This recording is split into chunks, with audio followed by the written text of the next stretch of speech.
Day one, I will seal the border, stop the invasion, and we will begin the largest deportation operation in American history. According to the latest estimates, approximately 11.7 million undocumented immigrants currently reside in the United States, which amounts to roughly 3.5% of the total U.S. population.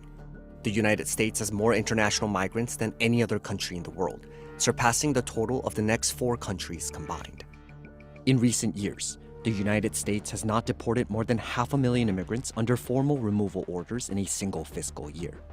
If President Trump follows through on his promise, the country could see a deportation operation on an unprecedented scale. Is it your plan to deport everyone who is here illegally over the next 4 years? Well, I think you have to do it. If you have rules, regulations, laws, they came in illegally. Last time there was a lot of focus on building the wall. This time there's much more focus on the interior and much more rhetoric about the interior. So I think that they will feel the need to really show some results. So how exactly will the mass deportation be carried out? And what impact will it have on the U.S. economy?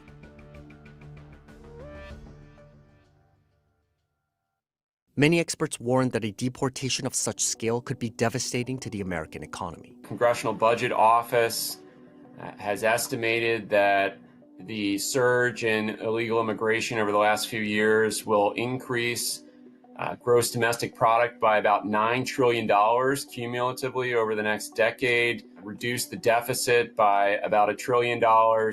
These are very significant, and it's only part of the illegal immigrant population that he's talking about rolling back or eliminating. Unauthorized immigrants are key parts of the workforce, especially in agriculture, construction, manufacturing, and the service sector.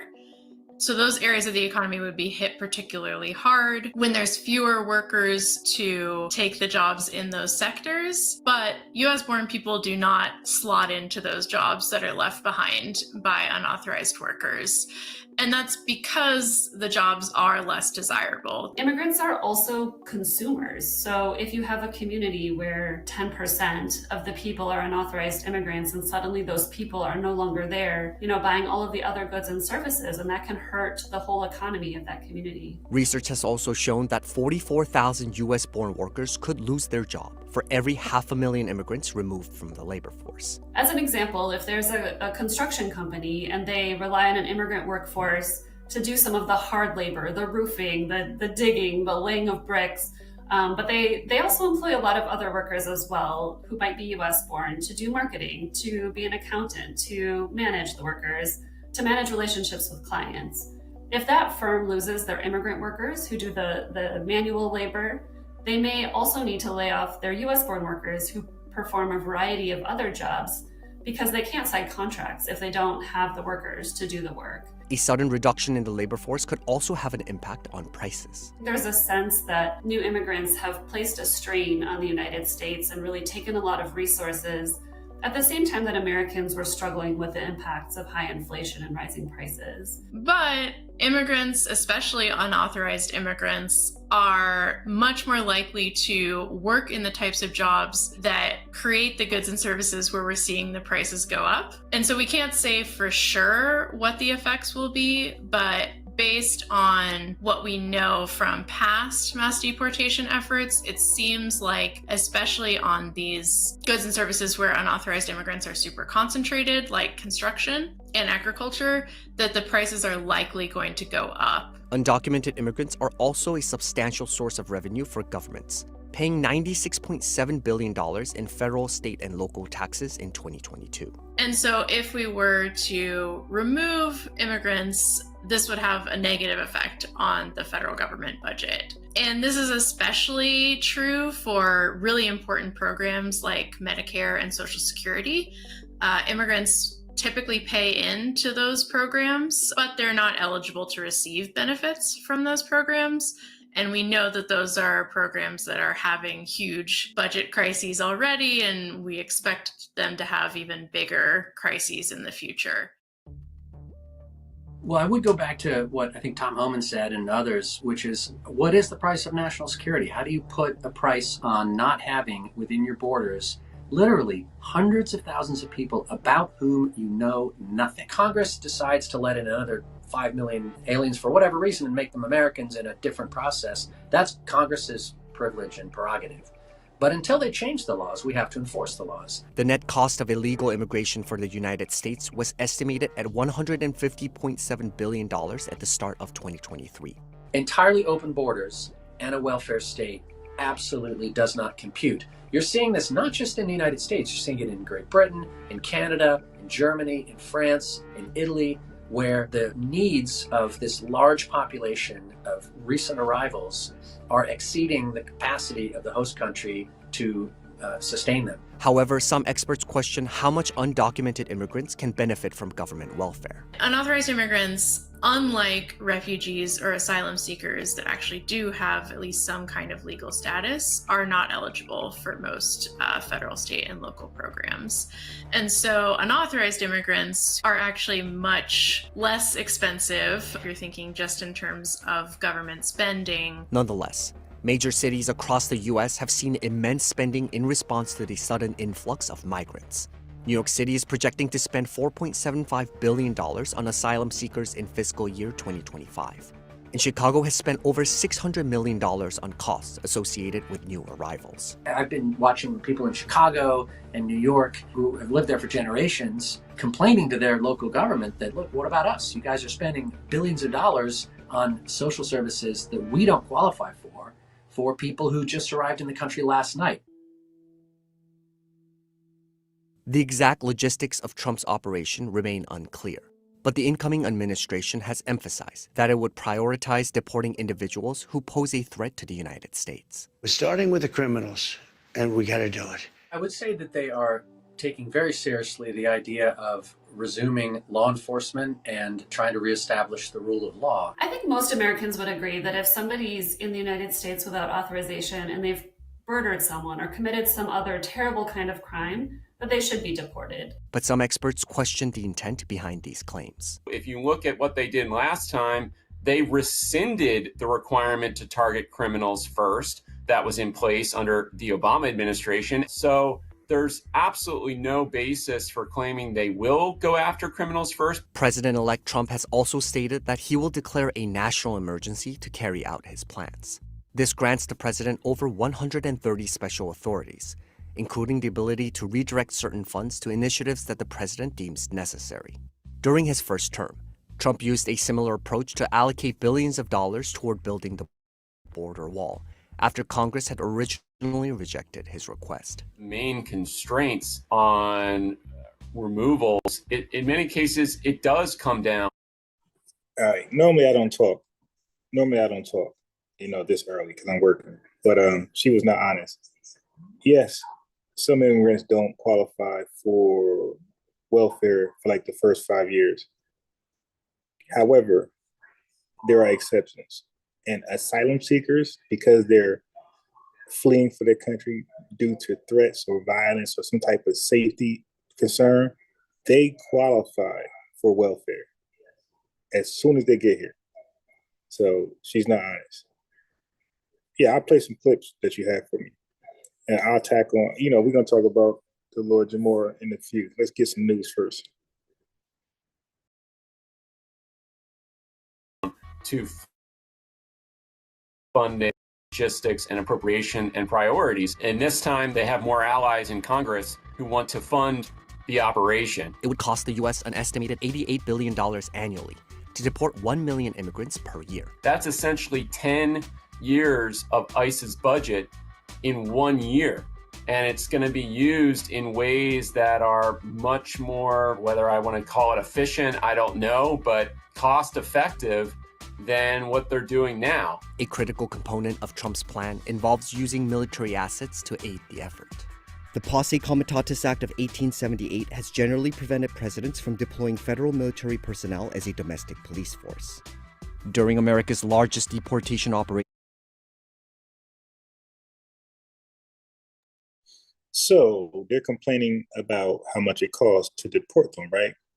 How about some of us FBAs give them a small percentage of our reparations check and let's cover that bill. Let's foot that bill, okay? So whatever it costs, let's let all of us give a small, what they say, 10% or 2% like the church. Let's give a small percentage of our reparation money to cover that bill so they can get them the fuck out of here.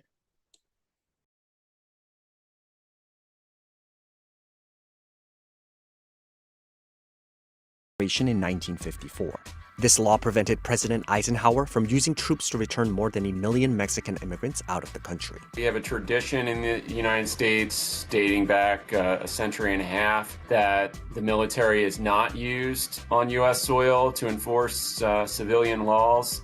And this would be a breach in that custom. But there are other ways that the military can assist without directly enforcing the law themselves. Lesser involvement from the military wouldn't really be unprecedented, involving them as hosts for immigration detention centers, not really that unusual. It's more likely that members of the military would do back-end operations, sort of paperwork, freeing up ICE agents to do actual arrests and more direct processing of people. Trump has also discussed invoking laws like the Alien Enemies Act of 1798 to help out with the operation. The Alien Enemies Act is an authority under which the President of the United States can order non-citizens who are from a country with which the United States is at war or being subject to an invasion. They can detain them, arrest them, and remove them from the United States strictly based on their nationality. While on its face, it seems pretty clearly to go beyond what the statute envisioned. Many courts are loath to intervene and take a stance on issues related to national security or war and peace. Meanwhile, Tom Homan, who will be overseeing border control and immigration during Trump's second term, has indicated that the administration could rely on private contractors for tasks that do not require credentials. Companies like GEO Group and Core Civic, which have previously assisted ICE with migrant detention efforts, saw their stock values soar following Trump's election. Given the existing resources towards immigration enforcement activity, there is no way to do a deportation effort on the scale that Trump has talked about. Any mass deportation effort of 1 million people or more would require huge resource investments, including contracting with private companies likely to build more detention centers. We're actually seeing that happen under President Biden right now. More detention centers are being built. So I would expect that to continue if there was some kind of mass deportation, increase. Experts say that the great challenge to the deportation plan may lie in securing cooperation from the states. The majority of deportations happen after somebody's picked up by local law enforcement, whether for a minor crime or a major crime. ICE finds out that that person's in custody. They request to the local law enforcement to hold that migrant for up to 48 hours. And then ICE comes and takes custody and starts people's processing for removal. For a variety of reasons, more jurisdictions have decided not to comply with these requests from ICE to hold people. These local policies seem to be one of the reasons why interior deportations dropped from the Obama administration to the Trump administration, even though the Trump administration last time also said that they wanted to really ramp up deportations and immigration enforcement.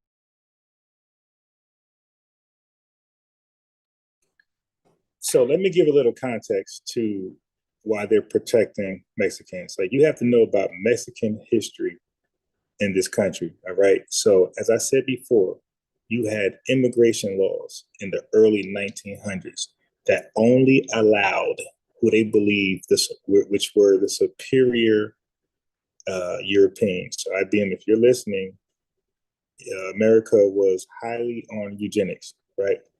But this is something IBM never explained. He just say things and never explain and go into it. He goes into conspiracy theory. So or it's not documented, and he can't source up where he got it from. Check this out. My source is the Immigration Acts of 1917 and 1924. There's an earlier one as well. Those immigration acts, they only allow Europeans who they believe were pure bloodline and who they believe were superior to other Europeans. So these Europeans were from West Europe and Northern Europe. So I know a lot of them were Germans. I know for sure. I'm not gonna act like I know all about Europe. but I know that the Germans were like highly recruited over here as bloodline strong, superior Europeans. They had strict restrictions that did not allow Europeans from Eastern Europe, that's your Russians, Slavs, and Ukrainians, they did not allow them, and they did not allow Southern Europeans, okay?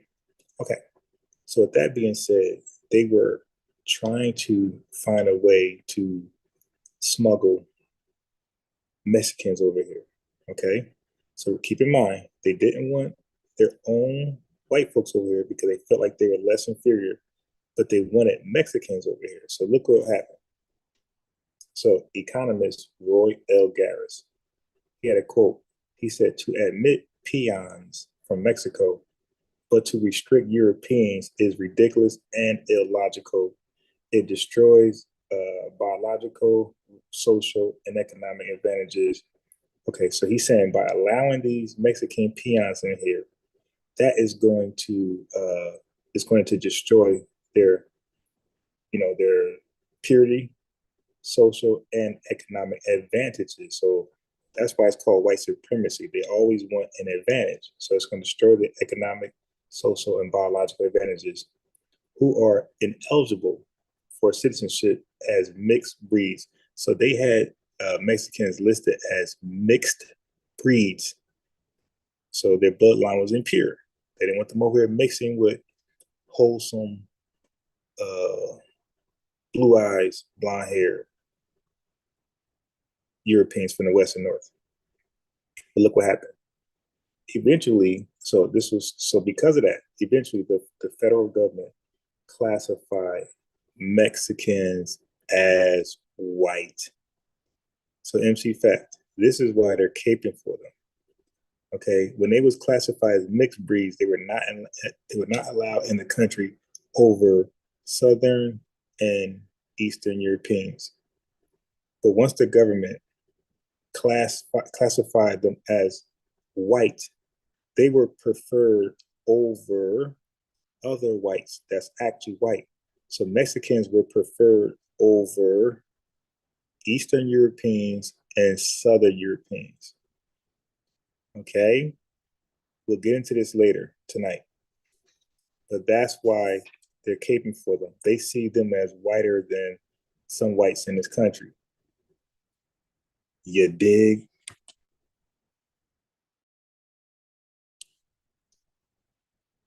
If he knowingly harbors and conceals an illegal alien, I will prosecute him. Tom Homan directed those powerful words at Chicago's Mayor Brandon Johnson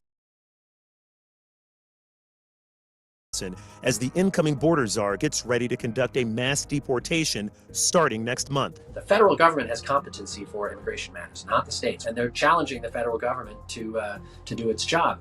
What I would say to that is there's a lot of federal money flowing into these cities and states, supporting their police, their justice system, their educational system, their hospitals, and all kinds of other things that they expect the federal government to give them.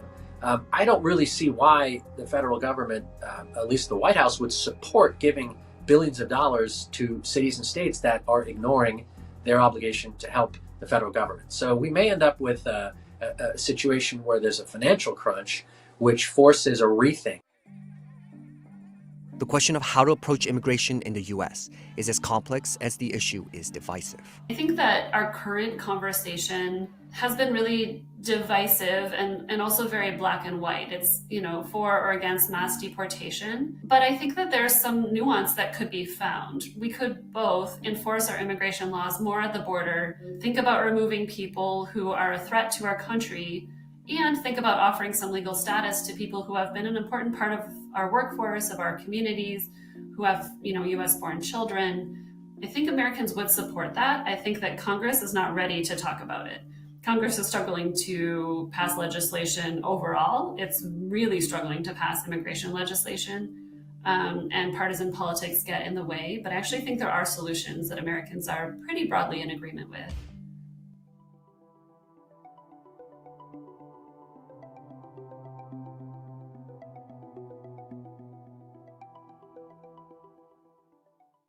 We're going to go now to Charles Coleman Jr., former Brooklyn, New York prosecutor, now civil rights lawyer and MSNBC legal analyst, and a good friend to us. So here's the question, Charles. Are you convinced Pam Bondi, again, Trump's pick for AG, will operate with the independence we should expect from that office? Will she push back if Trump wants her to go against DOJ regulations and bury the special counsel report? Alex, to answer all of those questions, the answer is no. We've seen this movie before and we know how it ends. We can expect very little from Pam Bondi except for doing exactly what Donald Trump wants her to do. As you have already talked about, the Office of the Attorney General, the Department of Justice, is supposed to be an independent law enforcement arbiter that basically makes sure that the law is upheld. And I don't necessarily know that under a Pam Bondi regime, if you will, that the Department of Justice is going to do that because of the immense pressure that I would expect Donald Trump is going to put on her. Now, I will say this. As an attorney, Pam Bondi is incredibly qualified and very much so accomplished. And so I don't necessarily anticipate that she will push things beyond the legal limits of the law. But when you talk about a slant and an agenda, that will absolutely be something that comes from the 47th president. Okay, good you distinguish with those, because she does have a reputation, as you described there. So as early as today, we could potentially see Volume 1 of Jack Smith's report concerning Trump's efforts to overturn the results of the 2020 presidential election. But the debate over the timing of the investigation, that is raging on. In fact, here's what a former DOJ spokesman told our colleague Jonathan Capehart yesterday. Take a listen. It's important for the historical record that it comes out. Absolutely. But it's also important to rebut this narrative that DOJ was dragging its feet on investigating Donald Trump early on. What were they doing during this period in 2021 when people like me and many other people were begging them to take notice of an extraordinary attempt to remain in power by President Trump? If somebody came into my office, a reporter, and said, Anthony, we're going to report on XYZ about a grand jury proceeding, I couldn't even confirm the mere existence of a grand jury. Is the criticism of the DOJ fair? No, it's not fair, but at the same time, it's to be expected because in today's society, in today's world, we are used to having access to all things information at all times. And what people have to understand is that the DOJ operates differently, and most law enforcement agencies, particularly around investigations, operate at a different pace and with different rules and regulations. So there's nothing that the DOJ did that was wrong. But I believe my colleague Anthony Coley was correct in that clip because he pointed out the fact that the historical record matters. And when you're talking about an administration that is potentially keen on narrative control, as well as Donald Trump just as an individual with respect to his multitude of platforms, it's really important for the historical record that the public know the truth now that they can know it. Okay, I want to take a look at a blemish on our history, which is the DOJ also releasing a new report on the 1921 Tulsa Race Massacre. It is the first full official government account of this horrible event, whose history, by the way, is not taught in schools. One official cited its magnitude, barbarity, racist hostility, and its utter annihilation of a thriving Black community. Charles, first remind us what happened there and why this report is important. The Tulsa Massacre, Alex, was the result of essentially a race riot in Tulsa, Oklahoma that occurred after a number of different series of events led to it. It led to buildings being burned down, businesses being ruined, people losing their lives, and ultimately communities, a thriving community that was commonly known as Black Wall Street, essentially being burned to the ground by a number of white mobsters and looters who were mad because they had lost a previous fight outside of a police station. This is a whole long story that goes with it historically. This is one of the worst examples of what America is. And when I say that, I'm referring to the notion that you have a thriving Black community of professional people who are ultimately living and striving to, in the midst of segregation, in the midst of Reconstruction, the American dream. They are building their own businesses. They are knee deep in respectability. There is not anything that can be said about this community that is nefarious, malicious, or illegal. And yet and still, they were not able to live amongst themselves, to thrive amongst themselves, and to feed and provide for their families without outside influences, not only burning them down, not only savagely brutalizing them, but then also in most instances, not ever being held accountable. And so this is a very important point in American history that many people are not aware of, but unfortunately, Tulsa is not the only one. There are several other communities across America that have had this similar thing happen, and it is a shame that in today's world, these are things about America that we still do not know. I'm going to leave it right there. You said it beautifully. Thank you very much, Charles Coleman. We'll see you again.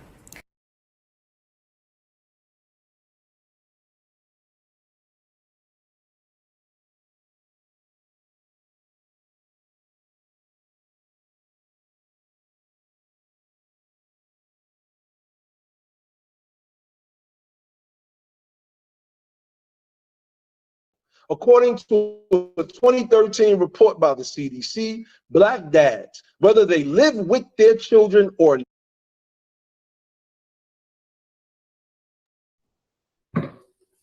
I want to say real quickly, so I want to give y'all some rebuttals. So when Black folks burn down cities and riot because they're angry, I want y'all, and they try to act like, oh, we're savage, that was unheard of, we've never seen that before.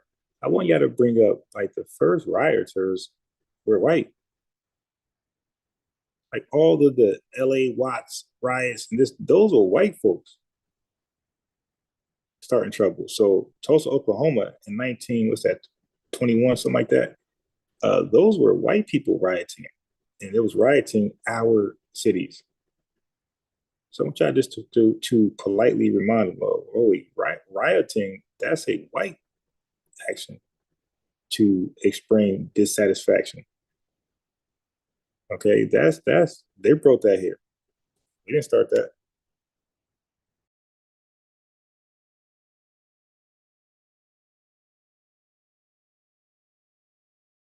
not are more actively involved in their children's lives than their counterparts of other races.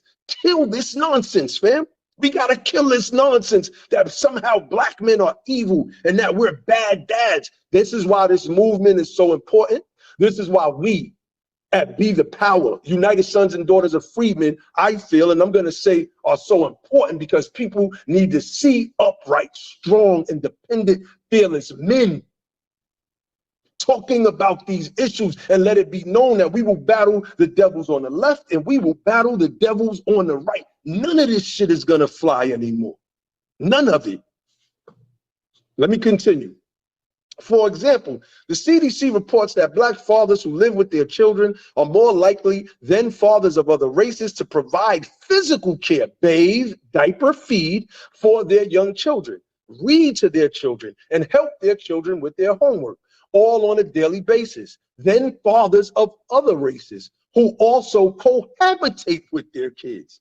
The report also reveals that among dads who don't live with their children, Black dads are more likely to be involved in care, including reading to their children, helping them with their homework, talking to them about their days, and taking them to activities than Hispanic or white dads who live apart from their kids. Non-residential Black fathers are also the least likely to report that they are not at all involved in the care of their children, including bathing, dressing, changing diapers, and playing with their children. This is a study, family. Like, we got to turn these false narratives on its head. So what did the mothers say? Mothers' reports echo fathers. Lest we believe that these statistics are skewed by the father's own self-reporting, other studies based on maternal reports echo these findings. In a 2008 survey of low-income mothers, researchers found that non-resident white fathers were less involved with their children than African-American and Latino fathers. In a 2018 study of non-marital births, mothers reported that Black fathers, quote, shared responsibilities more frequently and displayed more effective co-parenting than Hispanic and white fathers. To all my men in the chat, all you fathers, pat yourself on the back. That sound you hear, that's me patting myself on the back, because I fit into every last one of these categories, every last one of them.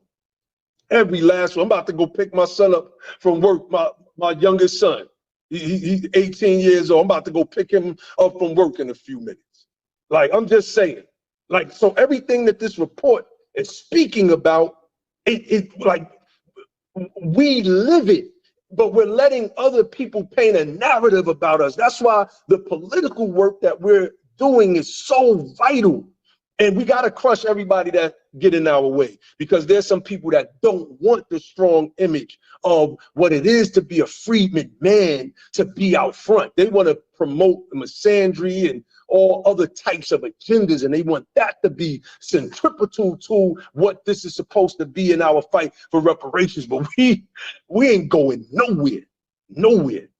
It says, and it seems that the parental relationship, the strong focus of Monahan's 1965 report, actually has less of an impact on Black fathers' involvement with their kids than it does on the involvement of other fathers. In a 2009 paper about the child-rearing roles of unmarried men, authors note that father involvement also varies by race and ethnicity, with rates for African American being higher than the average American father.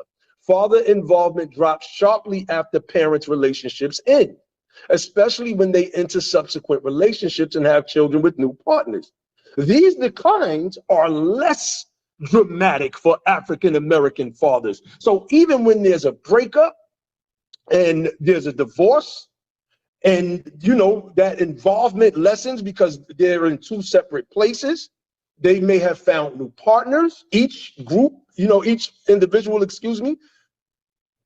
freedmen fathers, aka Black or African American fathers, are still more involved in the lives of their children than white or Hispanics. Point blank, period. As journalist German Lopez writes, when it comes to Black fatherhood, quote, absence is not the norm. Active, involved parenthood is. Again, you freedmen men, you freedmen fathers in the chat, give yourselves a pat on the back, because they're lying about us. They're lying about us. And shout out to our sisters and our mothers. Y'all know we love y'all. And y'all are the ones that help boost us. Y'all are the ones that help with this part of the report. But right now, I got to focus on the men, because we are the ones who are mainly being attacked by people like Larry Elder. You give a breakdown on that? Yeah, absolutely. So the titles change depending on where you're at, but the structure is basically the same. So basically, what like the most basic or the smallest representative position is precinct committee, right? But it just because it's on the lowest level, it's on a foundational level, I don't want people to confuse that with it being insignificant, right? Because we must understand the role that precinct committeemen play. And precinct committeemen, they establish what the party lines and the party platforms are going to be. They play a very significant role in their power to vote for primary representatives and party positions and things of that nature, right? So your precinct committeeman is at the smallest level because its jurisdiction is the smallest. Not that their position is actually insignificant, but the space that they represent is the smallest, right? So precinct committeeman is very important. That's like the closest representative in your proximity. This individual lives close to you in your neighborhood, perhaps closer than your alderman or your city councilman, because they're representing a larger space. So that's the next space up. It would be alderman or city councilman. Some places, some localities, alderman and city councilman is the same position. In some places, they're different positions. But it goes from your precinct or your smallest governmental jurisdiction to the next one, which would be like your ward, or some people they got parishes in certain states. The language changed, but the process is the same. Yeah. So then you have that, right, which represents that particular part of the city or that municipality. And then you have the county structure. The county is a larger, so your alderman or your city councilman, they represent that city. As your precinct committeeman represents that precinct or that small community. That alderman or that city council person represents a ward or a larger section of the community or that city. And so you have that city council. And you extend to the county, where you have a county board where that county is represented, and those people represent a larger space. Then you have your state representative districts, and you have your state senatorial districts, and they represent a much larger space within the state. And then, so on and so forth. You have your federal districts, right? So you got your U.S. Senate, your U.S. senator, and your U.S. representative. So that's like a basic ladder or a basic way to look at it. There's a lot of different spaces in between those spaces, but that's like the basic progression of local to state to federal politics in the representative chain. Definitely. As you were Mr. Ali. Greetings. This is Mr. Ali from the United Sons and Daughters of Freedmen. I'm advocating for the use of American freedmen, but I'd like to start with some points of clarification. Number one, the racial nomenclatures of African, Negro, Black, and colored have been with us since our ancestors' early contact with Europeans. Till this day, the United States, via the OMB and Census Bureau, state and local agencies, as well as private institutions, provide for the self-identification of Black, African American, or Negro, as has been previously stated. We at the United Sons and Daughters of Freedmen have never suggested removing or replacing anyone's racial identity. Obviously, people are free to racially identify as they choose. Number two, however, the descendants of those emancipated in 1865 or earlier have never had an actual ethnic name of record, and thus the United Sons and Daughters of Freedmen propose a new ethnic category rooted in the national emancipation of our ancestors via the 13th Amendment to the Constitution. This will provide for accurate record keeping, collection, and the presentation of data for the population group who has a very unique relationship to and plight in the United States. The term American freedmen is one that was pulled from the annals of American history and law. First used by the United States government in 1863 during the Civil War, with the establishing of the American Freedmen's Inquiry Commission, whose reports and recommendations led to the establishment of the Freedmen's Bureau and Bank. This term, American freed man, is comprised of nationality and status in relation to this nation, the constitutional standing and reputation of as a formerly enslaved people. Freedman is a righteous, honorable, and noble title that over 200,000 Black men fought, died, and killed for to ensure the liberty of themselves, their families, and their progeny, so that we can be here today to either honor and revere them or disrespect them, their free national name, and their legacy out of ignorance. So I am advocating for American freedmen as a separate ethnic category under the Black or African American racial classification. With that, I say thank you for your time.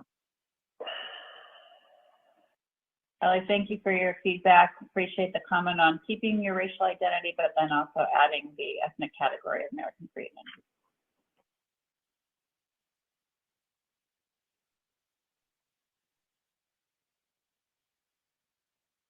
Operator, we're ready for our next caller. Naheem Way.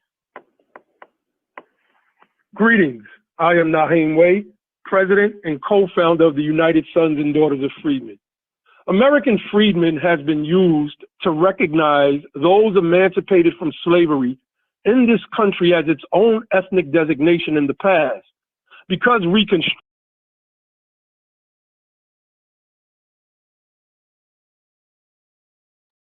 All right, so what I'm playing right now is Laura Abba, or his real name is Naeem, and he's a American freedman. So you might hear me say ADOS, FBA, and freedmen, but I really didn't know American freedmen's angle. I didn't know their talking points or nothing. So I said, all right, I'm sure you guys don't either. So I said, okay, let me play Naeem and some American freedmen talking points and why, who they are and what they stand for. So that's why I'm playing this right here. So this ain't gonna be long.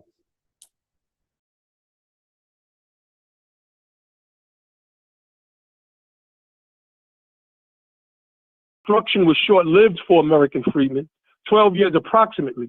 Usage of the term fell out of favor for terms more suited to and rooted in the institution of slavery, namely Black, colored, and Negro. Now, someone can migrate from Africa or the Caribbean and will be classified as Black/African American, which blurs the identity of our unique American ethnic group. In comparison, Reconstruction for Black Indian freedmen lasted until 1979, 113 years.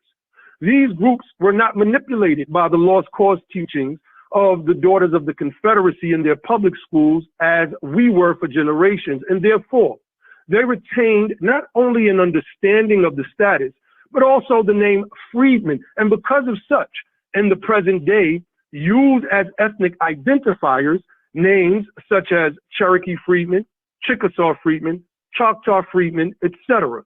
American freedmen is the perfect disaggregate term for our specific population group.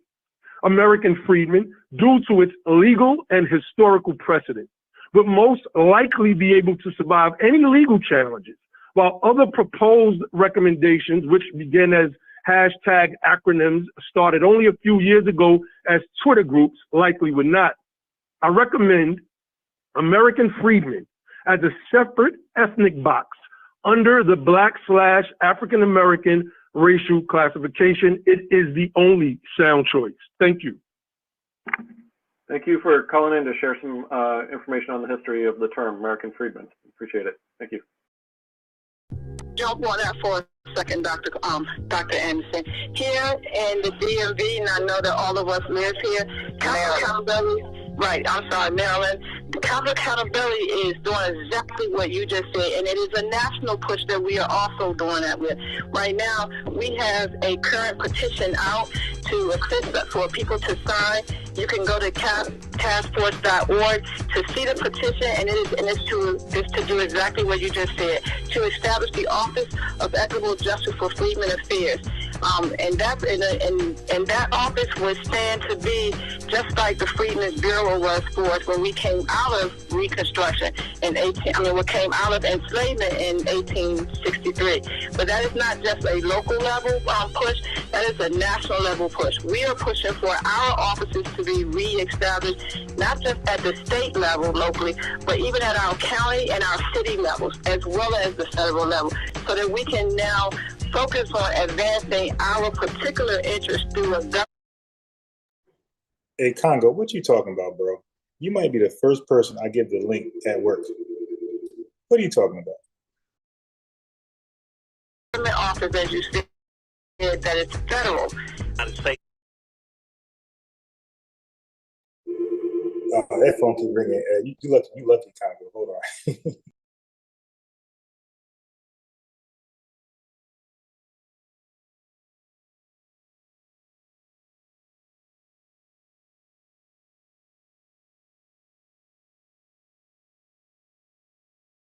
All right, Congo. What are you saying? He said galvanized line. Yo, what is RBG? What is that? It's a bunch of colors. It's like you're gang banging. The red and black gang. What does RBG stand for? The red and black gang? You're gang banging. There's a bunch of colors, bro. Red, black, green. It's colors.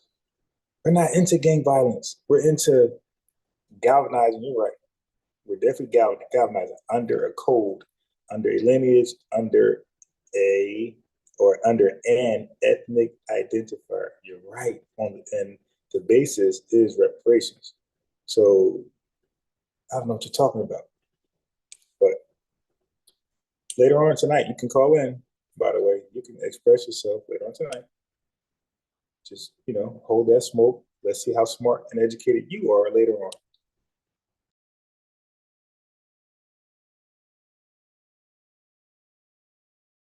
Applicant.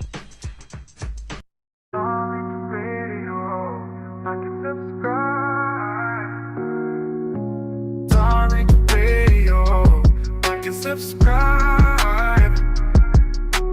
Darling Radio, like and subscribe.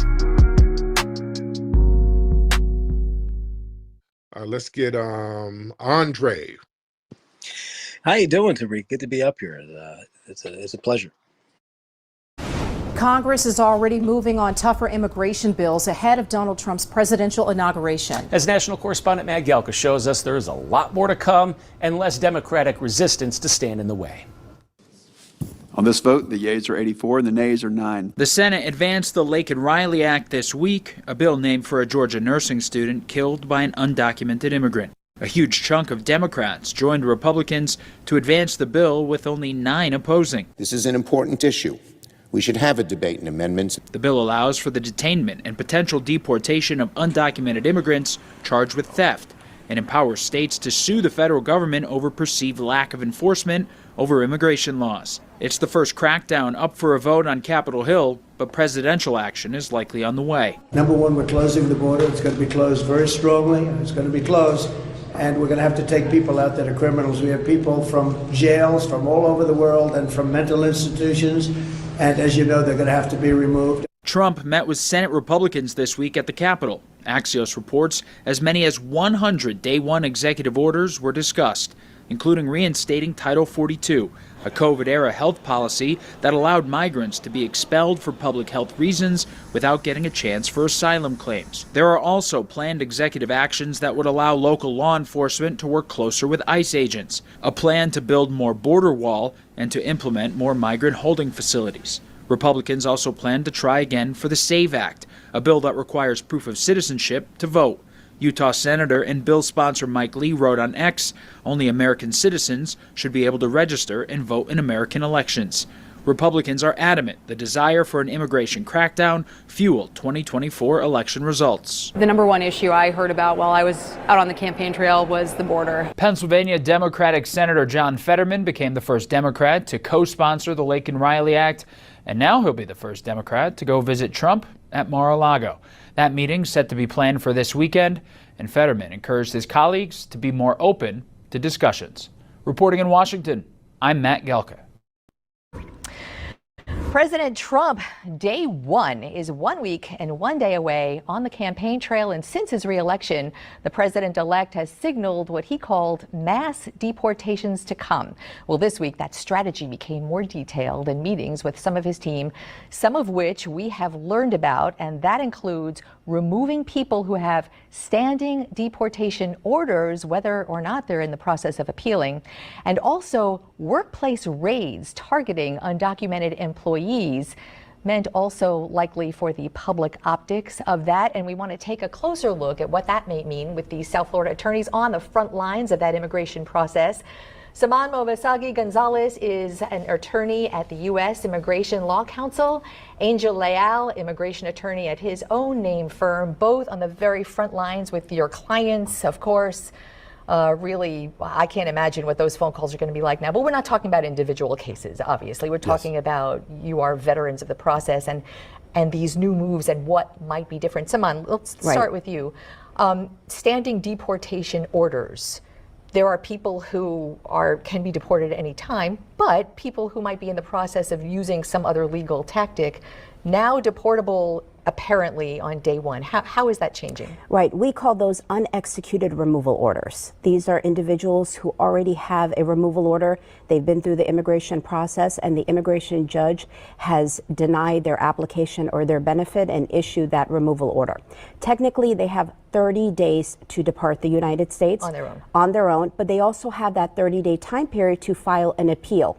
And that appeal typically is filed with the Board of Immigration Appeals. And during that appeal process, they can also ask for what's called a stay of removal. So they're allowed to actually stay in the United States with an unexecuted removal order pending the decision from the Board of Immigration Appeals. So that sounds like that will be a small change that might have huge consequences for people. Angel, is it possible now that you might have clients with these kind of unexecuted, say that again? Unexecuted removal orders.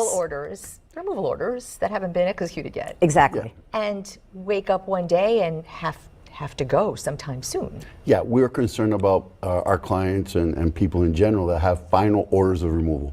If you have the appeal that's pending, technically you can stay while the appeal is pending. They may detain you, but the appeal will allow you to remain in the country. But the cases that we're struggling with are cases that we're trying to reopen the removal proceedings, and there you do not necessarily get an automatic stay depending on the nature of the motion to reopen.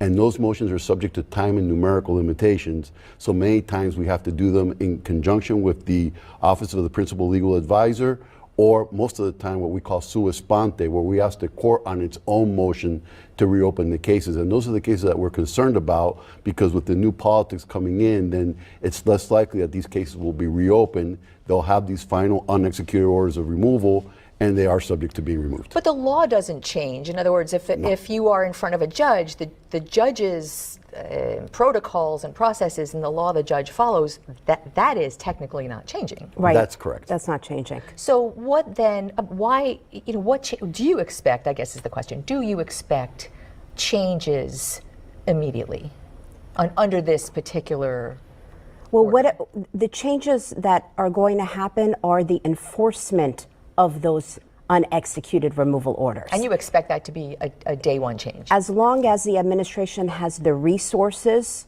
to go and detain those individuals, and whether or not they have their proper passport or travel document, and have the facility to be able to be put on a plane to be deported to their country, that's how that protocol goes. So this enforcement, all right, so right now we're looking at a plane that is presumably having a deporting people back to their countries. This type of flight is available 24/7 to Homeland Security. So do you expect, Angel, that on January 21st or some days thereafter, there will be enforcement officers looking for people, or rather, will they sit back and kind of wait for people to show up for appointments at USCIS, Citizen and Immigrant Services, or come to check in because that's what they have to do? And might they be arrested and deported there? I expect both things to happen. I expect affirmative operations to find people with unexecuted orders, affirmative operations to find people with aggravated felony convictions under immigration law that are summarily deportable. If they're found, they can just enter an expedited order of removal. And people who, like you say, have to report with ICE, with Immigration and Customs Enforcement. They locally report here at Miramar. And I expect that the ICE officers will have less discretion to allow these people to report under orders of supervision, which allows them to sign and generally report on a yearly basis. And rather than that, they'll try to detain them with the intention of trying to deport them. And generally, they can try that up to 180 days. So let me ask you a really difficult question, possibly. As attorneys who represent these people, and I'm not talking about criminals, I mean, for a long time, the incoming Trump administration had been signaling criminals are going to be the first to be deported, and I haven't heard anyone argue that at all. But people with deportation orders could well be someone who's been in the country for a decade, who has a job and possibly American children, or something like that. As attorneys who represent them, would there be a time where you suggest they don't show up for their appointments? You cannot do that. You can't do that. And I will say that actually in the first Trump administration in 2017, people who had unexecuted removal orders who were going to order of supervision check-ins were not coming out of the building. They were getting placed on the plane. This was already happening. But as an attorney, you cannot ethically advise your client not to go to an appointment like that. What you can do is prepare a stay of removal. Could you answer a question? Could you say to, if someone said, should I go or not go? Can you answer that question? Well, What is the answer to that question? They are in a legal process, and they have an appointment that they must adhere by. Yeah. Ethically, this is how you have to describe it. You also explain what the consequences are, and you have to, tell it what it is. This is a serious situation. You have an unexecuted removal. You're going into the Immigration and Customs Enforcement Office. This is like the immigration police station. Yeah. Whether or not you can file, again, the I-246 stay of removal, that's what you should focus on at that moment. And you ask ICE for that deference not to actually be removed. But at the end of the day, if there's no more legal processes or procedures that you can file for, you cannot, as an attorney, tell your client not to just show up. And as a matter of course, someone who is in this country without documentation is always expecting that is a possibility. So I want to take a quick break, and when we come back, we're going to talk about what we hear are going to be workplace raids happening very soon. Stay tuned.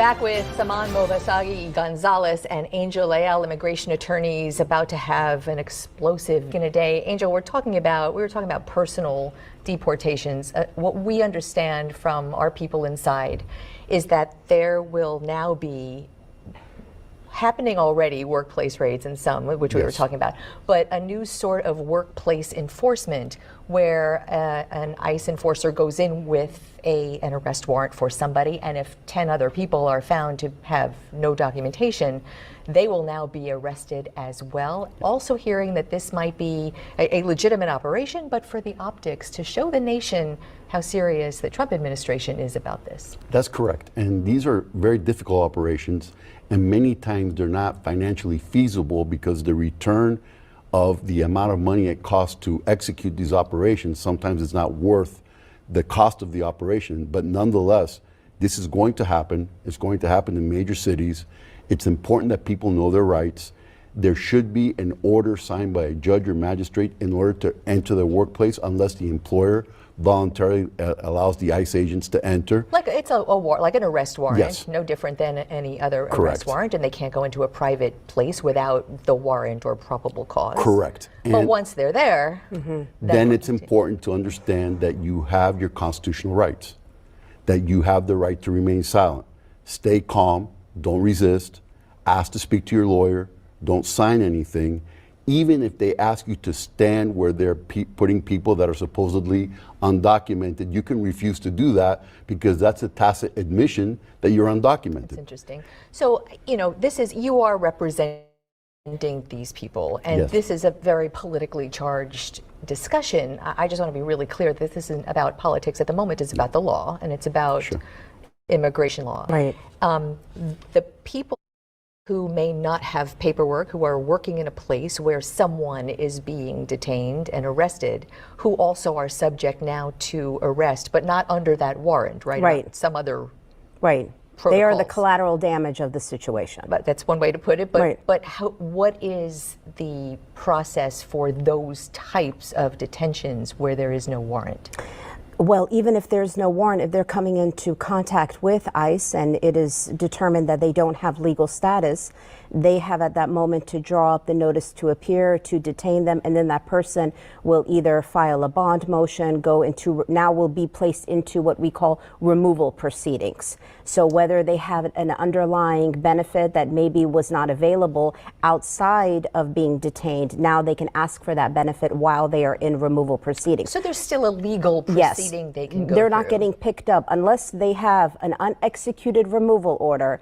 For the most part, nobody's getting picked up and put on a plane to be sent back. They have a process that they can go through. So how is this, headline for me in very simple layman's terms, how is this going to be different than what goes on now or last week? Because we're losing prosecutorial discretion.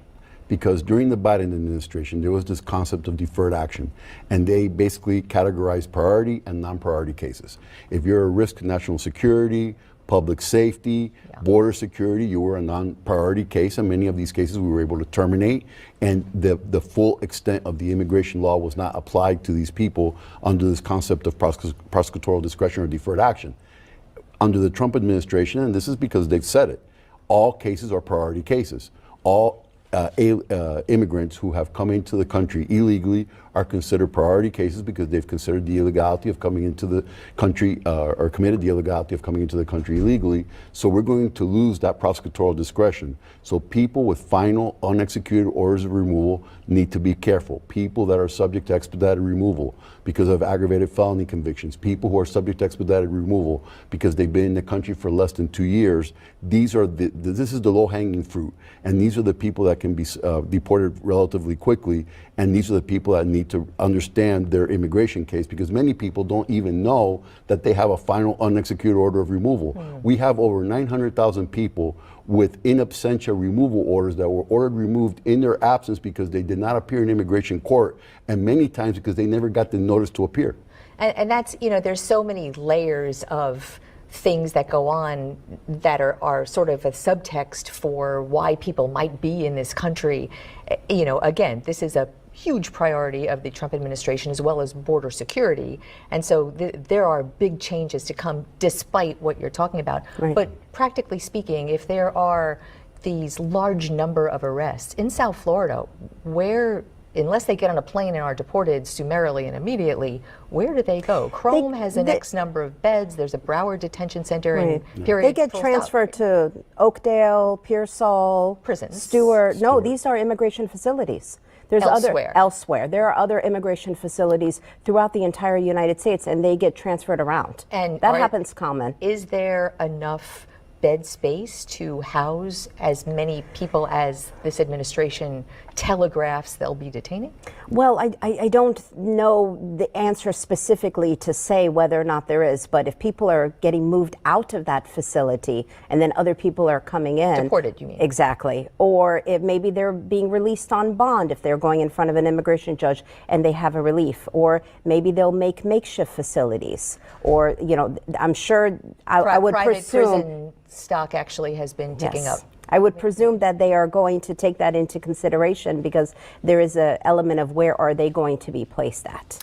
You know, in the short time that we have together, this, I think it was late this week, Thursday, temporary protected status was extended for groups of people, Venezuelans among them, Sudanese, Salvadorans, Ukrainians. Yes. So now TPS is extended for them through October of next year. Yeah. Is comforting to thousands of people. Absolutely. I think all told, 1 million people are under TPS in this country. Yes. Can the Trump administration rescind that day one? Is that a possibility? The way that TPS would be rescinded is that you have to go through the elements of vetting the country to see whether or not it still meets the criteria in order to get the TPS. So it is not it is not a whimsical executive order, no more TPS. There's an actual process where they get reports from the Department of State, they review it, they look at country conditions, and then they try to make that determination. In the last the previous Trump administration, he tried to remove El Salvador from the TPS, and that was not successful. So you have to go through its own due diligence in order to actually take a country off of the TPS list. And doing so, especially for places like Venezuela, or Haiti. Well, particularly, I was going to say in Venezuela, there's a whole political aspect to that. And here, so many of Trump supporters are Venezuelans who wouldn't want to see that. Anyway, another topic for another program. Angel Leal, Saman Movisagi Gonzalez, great to have you. Thank you so much for your insight. The transition is well underway for President-elect Donald Trump's return to the White House, from explosive cabinet appointments that sparked questions and in some cases ridicule to weighing in on how to keep the government funded. Trump is staying busy, but continuing to make headlines is his grand promise of the largest deportation in American history. Experts warn the loss of undocumented immigrants could destroy the agricultural industry, especially here in Kern. Here's my deep dive: emptying the fields, mass deportations, consequences in Kern. Here in Kern County, one of the top producers of grapes, citrus, and tree nuts, the phrase "we're the breadbasket of the state" is nothing new. But without those behind the scenes, the farm workers, our agriculture industry could take a hard financial hit. You've talked about prioritizing people who have criminal histories. Correct. But is it your plan to deport everyone who is here illegally over the next 4 years? Well, I think you have to do it, and it's a very tough.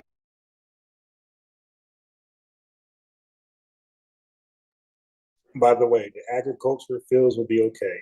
There's a bunch of recovering crack addicts a bunch of recovering black winos that will love employment. Okay, they would love to find a way to support their habit.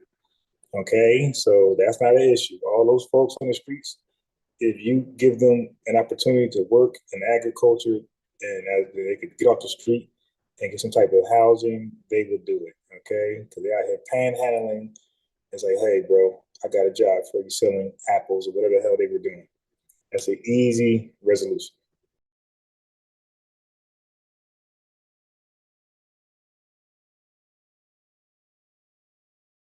Tough thing to do. It's, but you have to have, you have rules, regulations, laws. They came in illegally. But we're starting with the criminals, and we got to do it. And then we're starting with others, and we're going to see how it goes. Who are the others? Others are other people outside of criminals. It's unclear exactly what policies will be enacted come 2025, but proposals have been loud and clear. And Trump's top choice as borders are, former ICE Acting Director Tom Homan is echoing the plans. I hear a lot of people say, the talk of a mass deportation is racist, it's threatening to the immigrant community. It's not threatening to the immigrant community. It should be threatening to the illegal immigrant community. Putting politics aside, local experts say the economic effects of losing immigrant, even just undocumented workers, are undeniable and huge. We would see higher prices. We'd actually see food inflation and other inflation. You would actually see wage decreases in a lot of sectors because of the higher costs. That is Rust Belt level, Appalachia level economic devastation. That is something that we would see if oil production was shut down immediately. Immigrants are the equivalent of oil. Dr. Richard Gerhardt, an associate professor of economics with California State University Bakersfield, who focuses on labor, says of Kern's population of 900,000, about 180,000 are foreign-born. And he says of them, nearly 70,000 are undocumented, most from Mexico and Central America. According to the California Immigrant Data Portal, nearly 3/4 of Kern's undocumented population live with a citizen or legal resident. Many undocumented individuals work in the fields. They play a vital role to the success of Kern County Ag. Agriculture is really the lifeblood of Kern. As of 2023, we're the #1 agricultural producing county in California, which essentially makes us the #1 ag producing county in the country. Alex Dominguez with the Kern Farm Bureau addressing the hypothetical of a mass deportation. One day overnight they all disappeared, it'd be a problem. Wholly detrimental. $4 to $10 billion lost a year. A year. $4 to $10 billion lost a year in a Kern County economy. That's $55 billion. They do tend to follow the crop production and move up and down the entire Central Valley. So this negative economic impact isn't only going to be limited to Kern County's economy. Further breaking down the numbers, Gerhardt, also co-publisher and managing editor of the Kern Economic Journal, says about $8 billion per year can be lost in ag alone. We would expect to see about a 7% decline in Kern County GDP. Housekeeping, landscaping, gardening services. You are starting to move into the tens of billions of dollars. We send tree nuts, we send fruits, and we send vegetables across the world. And best estimates are we'll see a 10 to 20% decrease in our export values. That's $800 million to $1.6 billion a year. The farmers need that labor, and it would be really difficult for a farmer to have a labor shortage during a time when they needed to harvest, because the crop may essentially go unharvested and just rot on the vine or on the tree, and that would be unfortunate for everybody. That's a waste. Kern Agricultural Commissioner Glenn Fankhauser says while it's hard to pinpoint how many farm workers are in Kern, his department knows how many farms operate locally. We issue about 1,000 permits a year. A large farm entity could have several permits. This year we have 672 farm labor contractor companies that are registered in Kern County. It is a good number, and it is a kind of a gauge of how much farm labor that we have in Kern County. 17 News attempted to contact several of those labor contractors. They all declined to or did not respond to requests for comment. We have a need in Kern County for, essentially a year-round workforce. It's not just during harvest that you need farm workers. You need farm workers during the growing season to apply pesticides, let's say, to do pruning or various other activities to clean up the growing ground so that you can produce the best and safest food that you can. And so Fankhauser also highlighted the annual crop report for 2023. Kern saw a 12% increase in crop value, reaching a total gross value of $8.6 billion. It's the highest that we've ever had, and is the highest that has ever been in the state. Readily available, skilled and reliable agricultural workers. That's really what we as the Farm Bureau go out and advocate for when it at least comes to immigration policy and other related topics. And we're hopeful that President-elect Trump will sit down with stakeholders in the ag community so that way we can do what Farm Bureau does best, and that's tell the story of Kern County agriculture. Experts also say the effects of mass deportation will extend beyond the fields. You are going to see food trucks closing down. You're going to see Mexican restaurants closing down. You're going to see a lot of destabilizing of the economy, especially related to food, entertainment, and leisure. Border Czar Tom Homan recently noting the incoming administration will arrest, detain, and remove millions of illegal immigrants. And Homan says in sanctuary cities and states like California, collateral arrests will be common. Collateral arrests, meaning individuals, regardless of whether they were the initial target, are detained during ICE sweeps. And sanctuary areas, meaning ICE cannot transfer illegal immigrants from local and state police jails to federal custody. Jenny Hutt, 17 News. With just 1 week until President-elect Trump is sworn into office, we want to focus on his day one plans to tackle a top priority, immigration and border security. I'm losing my earpiece here. By the way, in a private meeting with Republican senators last week, Trump and his team said he planned to issue an estimated 100 executive orders on his first day in office, including making it much harder to cross the southern border. Multiple sources told Axios that the president-elect will likely try to reinstate Title 42, the pandemic-era border restriction that allows the U.S. to expel migrants before they could seek asylum, citing concerns over the spread of disease. President Biden ended that policy in 2023 after the pandemic had been declared officially over.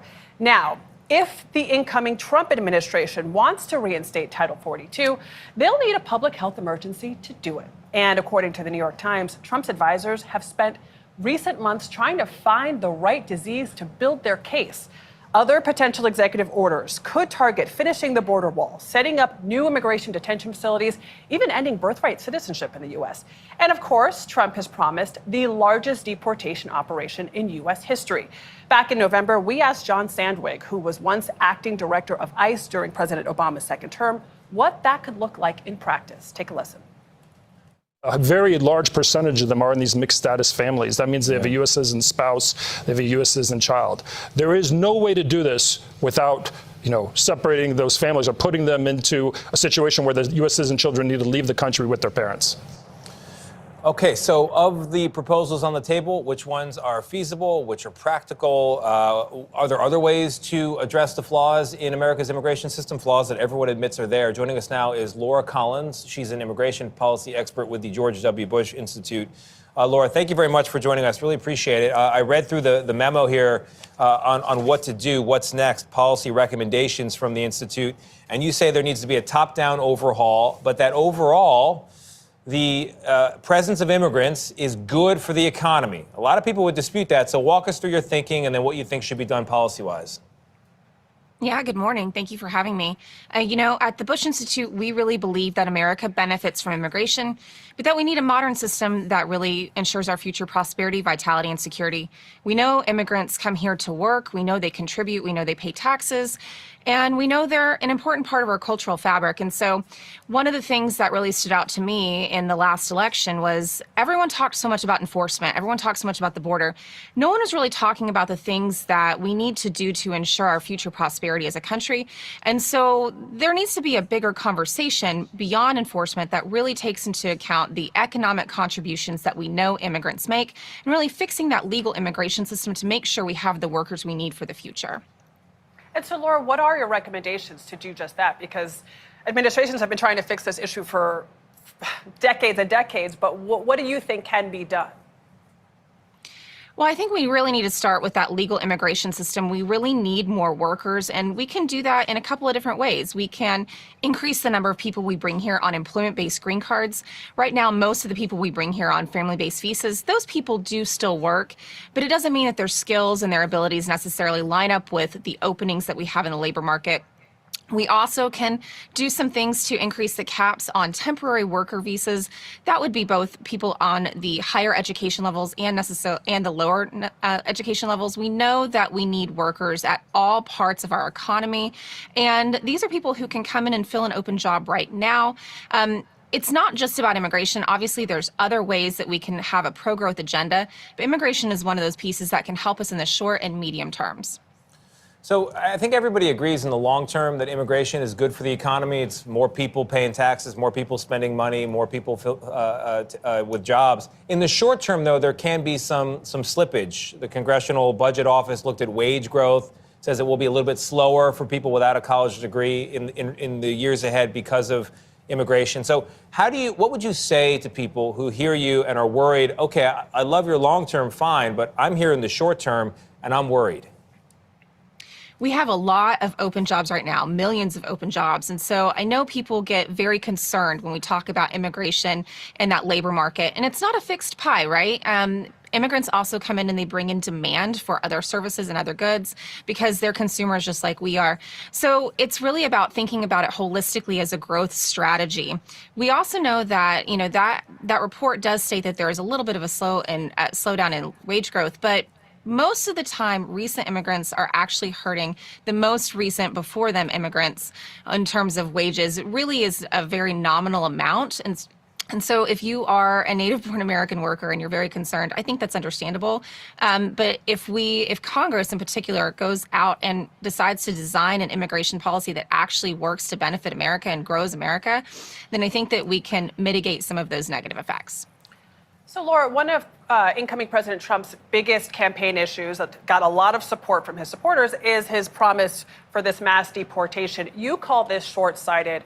Tell us why, and explain to us what you think are the pitfalls here. Mass deportation, potentially deporting up to 11 million people, is nearly impossible. It'd be incredibly expensive. It would take probably 10 to 20 years, depending on how fast they want to do it. It would pull people who are already working out of the labor force, and it wouldn't do anything to replace them. And we know we need those workers. And so it's not really fiscally and economically sound to decide that we're just going to deport 11 million people if we don't also have a program in place, legal changes, any sort of plan to replace those workers. And so it's okay to talk about enforcement. I think it's an important part of our immigration policy, but it's not the whole picture if you're not also thinking about how we make sure we have full employment in the United States. And that includes having some of these people who are already here working remain in work or replacing them with other legal workers. All right, Laura Collins of the George W. Bush Institute, immigration expert. Thank you very much for walking us through this. Thank you. For decades, the United States has been a beacon of opportunity. Immigrants from all over the world have come here with dreams of a better life, seeking freedom, prosperity, and hope. But in recent years, something unexpected has been happening. Immigrants are leaving the United States in record numbers, and not just in small pockets, but in large waves. In fact, between 2020 and 2023, a staggering 4.3 million people left the country, a trend that has only intensified since the COVID-19 pandemic. But why? Why are people who came to this country looking for opportunity choosing to leave? Number 1, skyrocketing housing costs. Let's start with the most basic need, housing. The American dream has always been about owning a home, a place where families could grow, where children could have their own room, where stability could flourish. But today, that dream is out of reach for many. The average home price in the USA has soared to $419,000 in 2023, up 18% from 2023. In cities like Los Angeles, home prices have surpassed $9 lakh, while in New York the average price is $690,000. Even renting has become unaffordable. In Miami, rents have surged by 30% since 2020. For many immigrant families, the dream of owning a home has become just that, a dream. Even renting is too expensive, and finding a place to live in high-demand cities has become a major financial strain. Number 2, high cost of living and inflation. But housing isn't the only problem. The cost of living is climbing, and it's affecting every aspect of daily life. The average grocery bill for a family of 4 is now $1,200 per month. Common grocery items like eggs have gone up by 60% since 2020, and milk prices are up 20%. Gasoline prices have surged to an average of $3.75 per gallon, and electricity bills have risen by 10 to 15%, with the average monthly utility bill now at $200. For immigrant families, these rising costs are difficult to bear, especially when wages aren't keeping up. Many are finding it harder and harder to stretch their paycheck each month. Number 3. Healthcare costs are crushing. And then there's healthcare. Once a major selling point of the U.S., healthcare costs have become an overwhelming burden for many immigrant families. The average cost of a family health insurance plan is now about $22,000 per year, a sum that is simply unaffordable for many immigrants. And for those without insurance, medical bills can pile up quickly, often reaching between $3,500 to $5,000 annually. These costs create a significant barrier to accessing healthcare. Number 4.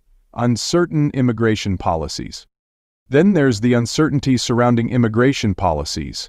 With 8 million immigrants living in the U.S. without legal status, the lack of a clear pathway to citizenship or permanent residency leaves many in a state of anxiety. In addition to the risk of deportation, the cost of legal fees to obtain permanent residency can be as high as $10,000, with some waiting up to 10 years for approval. The fear of being caught in an unpredictable system is pushing many to return home, where they feel they can have a more secure future. Number 5. Declining job opportunities and wage stagnation. For many immigrants, the United States was a land of opportunity, but lately, wage growth has failed to keep pace with rising costs, leaving many stuck in low-wage jobs with little hope of advancement. While wages have grown by 3.1% annually, inflation has outpaced this, hovering between 8 and 9%. This means the purchasing power of immigrant workers has steadily declined, making it harder to build savings or invest in their families' futures. Number 6. Better quality of life and opportunities in home countries. But it's not just about the difficulties of living in the U.S. Many immigrants are returning home because life is simply better and more affordable there. In countries like Mexico, India, and Colombia, the cost of living is often 40 to 50% less than in the U.S. A family can live comfortably on just $1,000 to $1,500 per month. They can start businesses, live near extended family, and invest in their futures without the financial stress that comes with life in the U.S. In fact, the U.S. Census Bureau reports that over 70,000 U.S. citizens returned to Mexico in 2022, many citing lower living costs and a better quality of life. For many immigrants, returning home isn't a defeat, it's an opportunity to live better. Number 7. Political and social tensions. But beyond the economics, there's something else. The political climate in the U.S. has become increasingly hostile toward immigrants. Many feel unwelcome, even unsafe, in the country they once dreamed of. A growing percentage of Americans, 65% in 2023, express negative views about immigration. For immigrants, especially those who came seeking refuge or a fresh start, the growing xenophobia and anti-immigrant rhetoric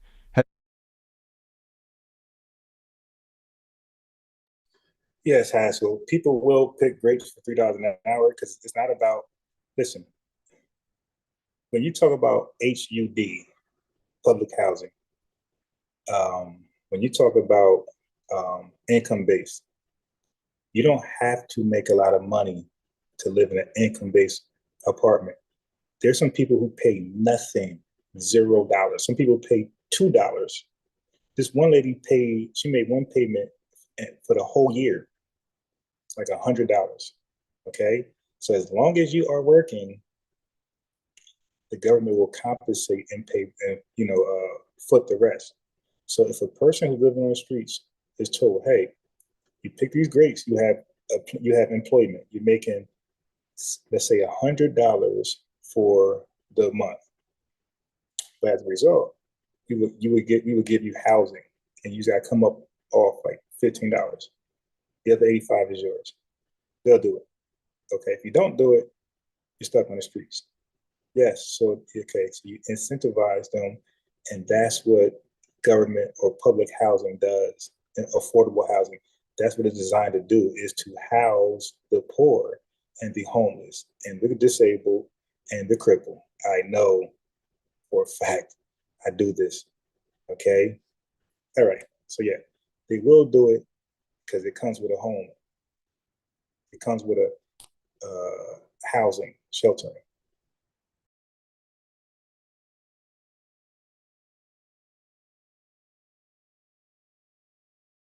Has made the U.S. feel less like a land of opportunity and more like a place of hostility. A changing landscape for immigrants. The United States remains a land of opportunity for millions, but for an increasing number of immigrants, the cost of staying is no longer worth the price. Rising housing costs, unaffordable health care, stagnant wages, and an uncertain future are driving many to seek a better life elsewhere. What do you think? Is U.S. losing its appeal for immigrants? Share your thoughts in the comments. Thanks for watching. If you enjoyed this video, don't forget to like, share, and subscribe for more insightful content. See you in the next video.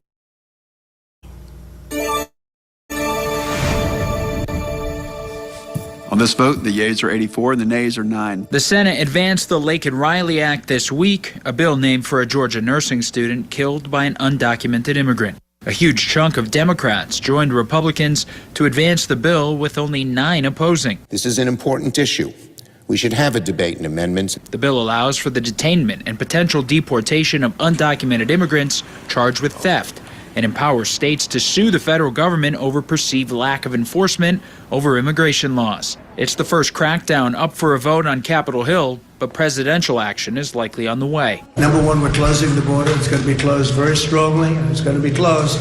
And we're going to have to take people out that are criminals. We have people from jails from all over the world and from mental institutions.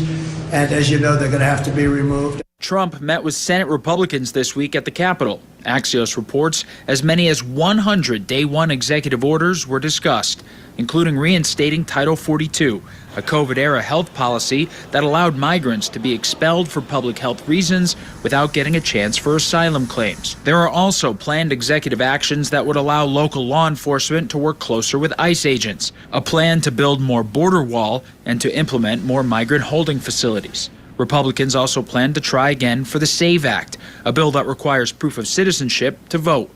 Utah Senator and bill sponsor Mike Lee wrote on X, only American citizens should be able to register and vote in American elections. Republicans are adamant the desire for an immigration crackdown fueled 2024 election results. The number one issue I heard about while I was out on the campaign trail was the border. Pennsylvania Democratic Senator John Fetterman became the first Democrat to co-sponsor the Laken-Riley Act, and now he'll be the first Democrat to go visit Trump at Mar-a-Lago. That meeting set to be planned for this weekend, and Fetterman encouraged his colleagues to be more open to discussions. Reporting in Washington, I'm Matt Gelka. Donald Trump's mass deportation plans are set to begin in major cities, but could face immediate backlash. Just last night, a San Diego county voted to deny aid to federal immigration enforcement. But News Nation is now confirming some migrants are starting to leave on their own, attempting to self-deport ahead of the second Trump presidency. And in the past few years, the U.S. has seen the largest immigration surge in American history, with an annual average of close to 2.5 million people, and that's just from 2021 to 2023. News Nation's Allie Bradley is live for us in Del Rio, Texas, with this exclusive. So, Allie, what more are you learning about these apparent self-deportations? Yeah, so what we're learning here, Nicole, is that migrants who are going through their asylum proceedings are actually cutting things short on their own, and they're finding ports of entry and they're trying to leave ahead of the possibility of Trump removing them. So migrants are actually finding Border Patrol agents or CBP officers, and they're asking them if they can leave. Here's the deal, though. Because those migrants are in actual legitimate proceedings, DHS really has no bearing here. They're in the court's hands right now. So all CBP can do is advise that they walk back to Mexico through a port of entry. They have that legal right to do that. Now, one man from Venezuela told agents that he was trying to get out before Trump gets in and says that he heard there was an agreement with Mexico and Venezuela where they are actually helping to get people back to their home country. Now, Venezuela has not taken deportation flights back from the United States for nearly a year. Mexico does have a better working relationship with Maduro, and that might be a possibility for this young man. Now, we called the migrant stepfather in Pennsylvania, who confirmed that the migrant went back to Mexico to continue his journey to Venezuela. Interesting here, though, because they are in proceedings already, they are not self-deporting, they are self-departing.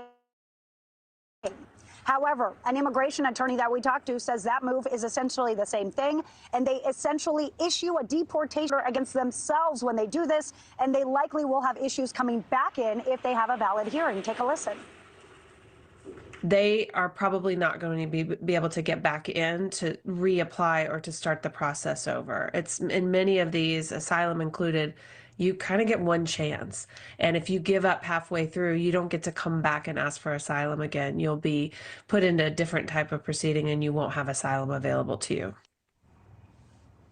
Okay, so of course this comes as President-elect Trump is promising those mass deportations come day one. So something we'll certainly be watching for. But many of the migrants that we're talking to here, Nicole, say they are worried, they are concerned of the threat of being deported, but they are also convinced that President-elect Trump is going to go after the criminals and the people that have a final order of removal first. However, remember, Border Czar Tom Homan said no one is safe because crossing the border illegally is a crime in itself. Nicole? So, Allie, do immigration officials think that this self-deporting will potentially become more prevalent? Yeah, we would think that we would be seeing it all over the place because they would potentially get kind of a ding on their record in the future if they were deported under Trump. But what's interesting here is that immigration attorney that we talked with, she says that she doesn't believe it will be a trend, but rather migrants will move within the United States into kind of sanctuary counties like San Diego or regions where they feel like they're going to be able to be more protected. She said the idea of them self-deporting is not something that we will likely see a lot of because they do end all of their opportunities within the U.S. when they do that, Nicole. And of course, they're watching the news too, and they're learning right along with us, Nicole. All right, Allie Bradley live for us there in Del Rio. Thanks for watching. Go to joinnn.com to find News Nation on your screen. And don't forget to click the red subscribe button below to get more of News Nation's fact-driven, unbiased coverage. Well, on day one of his new administration, President-elect Trump says he's going to crack down on immigration, no matter how much it costs. He and his team haven't given specifics as to exactly how they're going to go about doing this. But this morning, we're getting some inside perspective as to what could happen. And that's so important for so many families across the country, but also in this area. Investigative reporter Dan Krause joins us with more. Hey, Dan, so curious to hear about all of this. Good morning. I sat down with a woman with a very unique perspective. As an attorney, she worked for the federal government on immigration cases under the last 3 presidents. She saw firsthand the way cases were handled and has predictions for what could happen in the next few days. As a daughter of immigrants, Veronica Gardenis knows firsthand what it's like to struggle to build a better life. When I was growing up, I always had this desire to do more. She used her law degree to help immigrant families like hers. She now works as an attorney, representing undocumented people who are trying to become legal citizens.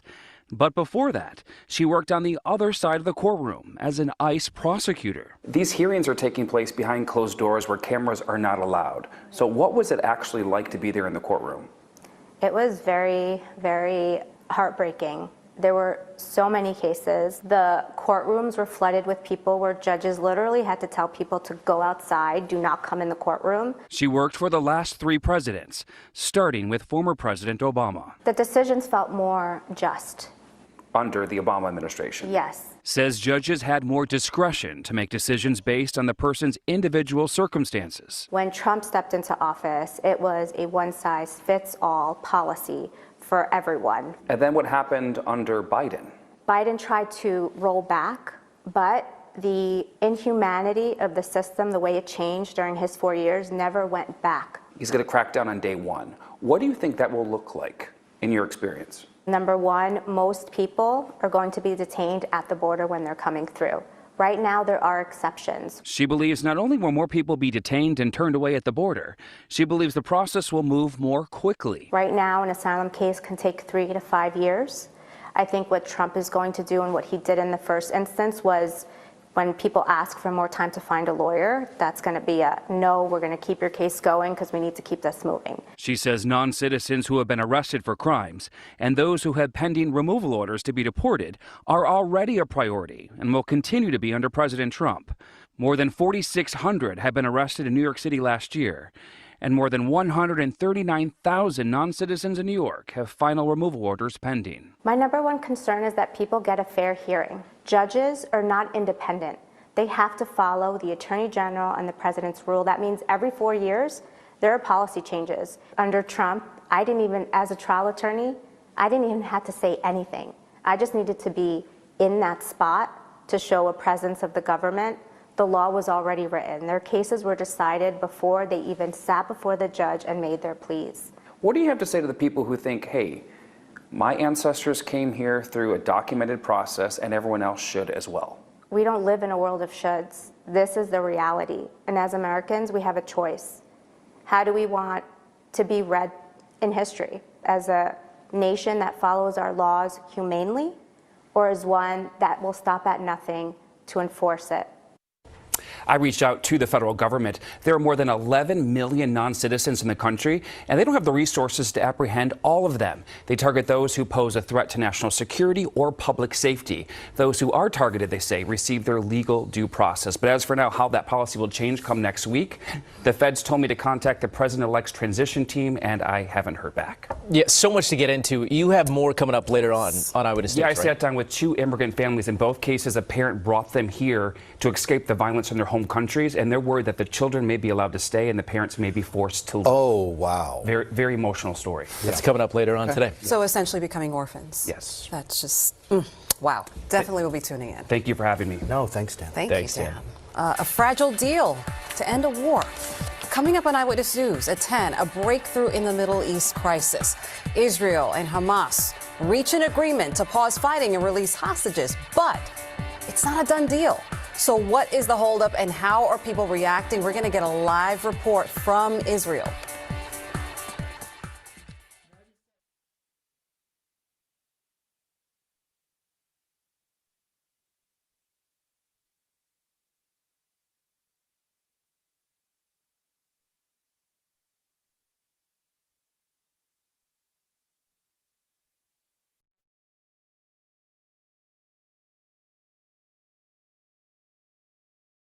Just a couple minutes to the top of the hour here, and President-elect Trump has promised to carry out the largest deportation operation in U.S. history. And before those operations begin, some migrants are already choosing to leave the country voluntarily. News Nation's Jorge Ventura joins us live from San Antonio, Texas this morning with more on this story. Jorge, how many migrants are we actually seeing doing this, leaving voluntarily?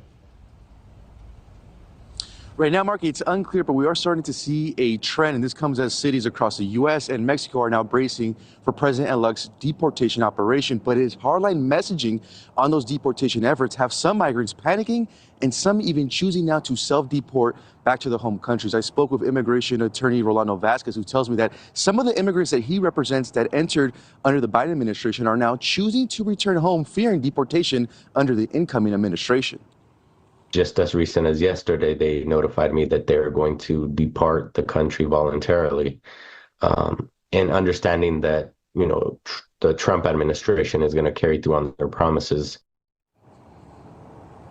And it's not just Trump's deportation plans that are influenced these decisions. Vasquez says it's also that Mexico is now open to accepting non-Mexican deportees. Mexico's move would impact Cuban and Venezuelan migrants the most, since those countries typically do not accept deportation flights from the U.S., but may from Mexico.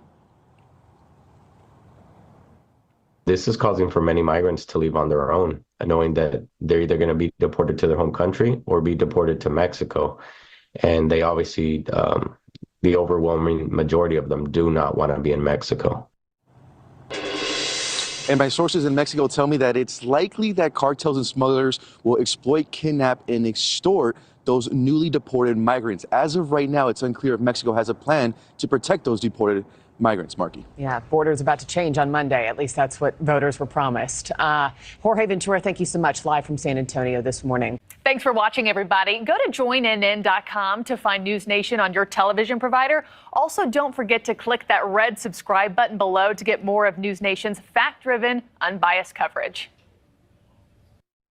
Donald Trump has said over and over again, the U.S. is subsidizing Canada. We are subsidizing Canada to the tune of over $100 billion a year. The United States is subsidizing Canada. As I called him Governor Trudeau, I said, listen, what would happen if we didn't subsidize you? Because we give them a lot of money. It's very unfair. But what does Trump mean exactly? Subsidizing Canada to the tune of over $100 billion a year. And is it true?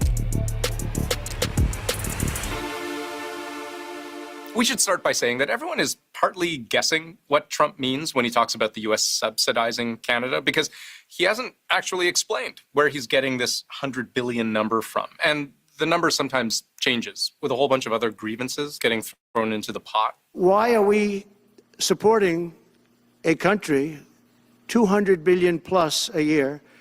Our military is at their disposal. All of these other things, they should be a state. But let's pick up on what appears, at least most of the time, to be driving this claim about the U.S. subsidizing Canada, and that's the trade imbalance between the two countries. Donald Trump has always been obsessed with trade balances, trade surpluses and deficits, and the fact that the U.S. has a trade deficit. We're spending hundreds of billions a year to take care of Canada. We lose in trade deficits. A trade deficit happens when country A imports more from country B than it exports. And Trump's right on one central point. The U.S. does have an ongoing trade deficit with Canada. And that's been the case for years. Canada has, in fact, sold more goods to the United States than the U.S. has sold to Canada. And zooming in on 2023, for example, according to the U.S. Census Bureau, the hard numbers are pretty clear. Canada exported $427 billion worth of goods to the U.S., while the U.S. exported $355 billion worth of goods to Canada.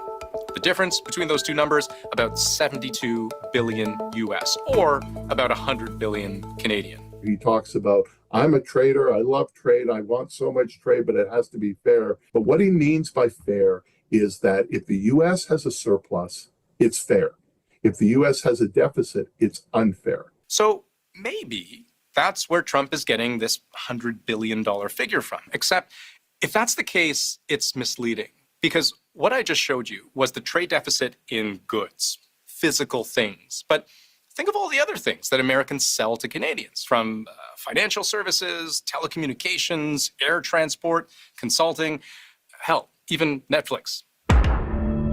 It's very important to look at services as well, because services has been a growing part of trade for many decades now. Yes, any honest accounting of a trade imbalance must take services into account, because that's trade. And when you look at that balance sheet in services, the U.S. actually has a surplus over Canada of about $32 billion U.S., which doesn't wipe out the deficit in goods, but it certainly pulls the two countries a little closer together. The actual total trade imbalance between Canada and the U.S. is about $40 billion U.S., or 57 billion Canadian in Canada's favor. But let's set aside the number, because like I said at the start, I don't know if it's clear to anyone where Trump is getting his numbers from, because he hasn't explained it, even when asked. But there is a bigger question here about how Trump appears to be framing the trade imbalance as some sort of subsidy to Canada. And so I think what he's saying implicitly, we're giving more dollars to Canada than they're spending in the U.S. And he thinks that's a subsidy. He's just saying the very fact that there's a trade deficit shows that we must be subsidizing things in some fashion. And that's not the case. Right, because when we think of subsidies, we tend to think of handouts, right? Except it's not like the U.S. is just sending Canada $40 billion a year for nothing in return. Like when I buy a $6 jar of mayonnaise from Walmart, that's not a subsidy. I'm buying mayonnaise. And Americans are simply buying more from Canada than Canadians buy from Americans. And experts we spoke to say that's not necessarily a bad thing. There's nothing inherently good or bad about a trade surplus or a deficit. The United States has had a trade deficit pretty much since the end of the Second World War. Why is that? Because they're richer than any other country, so they buy more stuff. And consider this, the US's $40 billion trade deficit with Canada pales in comparison to its trade deficit with many other countries. Just look at how much more the US buys from China each year, for example. That gap is more than $250 billion. So Canada only accounts for about 5% of the overall U.S. deficit just in terms of traded goods. It's not even in the top 5 countries that have a larger surplus. But let's go one level deeper with Trump's argument, because what he's actually been trying to get across is that the U.S. doesn't actually need any of the stuff it's buying from Canada, and that it's only been buying Canadian products to essentially help Canada out. That's the subsidy. We're doing it because of habit, and we're doing it because we like our neighbors, and we've been good neighbors. But we can't do it forever. You know, they make 20% of our cars. We don't need that. I'd rather make them in Detroit. And it's not just cars. It's also lumber. We have massive fields of lumber. We don't need their dairy products. We have more than they have. We don't need anything. So now we're starting to understand his point, that he believes the U.S. can and should produce all of these things domestically instead of paying Canada for them. The America First movement, not just Trump, but the America First movement and the economists who are part of it are fixated on the deficit as synonymous with job loss in the U.S. And that's certainly an argument you can make from industry to industry. If you set aside the notion that the whole reason you buy things instead of make things is because making things is often more expensive. But if Trump really believes that the U.S. buys too much from Canada, he is leaving one big thing out. The one daily purchase that makes up about a quarter of everything Americans buy from Canadians. The U.S. produces more crude oil than any other country in the world, around 13 million barrels a day. But for its own citizens, it needs more than that, about 20 million barrels a day. And it can't even efficiently use a big chunk of what it does produce, because historically, American refineries have been set up to process a different, heavier kind of oil than American drillers can find in their own shale deposits. So that's an expensive problem. But you know who produces exactly the kind of heavy crude oil America needs? You guessed it. The U.S. buys the majority, around 60% of the crude oil it needs from Canada. And on some level, it makes sense. Canada is a relatively stable energy partner. Pipelines make transporting oil a lot easier. Because of the distance, because of pre-existing supply chain links, because of transportation routes. This is why Canada and the U.S. trade the most. And one other way to look at Canada's trade surplus. If you remove oil, we're now running a trade deficit with the United States. It's largely one commodity in our case. And that commodity is not putting Americans out of work. It's putting Americans to work. Putting Americans to work because of what I just mentioned a few moments ago, that there is an entire industry built around the importation of heavy Canadian crude and all the American workers who process and refine that oil domestically. Oil and gas is probably one of the best examples of how something that is responsible for a huge trade deficit is actually creating tens of thousands of jobs in the U.S. Now, Trump has signaled that he intends to ramp up domestic drilling, too. But to use all of that oil domestically, there would have to be a significant and expensive retooling of America's refining capacity as well. That doesn't happen overnight. So in the meantime, Americans buy a ton of oil from Canada. And that is the single biggest driver of the trade deficit that Donald Trump says is a big, big problem. If it were to be interrupted, I know it would harm Canada, but it also would get the attention, I think, of U.S. policymakers because there are parts and regions of the U.S. that very much depend on those imports. So, yes, the U.S. has a trade imbalance with Canada. No, that doesn't mean the U.S. is subsidizing Canada's economy. But yes, Trump can and will likely continue to argue that it should be buying less from Canada and producing more at home. how easy that is to actually do is one question. Another is how much of all of this is just part of one long, dramatic negotiation.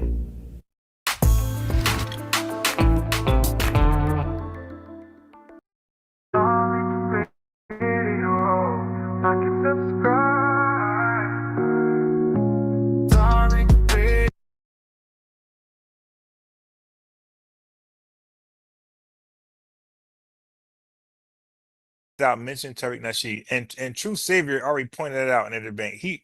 He pointed that out so fast. Like, dude, debate me, not Tariq, and Chief X couldn't do it. Brother Reggie can't make a case against FBA without bringing up reparations. They can't do it, and that's why they don't go anywhere with it. The argument is flawed.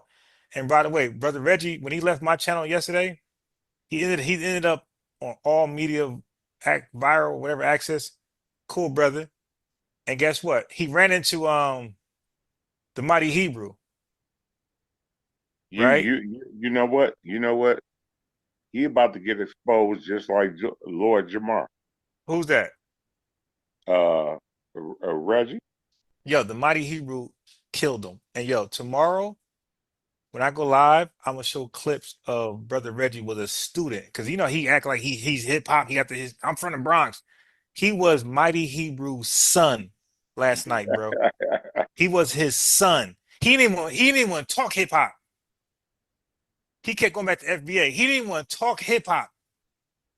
He was mighty Hebrew. No, yeah, this dude is official with the hip hop history, bro. This dude is official. Brother Reggie conceded. He's like, nah, you got it. Keep talking. You got it. You got it. Keep talking. He didn't want to contribute. You got it. And you know what most of the time, brother, just let people keep talking. Just let them keep talking. Peter Badges. He said he's gonna have Chief. Okay, so now I'm gonna share my screen. All right. So look, I'm gonna take back something that I said yesterday because I try to source up. So Marcus Garvey never said. Okay, so Wikipedia says it, but I try to follow up other resources. Other resources don't agree. So other resources say that Marcus Garvey never praised Jim Crow. All right. So you see, I'm unbiased. Haskell can't do that. And neither could Stu Pease or Hassan or anybody from the Caribbean. They can't admit something. Like Haskell won't admit Garvey was a fucking scammer with the stocks. He'll never admit that.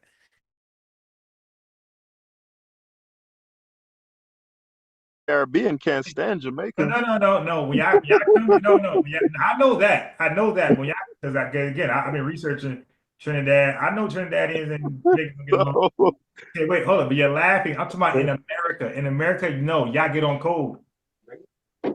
You saying Jamaicans get on, like Jamaicans with Jamaicans, or yes? In America, I ain't never in my life experienced Jamaicans fighting, arguing in my life, online or in real life. Me and Stu Pease. Y'all be lightly tapping each other. No, I'm talking about how it could go left. Like no, I'm biased. I don't fuck with Stu Pease, bro. Okay, cool. Okay, so y'all had a personal fallout, but we don't know about it. That's my point. No, that shit was online. That the nigga got mad at me because I said natural selection doesn't work. Okay. It's a non-functional thing, and the nigga got mad at me. Hey, bro, no, Stu Pease is an anomaly. You can't use him. Over a dead fucking white man. No. Stu Pease will argue with an 8. But I'm biased. I'm biased. My heart is still hurting, bro. Me and this man was trying to do a show together, right? I know, but Stu and I'm thinking we building, and dog, the man got mad at me because I said that natural selection cannot explain speciation, how different species come into being. Once the cell was discovered, that was it for natural selection. It doesn't work. And the nigga got so mad at me, bro. Right, so let me put the link. Somebody wants the link. Hold Like, bro, he wouldn't answer my. Do you play that? Damn, that's fucked up how y'all did. Losing. So you losing, I'm going. It's that flat. I'll check out Fat Joe. Got a Godfrey podcast, got how Nigerian type of stuff, and talk till he gets where he want to be. Hidden agenda.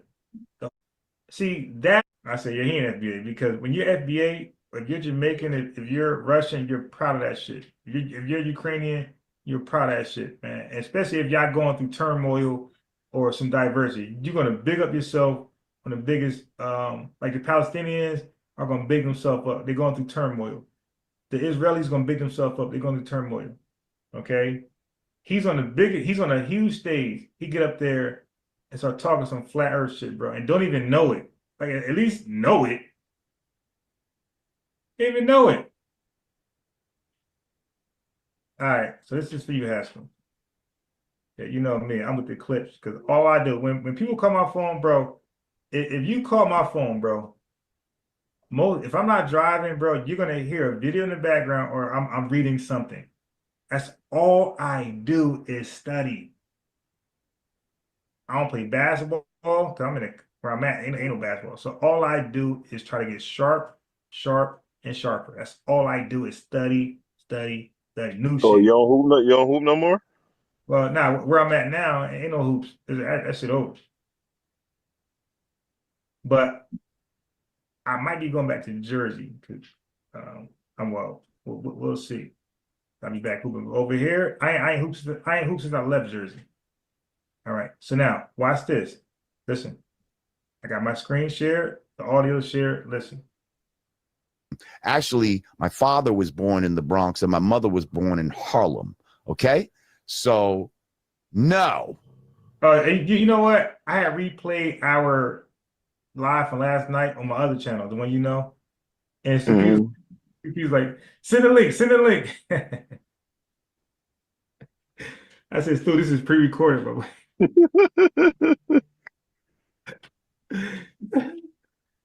yo, that was right at the moment where you was about to ask me about the trademark. So it was because you were sharing your screen about the ugly America, whatever. He was like, share the link. I'm like, oh shit, this guy.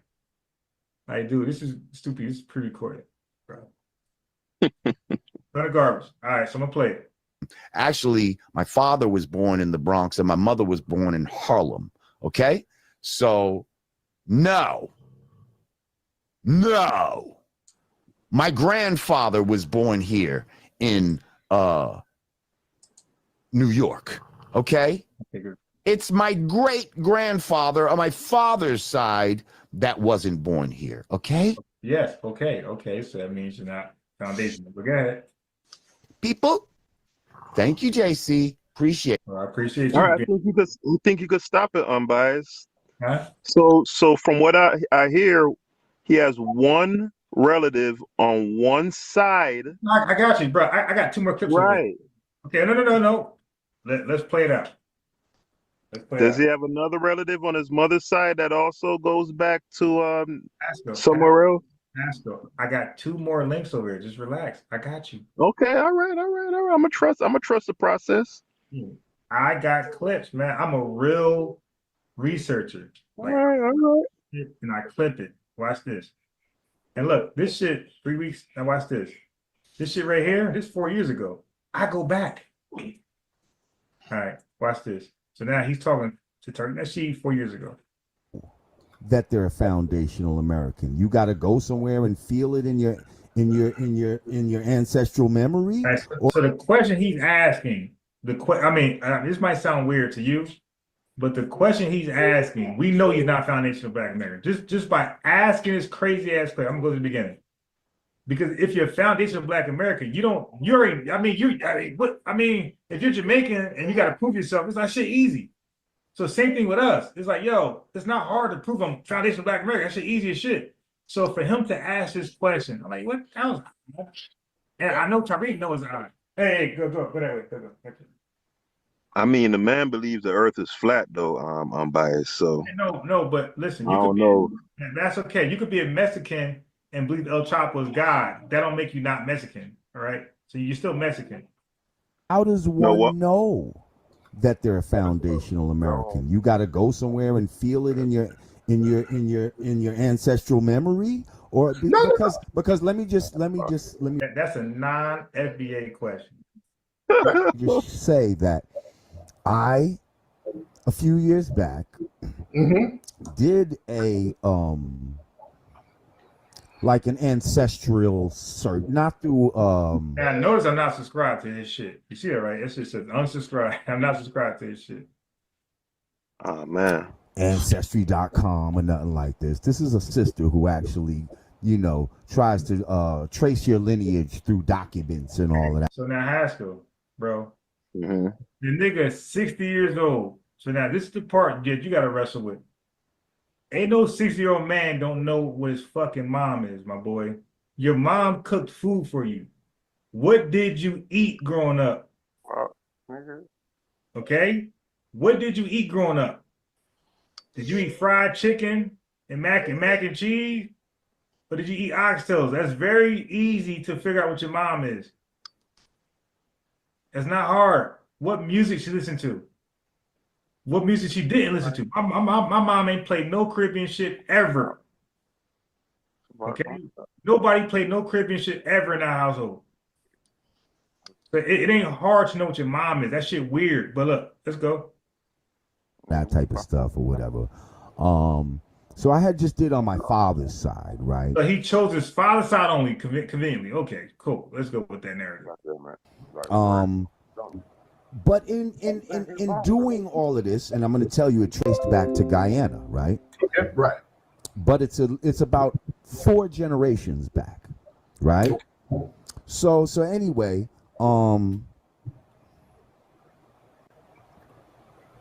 what I was going to say. Okay, so I know y'all saying let it play, whatever. But I have to stop it to highlight what he's saying. I know what I'm doing. Okay, so he said when he checked his father's side, chat panel, and he said it goes back to Guyana. Now watch this. So Tariq's gonna respond, Haskell, and then he's gonna mention his mother's side. That's why I say, I got you, my boy. I got you. Watch this. Hold up. Relax. Let's go to the top. Take it from the top. Okay, here we go. Take it from the top. We can trace back. My family suffered from redlining and all that type of shit, because I know how you feel about like. I'm gonna call cap on that, because I know when Jamaicans came here in significant numbers and when they were not here, they were like spotted.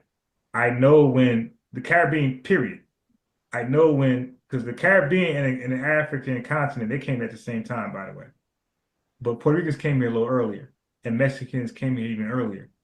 So I know American history. I know who was here, who wasn't in mass. Okay, Mexican, and guess what? I even know why Mexicans were classified as white. You guys don't. I know why they were classified as white. For what reason? Watch it. Watch it. Jamaicans that come here right now, this generation, and they're able to get loans. My family didn't go through that. My family didn't get all that when they came here. We lived as regular black people. So let's talk about that. Let's talk about that. That would not, if they came over and they immigrated, because your family came from immigrants. They immigrated over here. And he said, yes. Okay. You can Ellis Island. Right. I know the boat. Hey, that's very different, because you can't get a reparations claim like that. And this, you can't get one like that. Let's go on. Very important to not mix it up. But now keep in mind, this is just my father's side. I understand that. We all have 2 sides now. My mother's side, I ain't traced that yet. That could go straight to a plantation for all I know. There you go. Yeah. Okay, so that's something. Right. I got. But let me sum it up with this. This for everybody, because you be, you ain't solid. You be like, okay, so this what happened. Don't care if he FBA or not. So I don't have a dog in the fight, bro. But I want to. I don't care. No problem. But I want to go.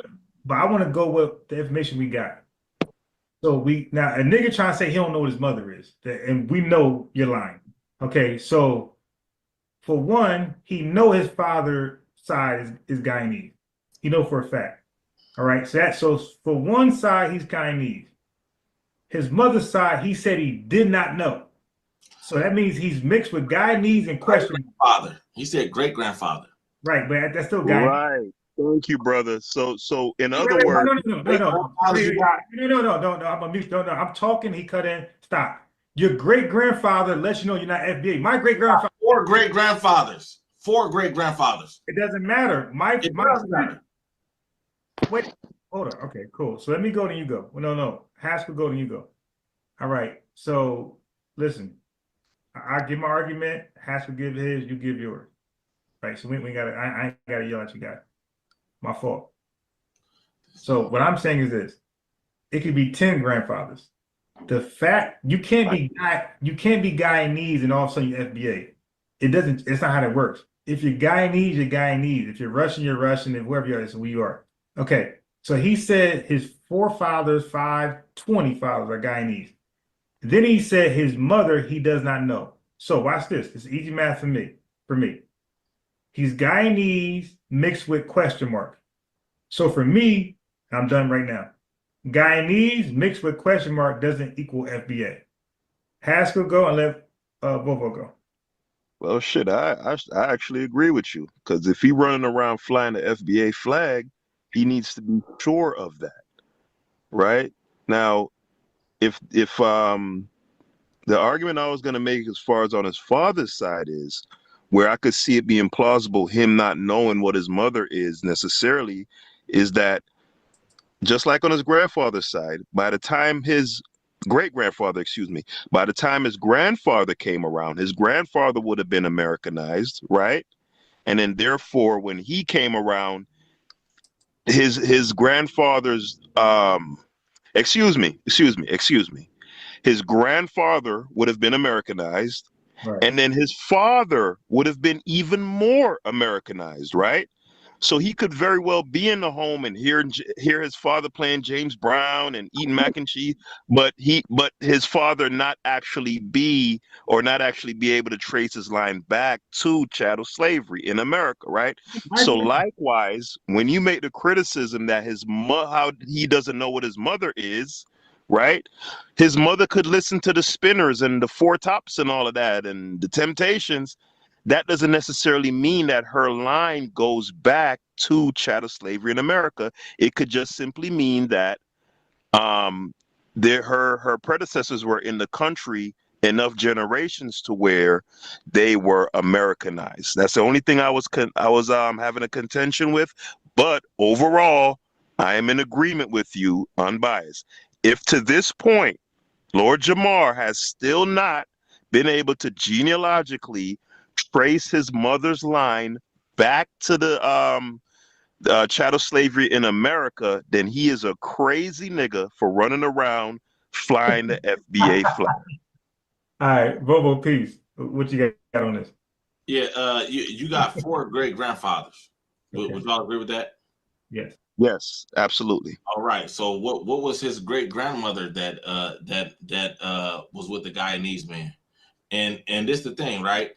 Ooh, that's a great point. I didn't even think of that. This is easy work, actually. This is really easy work. This is not nothing that's difficult. This was 4 years ago. This was 4 years ago. It's not hard to trace our lineage back.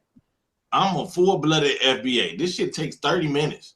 It ain't nothing that's difficult. There's not nothing crazy to look at. It's really easy work to do. You know what I mean? So like you got 4 great grandfathers. If 3 of them is FBA, more than likely they were. You're FBA. You got 4 great grandmothers as well.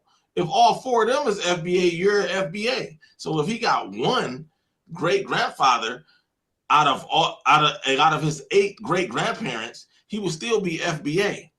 Like, this is not really nothing that's hard to do or none of that. What this is that he was just getting the information. Just 4 years ago, he wasn't understanding what we're saying, and 4 years ago, most people did not understand what we're saying.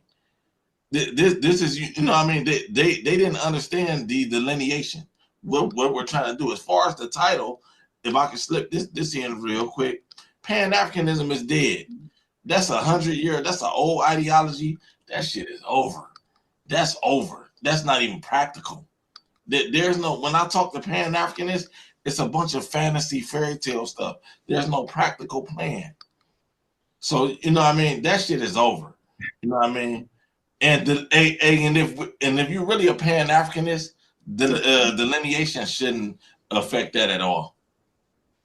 Beautiful, man. So what you think? What you think, Unbiased? I thought he made a great. I was gonna ask you. Wait, so do you agree with his theory of the? I don't know, because he brought a new, because I didn't even consider that. Now, What? Is it that? What? Hold on. Is it that to be FBA, literally every single predecessor Yes. has to be FBA? Yes. You got to trace the lineage back to 1870, if not earlier. No, but you could trace your lineage. Let's say, like you said, you have four great grandfathers, four great grandmothers, right? Right. So let's say his great grandfather was married to a woman who was FBA, right? Right. And then her line, That's different. Yeah, that's what he's saying, Unbiased. No. That's what Vogel's saying. That's not what Lord Jamar is saying. Lord Jamar said he doesn't know his mother's history at all. No, we're not talking about his mother's side right now. And that was 4 years ago, though. No, but that would be his mother, bro. If he married a woman, that would be his mother's side. What are you talking about? No, you don't. No. I'm saying if his great grandfather married a woman, right? Was with an FBA woman, but that would have been wait. So that FBA woman would have a lineage, right? Yeah. Right. That would be his mother. You ain't getting what he's saying. Listen, his father's side, when you get the great grandparents on his father's side, his father would have had his great grandparents would be his father's grandparents. So that's 4 people. Right. They're Guyanese, right? One of them is. So we got 3. Wait. All of them. What do you mean one of them? They all are. No, they're not, bro. You're not hearing what he's saying. He said one guy, his great grandfather. Okay. So okay, cool. So watch this, because we did my hypothetics here. So we're not talking about hypothetics. Yes, because well, if you say what if, that's hypothetics. So you said what if? I never said what if, but go ahead. Okay, watch this. I got you. So now his earliest grandfather was Guyanese, right? That ain't his earliest grandfather. No, he said his great grandfather was that's Guyanese. early. That's early. Mean like back in time, early 18th century. So his earliest, his latest. Okay, fine. His latest grandfather is Guyanese, right? One of them. Dude, okay. He just told Trey that his family immigrated here from Guyana. He said one of his grandfathers. One of his grandfathers. That was the oldest one, though, right? No, one of his great grandfathers. What do you mean by oldest one? I don't even know what it is. You don't understand. Where? I got it. Let's do it again. That's why chat. I gotta slow it down and stop it. So you guys said don't stop it. Press play, but I gotta stop it now. Okay, so watch this. I'm gonna slow it down and stop it. Okay, watch this. Actually, my father was born in the Bronx, and my mother was. His father would be his father, right? Right. That would be his father. Yeah. Born in Harlem. Okay, so no. My grandfather was born. His father, so he's going backwards, right? Mm-hmm. Okay. Here in New York. Okay. It's my great grandfather. Okay, so now it's like I said, the latest guy, the first guy to come over here on his father's side was what? Father's side. Only that one wasn't of his born grandfathers here, on okay? his father's side.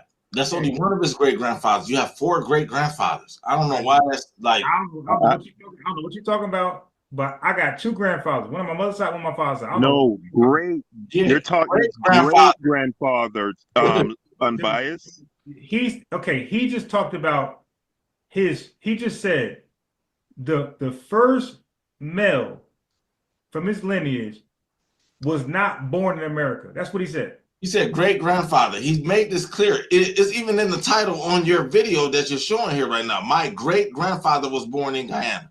It's literally on the title. He's saying the same thing. I don't know why you're forcing it. That's the oldest father, right? That's not the oldest father. Okay, wait, hold on.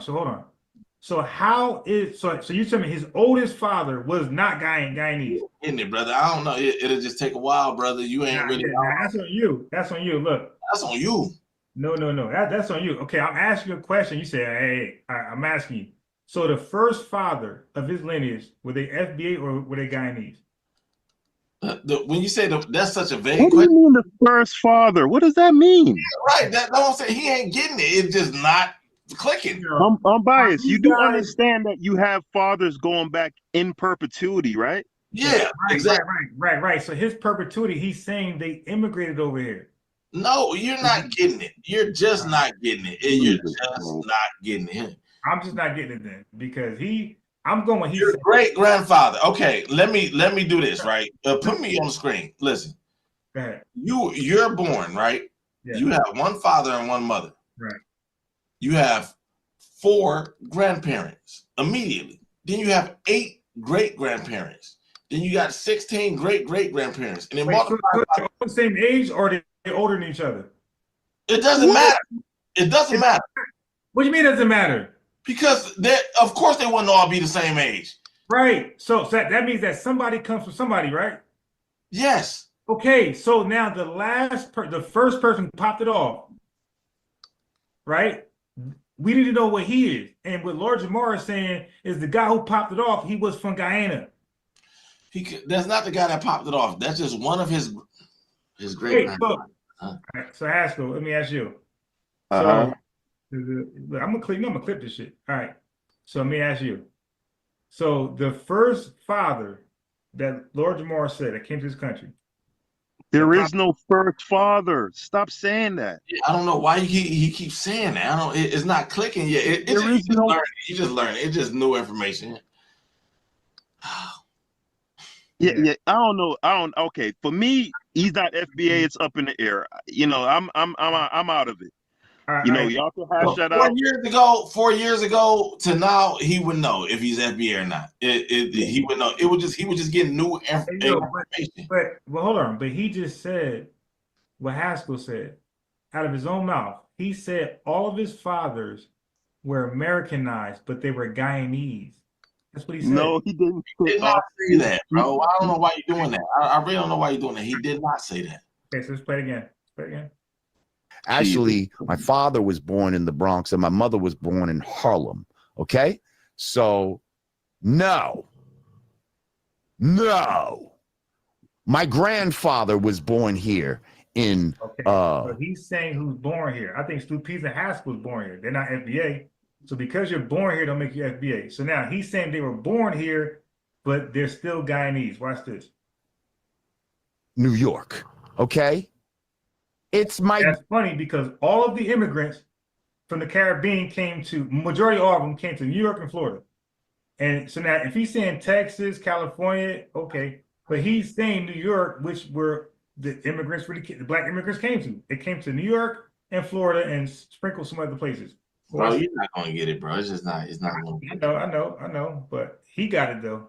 Watch this. Okay. Yeah, it's my great grandfather on my father's side that wasn't born here. Okay. So he said his great grandfather, right? On his father's side. Right. Okay, my father is my father, right? Then I have a grandfather. Then I have a great grandfather, right? So no, you don't just have one grandfather. You have 2 grandfathers. I'm talking about the father side, though. You're going to have 4 great grandfathers. On your father's side, you're going to have 2 great grandfathers. No, I'm saying for my father's side. My you're father's going to have 2 great grandfathers on your Yes, father's you're going to have 2 unbiased, 2 great grandfathers on your father's side. He would need this to be drawn out in a diagram. He needs a visual aid. That's what it is. That's exactly what it is. He needs a visual aid. Okay, well, he is speaking of a singular guy. He's not speaking of plural guys, right? So he's naming. Okay, cool. So he's naming 1 by 1 by 1, Haskell. He's not naming 2 by 2. All right. He's saying 1, 1, 1. That's singular. That you're proving our point, but you don't understand that you're proving it. Got it. So let's go back. That wasn't born here. Okay, One of people. Okay, right. And he was the oldest one out of the two he just named. Well, you just throwing that in. You just throwing that in. You just literally threw that in personally. That was your personal throw in. He never said he was the oldest or none of that. So let's go here because he got more specific with Tariq Nasheed. Let's go here. Yeah, he said one of them. He said one of my great grandfathers. Okay, cool. Well, okay. So what? Okay, watch this. So what were the others?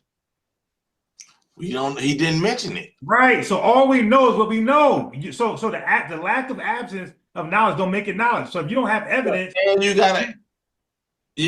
gotta remember this, brother. This was 4 years ago. But it doesn't matter. What I'm saying is, don't matter. Okay, I got it. Where you from, that matters. But what really matters is that the only data he gave, the other stuff is question marks. Question marks don't mean an answer. It means we need an answer. So he said the only answer he gave was Guyana. He did not give FBA. He did not give Trinidad. He did not give Nigeria or white. He gave one constant answer. He said the other shit I don't know. So in this video, so watch this real fast. If he's saying Guyana, and then he said I don't know, Guyana and I don't know, it does not equal FBA. I know that. Okay, now let me say this right. This was 4 years ago. He was trying to get an understanding. That's what this whole video is about when he's talking to Tariq Nasheed. He's trying to get an understanding. He even said, I can't get down with the FBA shit. He was trying to get an understanding. I'm pretty sure 4 years now, 4 years have passed. He's got a full understanding. Find that video. Find that video. We got the full understanding. You find that one. While I source up, you source up. I don't know about that. I don't know. I'll be all day looking for that. But that'll take all night. But hey, unbiased. I want to get back to Garvey. How does one know? We going down the rabbit hole. He's asking that right there. How does one know? He's asking one. He's trying to figure out himself. But again, the lack of evidence doesn't mean evidence. So watch this. Let's go. How does one know that they're a foundational American? And that's a non-foundational question, by the way. What you mean how does one know? He even said foundational American. He couldn't even pronounce it right yet because it was new information. No, which meaning that he's not foundational, but it's okay. Watch this. You got to go somewhere and feel it in your ancestral memory, or because let me just say that I a few years back did. Hey, by the way, don't read the chat.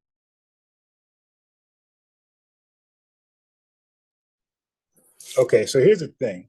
They are the ones who added the confusion to the conversation. So as I play Lord Jamar with Tariq Nasheed, he's going to say his entire family on his father's side.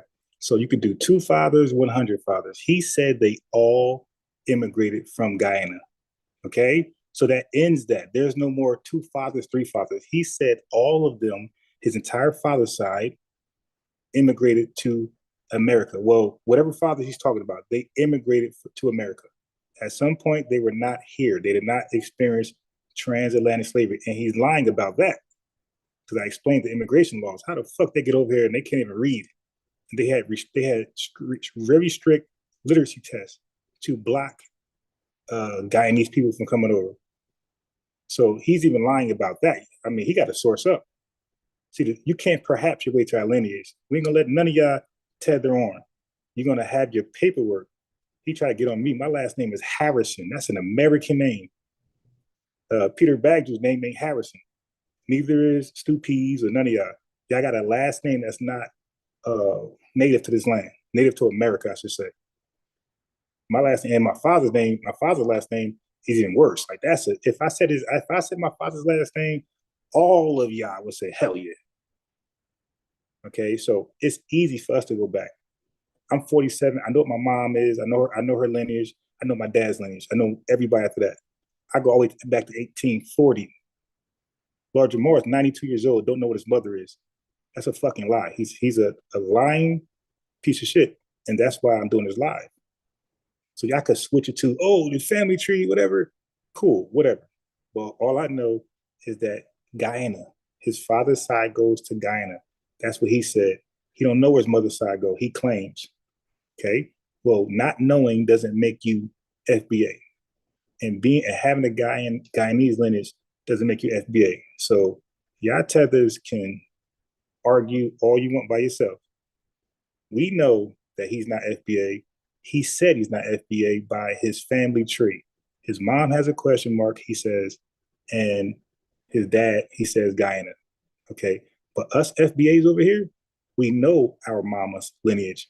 We know our father's lineage. That's a tether argument to lie and say you don't know where your mom came from. That's a tether argument. It's not an FBA argument. Everybody in this chat that believes they're African American or FBA, we know where our mom come from, and we know our father. That's a lie. That's the end of the day. I'll finish playing it though, but that's the bottom line.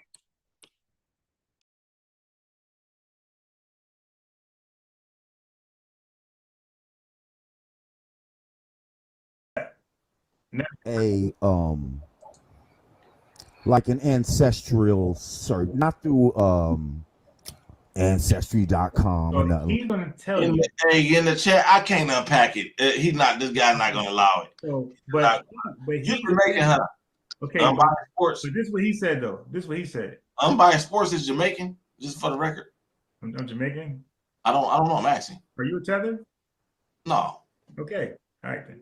Now, what type of question is that? I'm asking. Are you Jamaican? What? I'm asking you. Are you a tether? No, I'm not. All right. See how easy that is for me to answer.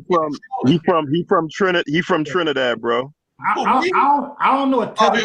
Trinidad. Oh, that's why he's so stomach so hard. I don't know a tether Trinidad. Last name Harrison, by the way. Harrison's American. Harrison's American. You can go. Now, Bo, what's your last name? I'm not gonna say my last name. Exactly. I show my face. Exactly. I show my last name Harrison. I'll just show you a census record though. This what we talking about. You don't got one of these. That's somebody else shit. That's somebody else shit. What's your last name? Well, I mean, if that's what you're saying, if that's what you're saying, yeah. If you feel that's somebody else shit, then that's just what it is. But this what you can do. Look at my Facebook. Rondell Harrison, nigga. You look Latino to me, nigga. You look Latino to me, nigga. Yeah, I know. Okay. I'm light skinned. Right. You got Latino. Like Huey P. Newton too, right? Okay.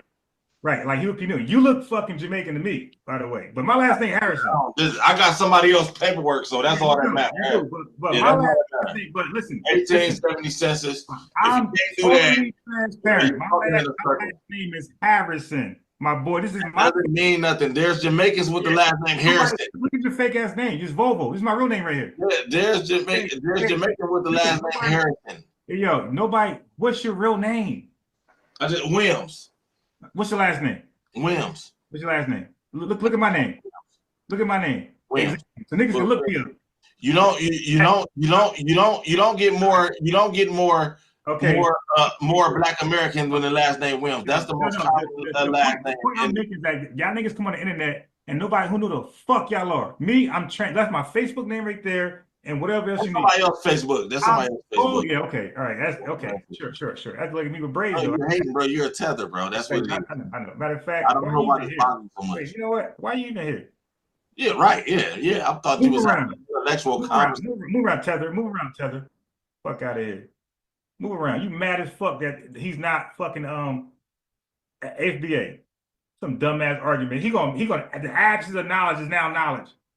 He never said FBA. He said Guyanese. I don't know. How does Guyanese I don't know equals fucking FBA? Fuck you talking about? Trying to make the nigga FBA. That shouldn't work like that. He's telling you what he did. He said I traced my ancestry, my father's side. The fuck y'all two talking about? He said, I traced my ancestry and it's Guyanese. The fuck y'all talking about? He didn't say, I got two grandfathers. One is Guyanese, one is FBA. He said, I traced my father's side lineage and it's Guyana. Tariq Nasheed got more specific. So your father's side immigrated here? He said, yes. The fuck y'all talking? Then I got this hypothetical about the grandma. I didn't even think of that shit because it's stupid. That's why you think about it. It's stupid. Stop making shit up. Let's go with what he's saying. He said, my mom's side, I don't know. My father's side, I do know. My father's side is Guyanese. Oh, I didn't think of that. Yeah, because it's stupid. Who thinks of that? Y'all just making up shit to make the nigga something else. Now, you can kick rocks and go somewhere else. I'm playing what the nigga said. Y'all niggas making shit up. That's some tether shit. Niggas can't be honest. I'm playing what people say. You got some garbage shit, you read it to me. And if that shit says what it says, I accept it. I'm different than y'all, nigga. I'm fucking American. I accept the facts. Yo, at this point, if you're from New York, you're automatic tether. I think that's a good rule of thumb right there. Okay. Y'all could go with How that. does one know? So Nas a tether, Jay-Z. Okay. Okay. Moss number 25 is a tether. Okay. All Man, that. you know I'm bullshitting, man. Go ahead. I'm just, tit for tat with you. All right, but that is something serious though, what you said, because no, it's not tether. See now you're undermining, which makes you tether. You said I'm Tether doesn't mean it's not equivalent to immigrant. Just like coon doesn't equal to black. Just like a racist white person doesn't equal to white people.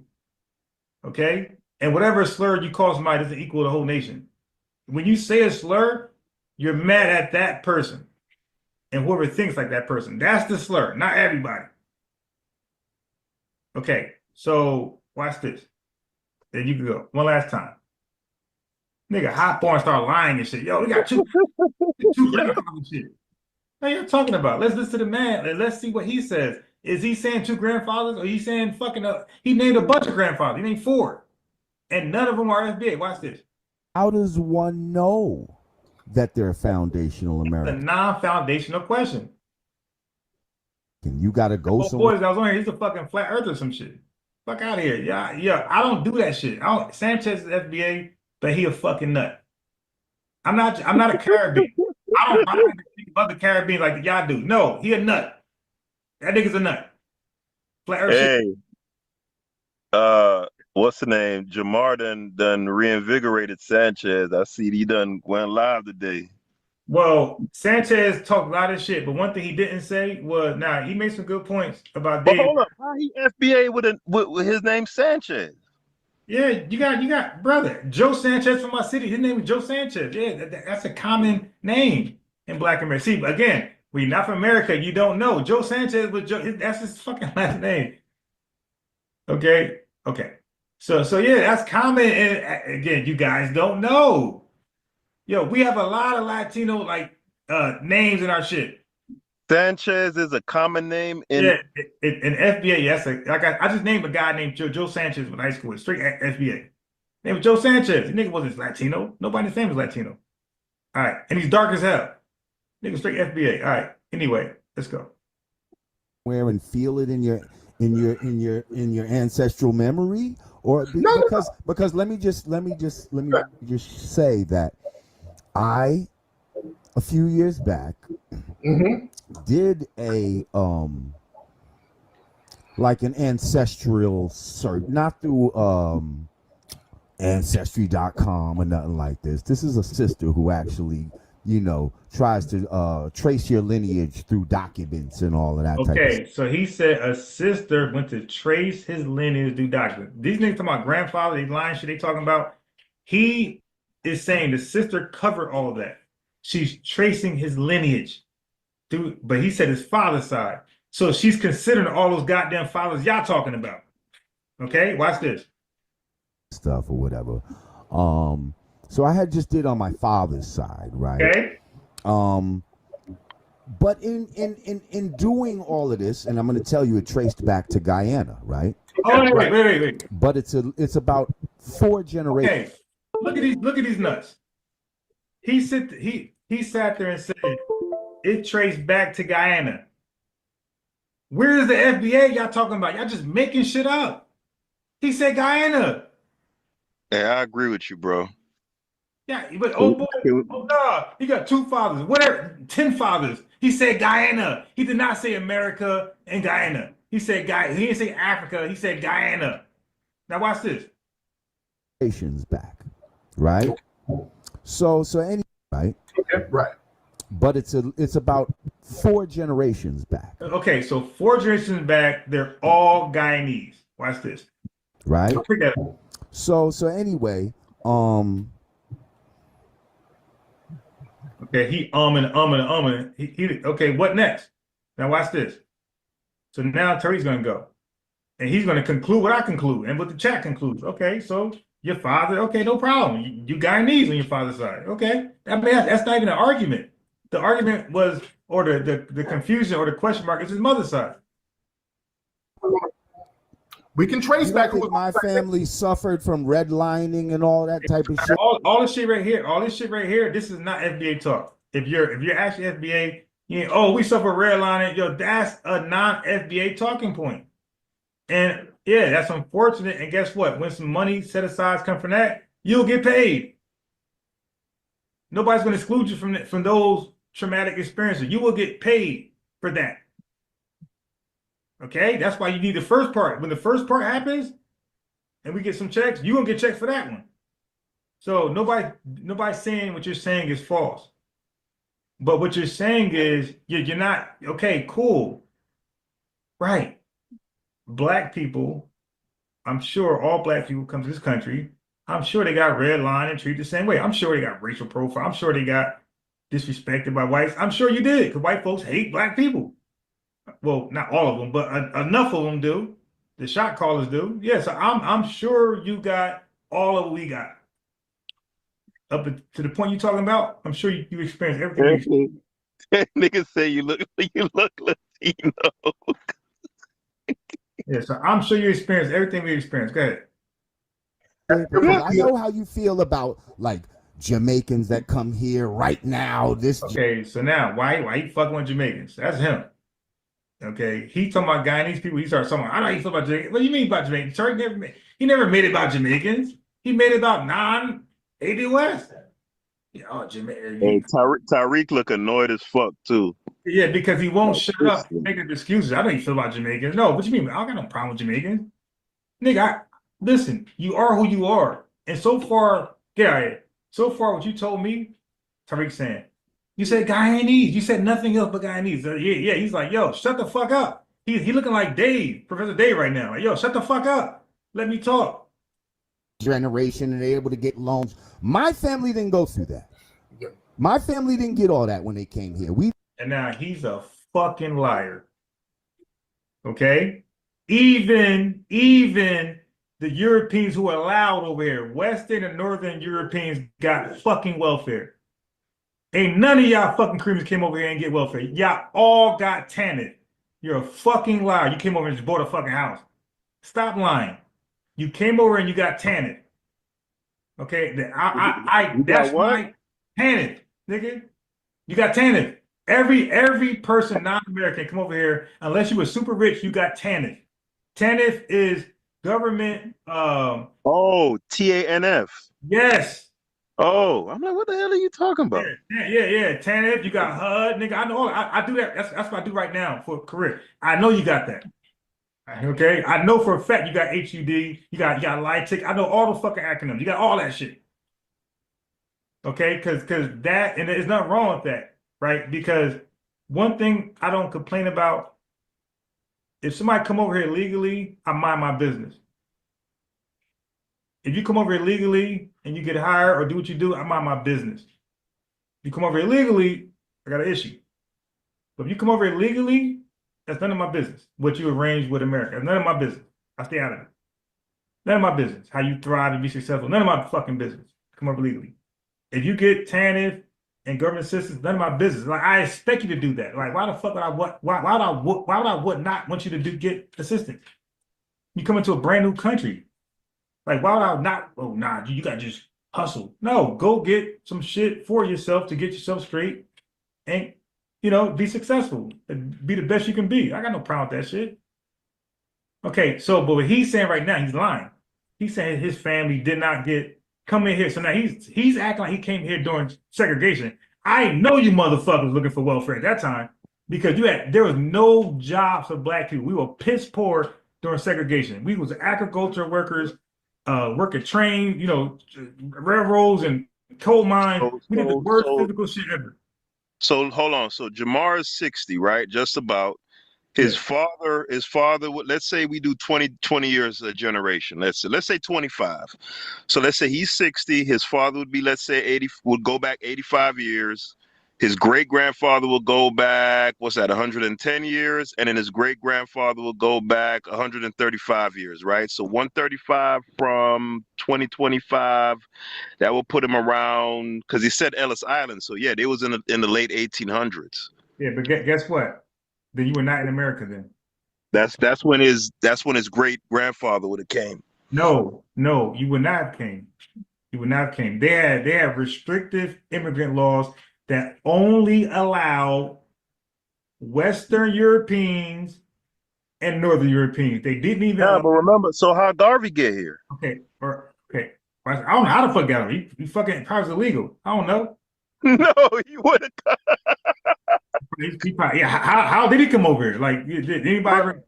Yeah, probably illegal as shit. But bro, as much smoke as them white folks had with him, you think if that man was illegal, he would have been able to be running around and talking all that crazy? Yes, because just because you okay, again, you don't know American history with the laws. Just because you're illegal don't mean you can't naturalize. You can so it's like there was ways to protect yourself coming over here illegal, bro. You can still naturalize. Garvey was an illegal alien now. Okay. Here we go. Okay. Haskell, you don't know American history, so I'm going to teach you right fast about the restrictive immigration laws. Okay, so watch this. Watch this. Okay, watch this. Watch this. I'm gonna learn you, bro, my boy. I'm gonna teach you about American, right? Watch this. Now I'm not gonna share my screen. Yeah, you're not getting my source.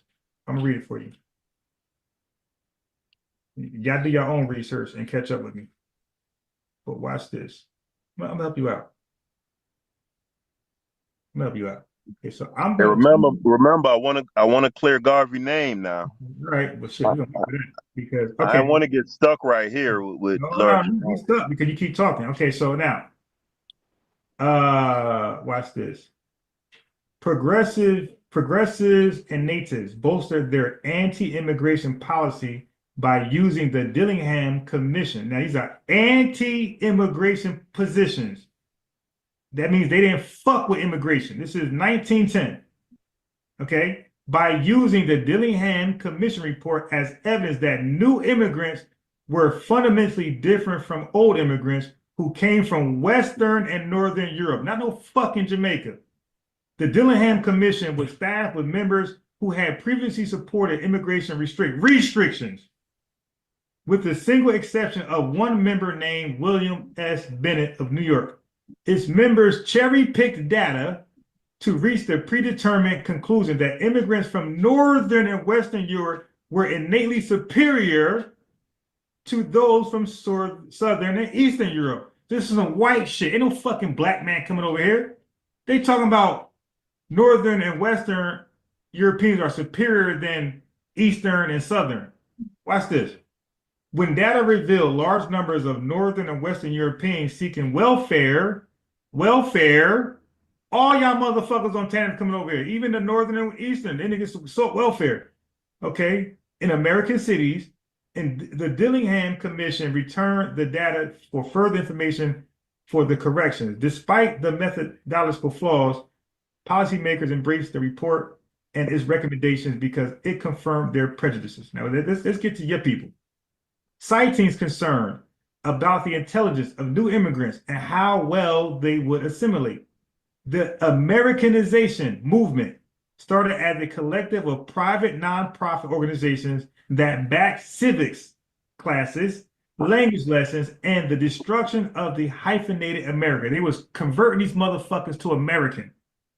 Watch this. No longer where you came from. You're American now. This movement eventually morphed into a series of government programs that wrote school curricula to push for immigration assimilation, including banning the German language from being spoken in public schools. So clearly German's Western. So they got the motherfuckers over here. They would not allow them to speak German. You're going to be American over here. You're going to assimilate and be American. You and the French and everybody else. Watch this. These anti-German laws actually slowed assimilation, but were very popular, especially during World War I.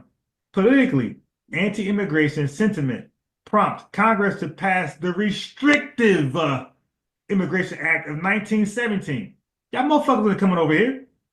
Overruling President Woodrow Wilson's veto.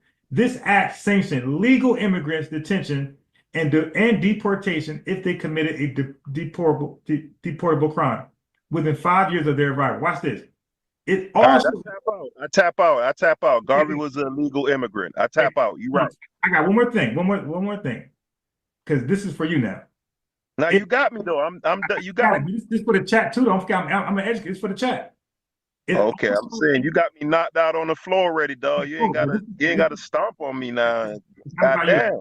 About the chat though, because when I research, it's to like share it. It's not to keep it. Okay, so it also imposed literacy tests and other restrictive measures aimed at limiting immigration flows from African and Asian countries. So they discouraged Africans and Asians from coming over here.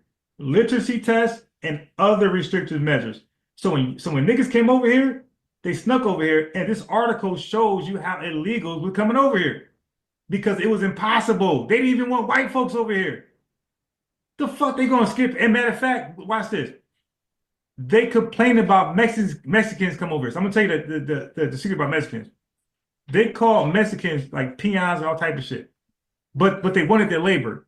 So they had white folks that wasn't having it. They said, hell no, how you gonna invite peons of Mexico over here, but not invite our own brothers from Eastern and Southern Europe?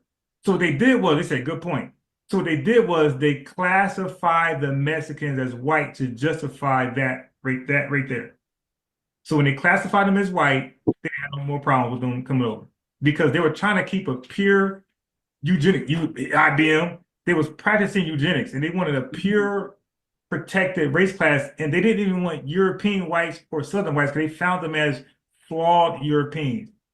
They looked at them as like that shitty European genetics. They wanted only Northern and Western Europeans, and they wanted to protect the American eugenics. They didn't want Africans and Asians and Hindus over here.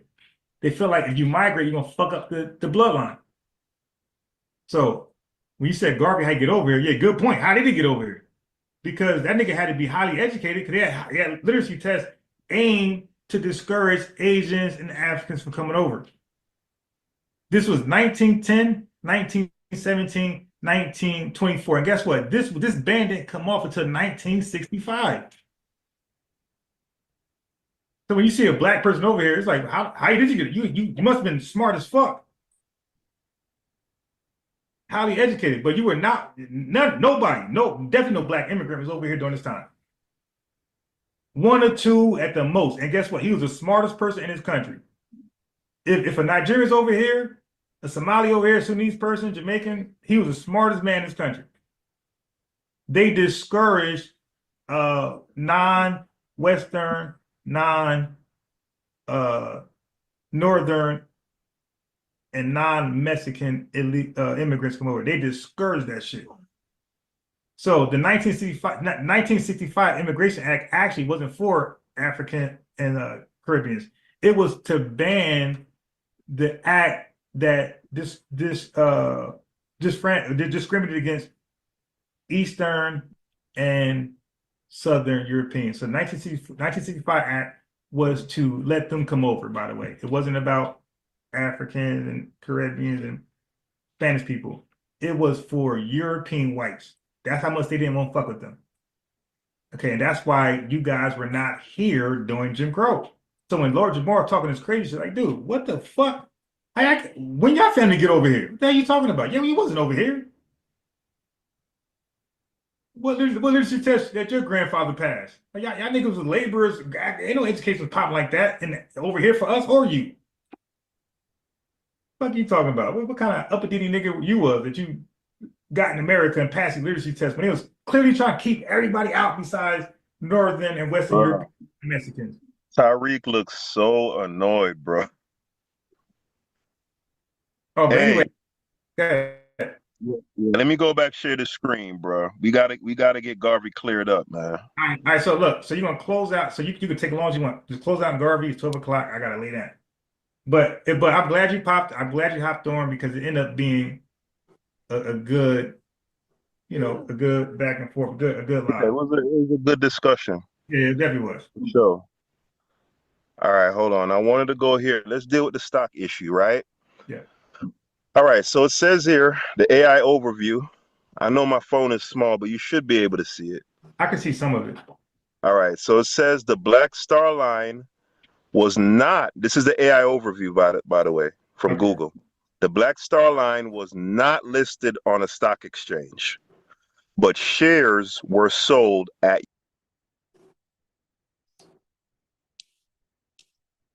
All right, we'll come back to that. I actually got something I'm gonna share my screen. Okay, so I'm at Alabama law, and they got something on Garvey. So let's read Alabama law. All right, we ain't gonna play around today. So again, Lord Jamar said his father's side was from Guyana. He said his family tree went to Guyana. This forefathers in America, you got to source up, bro. We're not believing stories today. We need paperwork, all right? Get that paperwork and we'll believe you. And then all of a sudden you don't know where your mom's from. Okay, that makes sense. So we ain't doing that. We're gonna put you to the side until we figure this shit out. But you're not FBA until you thoroughly, adequately, irrefutably prove that one of your parents stemmed all the way back. So don't forget where this goes back to. This goes back to American or African descendants of slavery.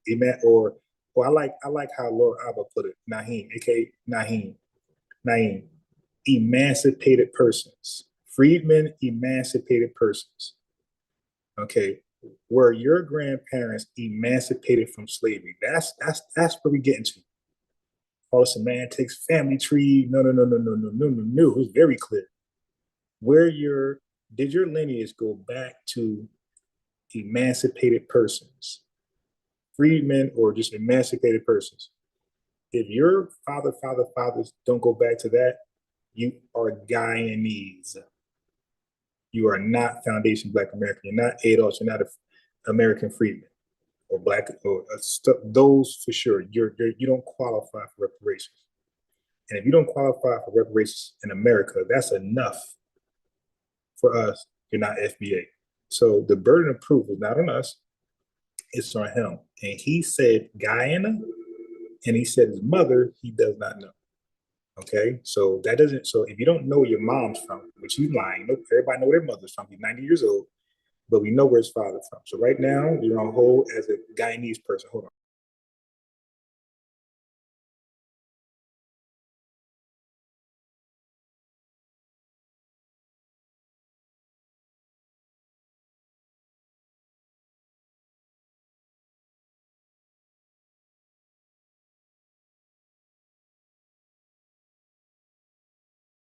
Okay, so anyway, we got. So what we're not going to do is give people answers. We're saying he's FBA, he's 50-50, all this stuff, but we haven't heard him say it. He have not said one person in his family is FBA. He said that they became Americanized. Okay, so matter of fact, that put me to this. So this is what he's trying to say, because we know Jamaicans are quick to tie onto, or Caribbean are quick to tether on somebody else's nationality. I got proof. Watch this. Watch this. You know I'm a clip man, right? You know I stay with clips. I got 100 certain clips from New York. Okay, watch this.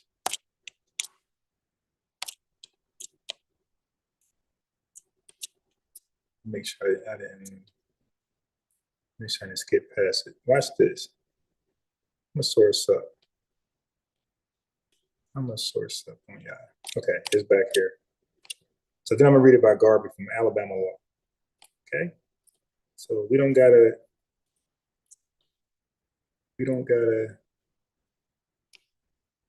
delay or belabor anymore. Okay.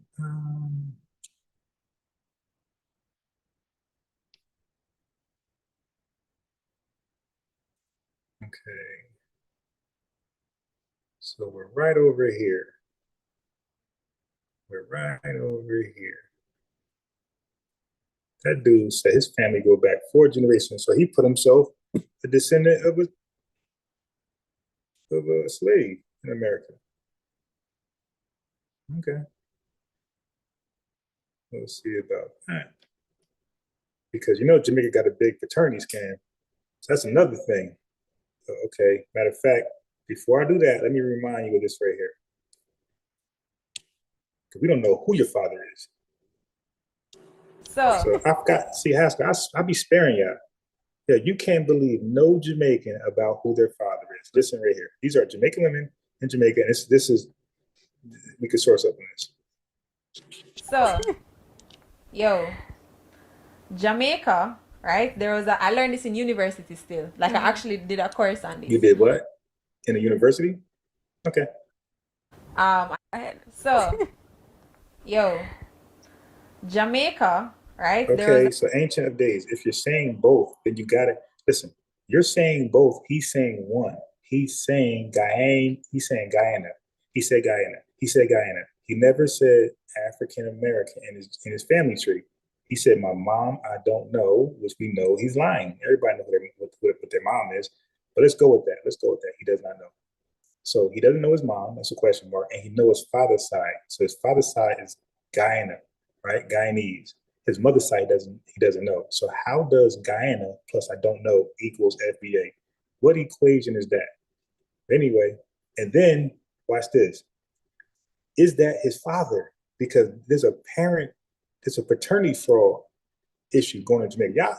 Y'all don't know about this. Okay, so just hold your opinion for 1 second and listen to what happens in Jamaica. Now this is 2011, some shit. So imagine way back when Lord Jamar's dad was around, or his so-called dad, his jacket dad. Watch this. So, yo, Jamaica, right? I learned this in university still. Like, I actually did a course on this. And I saw it being circulated around social media. So Jamaica has the highest paternity fraud in the world with 34.6%. Okay, so damn near 4 out of 10 Jamaicans are lying about who their dad is. Okay, and so we're not even doing that. My dad, no, you got to show paperwork. You got the Caribbean and Nigeria is known for lying about who their dad is. Let's go on. I learned this in first year university, right? So basically what they're saying is that I be a jacket. I just be a jacket I give away. When you just y'all have some tailor jackets too. Yeah, you have some well tailored jackets still. Not lying. But yeah, so basically like a lot of men are taking care of children that are not their own. Unbeknownst to them. Unbeknownst to them. But I feel like you see it a lot. Yo, there was an article, you remember the man and him did have like must say 5 or 7 pitney. And him find out say no, them have 7 picnic and him find out say 5 a jacket. Yeah. And after something like the uncle or something like that. Yeah, but this and him yeah. But so 7 men in Jamaica thought they had biological sons or daughters, whatever. It turned out 5 of the 7 had jackets. Jackets is a Jamaican term or a Caribbean term for a mother pointed out a man or a mother gave a man the responsibilities of fatherhood, but he was not the biological father. So the jacket means you're wearing another man's responsibilities, basically. Wow, it's crazy. What you does? So, yo.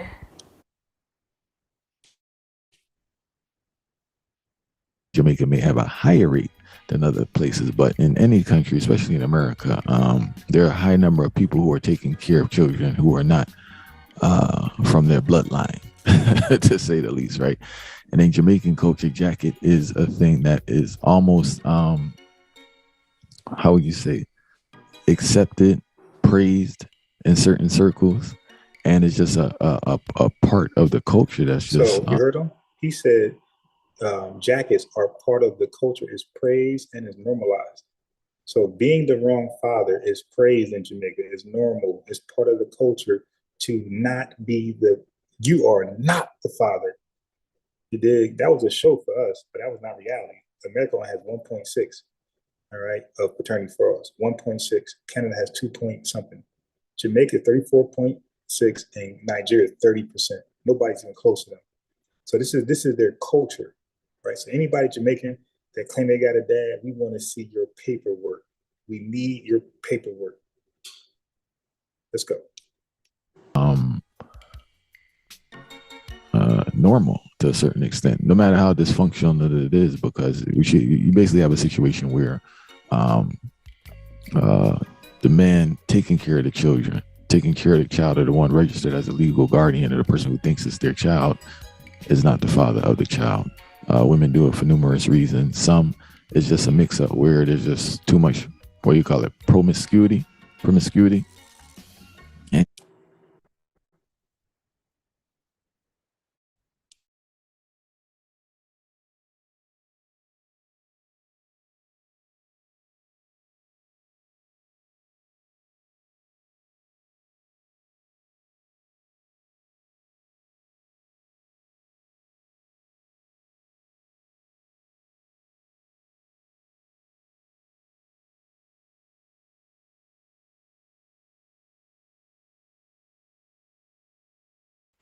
angered by the insistence of his now ex-girlfriend that he did not father his unborn child, a corporate era man is demanding that he be reimbursed all the monies he spent on her prenatal care.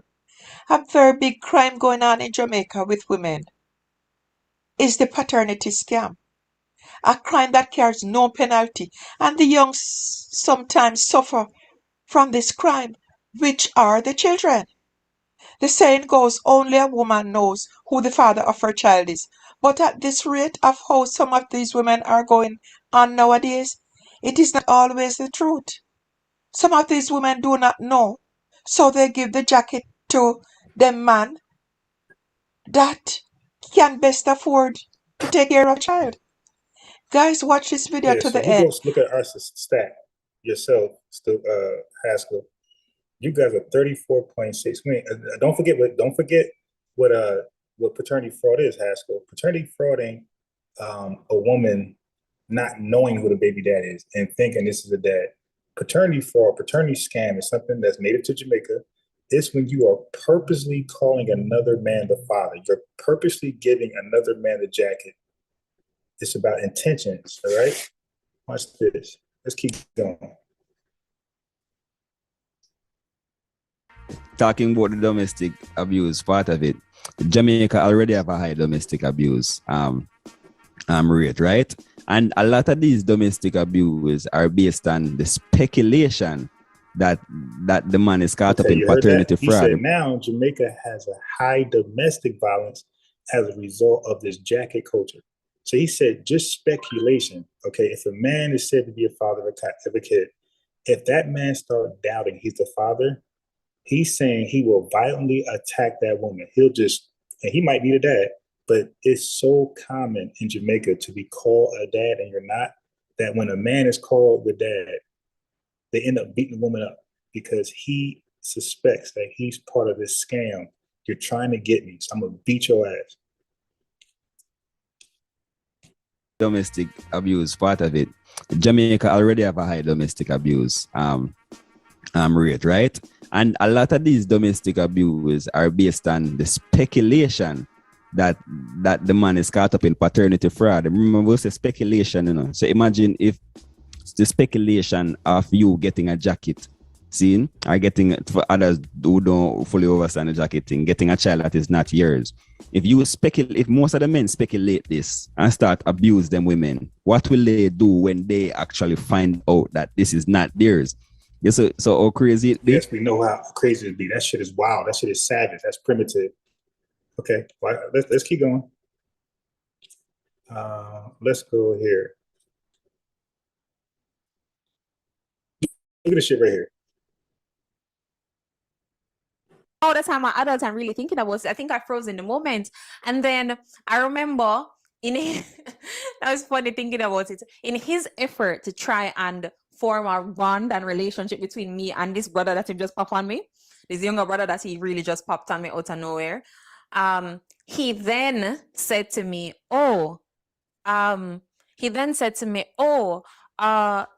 just make him stay. So my father used to just make him stay at my house until for probably like an hour or two, and then come back for us to spend time. Me and this little boy, that is my little brother at the time, because we were so young. Because at the time I had a help at my house and thing, and we would just look at each other and I'd be like, "You want to watch TV?" And he just turned on the TV and like just watch the TV, and then I'd be there like. So I said, so how was school? Good. You good? Like it was so awkward. It's so awkward because I don't know this That's nigga. Jamaican culture, Haskell. That's not over here. And by the way, Haskell, that baby mama stuff. So you wasn't here earlier, bro. You're saying how many? What is our percentage? We were influenced by you. You had this problem in y'all paper, y'all Jamaican papers, the Gleaners. You had baby mother cases way back in 19. Your baby mama and this paternity fraud, Haskell, was a big deal in Jamaica in the 60s. Okay, our 60s, we were highly married. Dr. King, Malcolm X, we didn't divorce. Even Robert F. Williams. Okay, so when we talk about Black people in the 60s, we were married in large numbers. We didn't know what a baby mother was.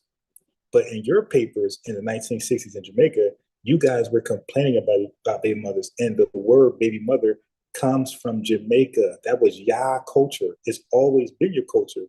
So are you looking for our stats? See, you're not ready for me, man. Are you looking for a percentage of Black Americans with this issue? It's very small. But again, we were influenced by you. We didn't have this problem until the 70s and 80s. And guess who was mixed in with us by that time?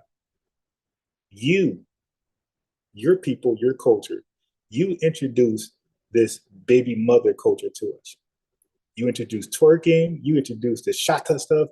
You introduced a lot of negativity towards to Black Americans, to Black society over here. Okay, so as she said, she's like 11 years old, and her Jamaican dad was given a jacket, and he just appeared to her one day, hey, this your brother.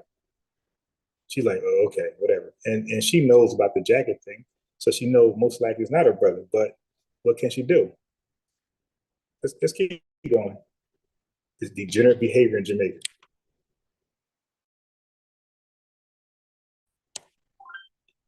Let's keep going. Okay, now you got a bunch of polites in Jamaica. So for you Jamaicans and Caribbean people getting on polite, stop it. Your culture is a bunch of polites. Listen.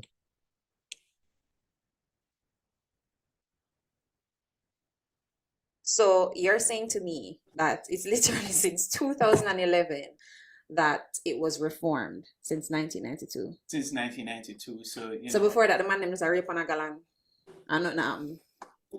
I wouldn't necessarily put it that way. I saw me that put it though. I wouldn't necessarily put it that way. What I put it as is that the government saw a problem and they took the necessary step to make the necessary changes. Them tip too. But anyways, I digress. Okay, so now let's talk about it's basically the Sex Offenders Act, right, but then you were saying that the registry. So the registry started in 2011 as well? So the legislation. So this sex offender registry in Jamaica started in 2011. So before then, they didn't even number or list or document their sex offenders. They just ran wild in the community. And y'all talking about polite? I know where he's going to go when he gets out. He's going to Jamaica because we don't tolerate that over here in FBA culture. You touch kids and things like that. No. So, but in Jamaica, that's highly tolerated. Keep going, sis. There's a lawyer on the right side, and she's a Jamaican covering Jamaica business. Was officially enacted in 2011, but the sex offenders registry itself was officially set up as in physically in 2014. So it's being managed by the Commissioner of Corrections. Okay, so look, so they finally did some sexual registry in 2011, but they had the idea in 2011, but the actual physical registry started in 2014. Meanwhile, these offenders, nobody knows who they are, right? They're never persecuted. Watch this, and they're protected by the way. Watch this.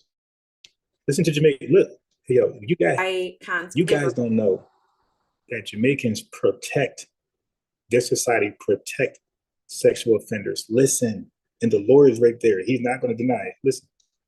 Why can't everyone access the sexual offenders registry like it is in other countries around the world? Well, the names that are placed on the registry, sexual offences registry, are in fact private and confidential. But their sexual registry, FBAs, are private and confidential. They're protecting sexual offenders. See, I didn't want to do this, bro. You know, I was shielding this from the public, at least you. But since you, okay, we go tit for tat. Watch this. I think for good reason, because we have to bear in mind that even though someone is convicted of a sexual offense, they still have to meaningfully contribute to society. And it may be a situation. Hey, yo, look at her face when he said that. This is degenerate behavior in Jamaica that's highly tolerated by the men. The women hate it. Look at her face when he said that. Where they're placed on the list. Bear in mind that even though someone is convicted of a sexual offense, they still have to meaningfully contribute to society. And it may be a situation where they're placed on the list and unable to get work or a meaningful job or schools or attend. You understand what I'm saying? No. I'm gonna be real with you because and we don't either. FBAs don't understand either. Just Jamaican men understand that. All right, let's keep going. Cultural differences too. Okay. It might be a situation where somebody may just easily access the list, see that this person was convicted of, say, child molestation or a child rape allegation, that, well, it's no longer allegation if they're convicted. And then they see them and attack them in the streets. It can't be fair to them. That's double punishment. You heard that? Yo, FBAs can't relate to that at all. He said we make the sexual registry list private. All right. So that means that this guy is amongst the public and nobody knows what he really is about. So he's around all these kids, all the Jamaican little toddlers, all the young teens, okay? All of them. He's around, even the young adults. He's around all of them with this background. And because, oh no, he got to be back in society, start working. Yeah, but he's working around women and vulnerable kids. He's passing by people who are unsuspected of his violent, creepy PDF behavior. He's a sexual PDF. But Jamaican politics authorities, they protect this because we don't want double punishment. We don't want the registry to get out there where Jamaican men attack him for the violent, sadistic bullshit he did to kids and women, well, little girls. So as a result, we're not going to share his background to the public. We're going to make the public vulnerable to these pedophiles in Jamaica. So, but I do believe, though, that the way the legislation is geared, it struck a relevant balance, meaning persons still can have access to it. They can apply. Yeah. I'm telling you, that's why she was like, yo, you serious? Listen, he's sympathetic to the predators. Access to it for a specified circumstance. For example. Yeah, I want you to hear her example.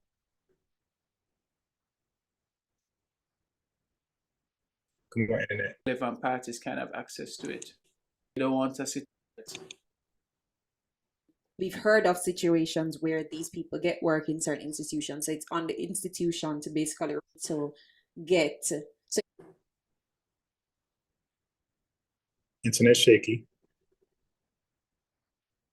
Internet shaky. Sure. Yes. Okay. And near relatives are absolutely they apply for it. What is so you said you do agree with the law of making it private with circumstance? Yeah. Yes. Okay, you are not like us. That is a clear-cut example that Jamaican men are not like FBA men. We must draw the line. We have zero tolerance for sexual PDFs. We don't understand what you're talking about. Okay, we don't understand that. So, Brother Polite, there's a place for you in Jamaica. So you say your main concern about it being public is the fact that persons may be harmed. That is one of them. Yeah, but do you think it's fair then? It can, and also it can lead to reputational damage as well. Do you not? He said it can lead to reputational damage as well. Did you hear? This is the lawyer in Jamaica.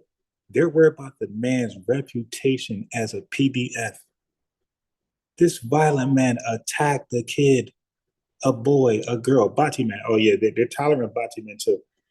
So attacked a boy, and this is yo, no, let's protect his reputation from the public. So that means we're not going to know.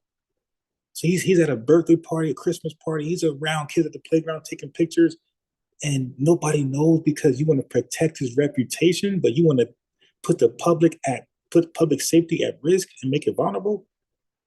This is crazy. It can be, and also it can lead to reputational damage as well. Do you not think that's deserving though? Like because you gave this person trauma, right? Like I'm talking for the guilty here or the convicted. You gave this person trauma, you've affected their life. So do you not think that you should be affected by your actions? Well, my view is though, it is not in every situation that someone is convicted that they really were guilty. Oh my God, he is innocent people go to prison all the time. That's called non-FBA babble. He is non-FBA babble. Unfortunately. So you don't want it to be a situation where someone is still maintaining their innocence and they in fact were innocent despite being convicted, and they have to suffer again by having their name publicly listed on a registry. Yeah, she's not buying this at all. But then what about the guilty? Take out the innocent outside now.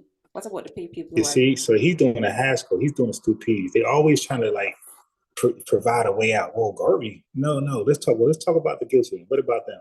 Guilty. Do you not think they should suffer throughout their life, seeing as the victim now has permanent trauma? Or you think they should just serve this? They've served their time. They've done what they need to do. They need to get back into society.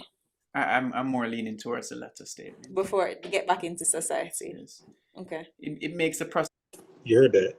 Yo, Jamaican women like her need to come to America and meet a good FBA man, because she's disappointed in her men over there. She's like, wow. I guarantee you, she has no kids. At least at this time, she had no kids. At 6 months, she got no kids. Okay. That's crazy, right? That's crazy. Okay, so where am I going next? Okay, so now let's go here next. Let's go here. Let me see. That's wild. So they have a paternity fraud in Jamaica, in the Caribbean, in Africa. So when Lord Jamar was talking about his father's side, my boy, your records, we need to see your records, because your father may not be your father. Matter of fact, we don't want records. We want a DNA test for you. You got to do a DNA test. 34.6 Jamaicans don't have their real father taking care of them. And I'm talking about, there's nothing wrong with marrying to a couple. No, they're not doing that like how black men do. We're talking about this man is unsuspected. He's believing this is their biological kid or children, and it's not. He was victimized by Jamaican women, paternity scam. So this is how the term baby mother actually came about. So baby daddy, that wasn't part of the lingo. That's late. It was baby mother. So that was a language in Jamaica. They would say, hey, that's your baby mother. Meaning, now what does that mean? So in African American culture, baby mother actually means your biological kid's mother. Not in Jamaica. In Jamaica, they say baby mother, meaning that's just your baby mother, like on record, on paper. She's not the mother of your kid. So baby mother meant the opposite in Jamaica. That's your baby mother. Okay? Meaning like, hey, that's your mother over there. I'm not your dad. So baby mother didn't mean that's his kid too. That means that's your kid.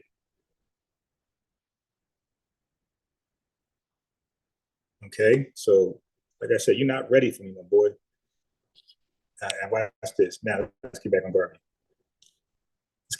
So now we're at Alabama law, right? And let me pull it up for you. We're at Alabama law. Okay, I got it. So we're at Alabama law. Yeah, so we're not going to trust anybody with Caribbean roots on their father's side. So we need to know who his mother is. For real, for real. All right? We're not trusting nobody who's mixed Caribbean and FBA on their Caribbean side only. Okay, but their father's side. Now, if he shows from his mother's side, his dad don't even count to us. So his mother he has to show his mother's side or goodbye. And right now you're on hold, you're goodbye anyway. Show your mother's side, my boy. Or you just cosplaying?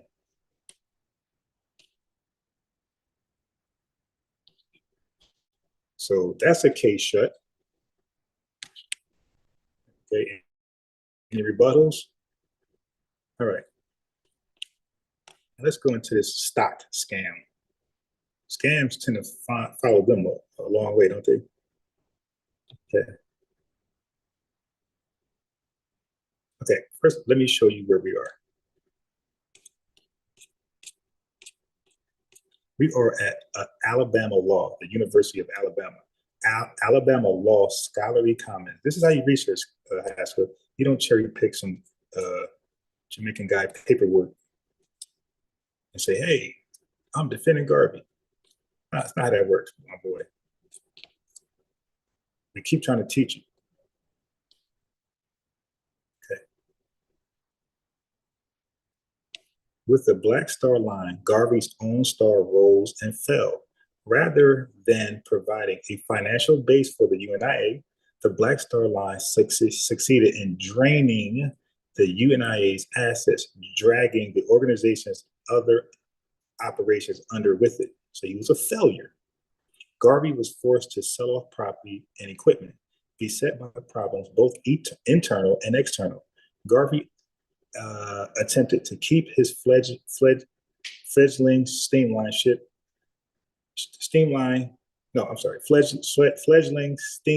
line afloat through the sale of more stock. This sale of stock, or more precisely, Garvey's stock solicitation through the mail.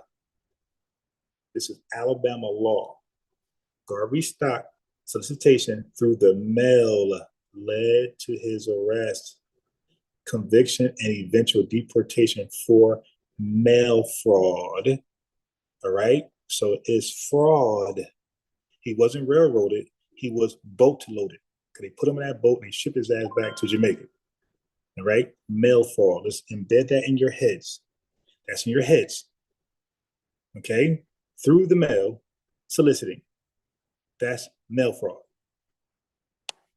Garvey was indicted on 13 counts of mail fraud in February 1922. However, the indictment and subsequent trial are not isolated events. They must be viewed in the historical context of Garvey's struggle with the existing power structure.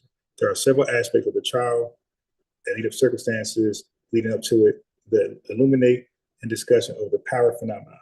Okay, so now I want to get to, let's finish reading this first. Phenomenon.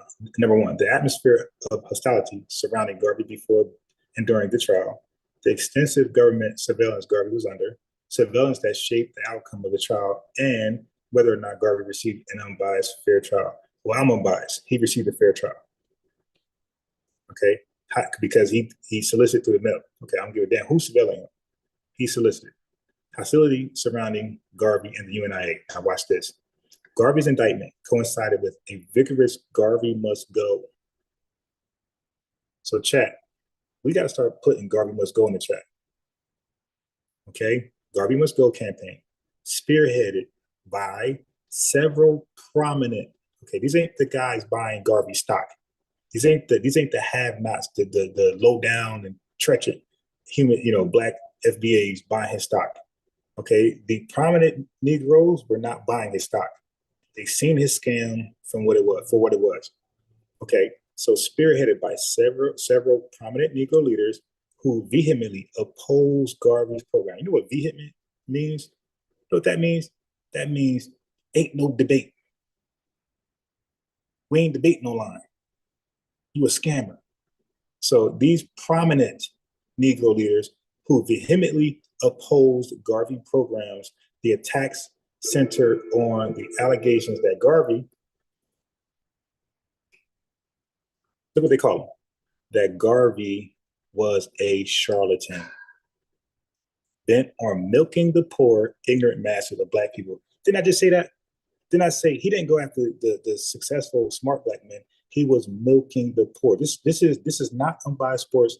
Well, I'm adopting the conclusion, but this is at the time. We're talking about at the time he was moving and operating. At the time, prominent FBAs did not co-sign this shit. They in Tariq's word, they seen it as janky, unethical, and they called him a charlatan. Today, we would call you a scammer. All right. So prominent FBAs, okay, said he was a charlatan and he was built on taking advantage of the poor and ignorant masses of Black people. This is Alabama's law. Garvey's own mismanagement of the Black Star Line and his overly optimistic declarations of how close the race was to achieving the repatriation of Africa, repatriation of Africa. So he was lying. He was, yo, we're very close. Look, keep sending that money. Hey, buy more stocks. We're so close to being in Africa, man. It's right there. Just purchase this last 100 orders. Okay. Fed the Garvey must go hysteria. Okay, so they was looking at Garvey lying. This is prosperity bullshit. That he's lying to these ignorant Black folks. This is Alabama law about they're so close to reaching heaven. Garvey also became the Black media's target for character assassination. W. Du Bois, another well-respected intellectual amongst FBAs, wrote an article critically evaluating the Black Star Line's finances, questioning the existence of worthless ships, questioning the existence of a scamming. You're telling Black folks, FBA, that these ships gonna bring them to Africa, and W. Du Bois is saying, yo, these are worthless ships. So it's a scam. That's a lemon. That's called a lemon. You're buying lemons and you're telling FBAs that this lemon is gonna go over these dangerous seas and bring them into the border of Liberia. Let's keep going. And calling to task the habit of selling passenger tickets on non-existent ships scheduled to sail to Liberia. What did W. Du Bois say? He said he was selling passenger tickets on non-existent ships scheduled to sail to Liberia. That's called scamming, my boy. So W. Du Bois, now I'm biased sports, W. Du Bois at the time of Garvey said he was claiming he was a scammer. Other prominent Black FBAs at that time were saying he is a scammer. They were calling it to his face. Not like me 100 years later, looking back. They are telling him to his face he's a scammer. Du Bois accused Garvey of robbing his investors, dishonesty, a lack of knowledge and experience, and of using the mails and furtherance of a scheme to defraud and conspiring to do so. Okay, so that's prominent, educated Black men of their time calling Garvey a scammer and say, yo, he must go. Just like Polite was around and saying, hey, you know, didn't Polite get into stocks? Hey, I'll fix your credit. Just give me 150 up front and you know, and I'll take money in the back end.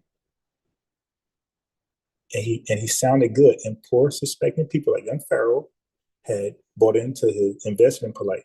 And so many other guys on videos got testimonies. They gave Polite money. And what happened? He was lying too. Okay.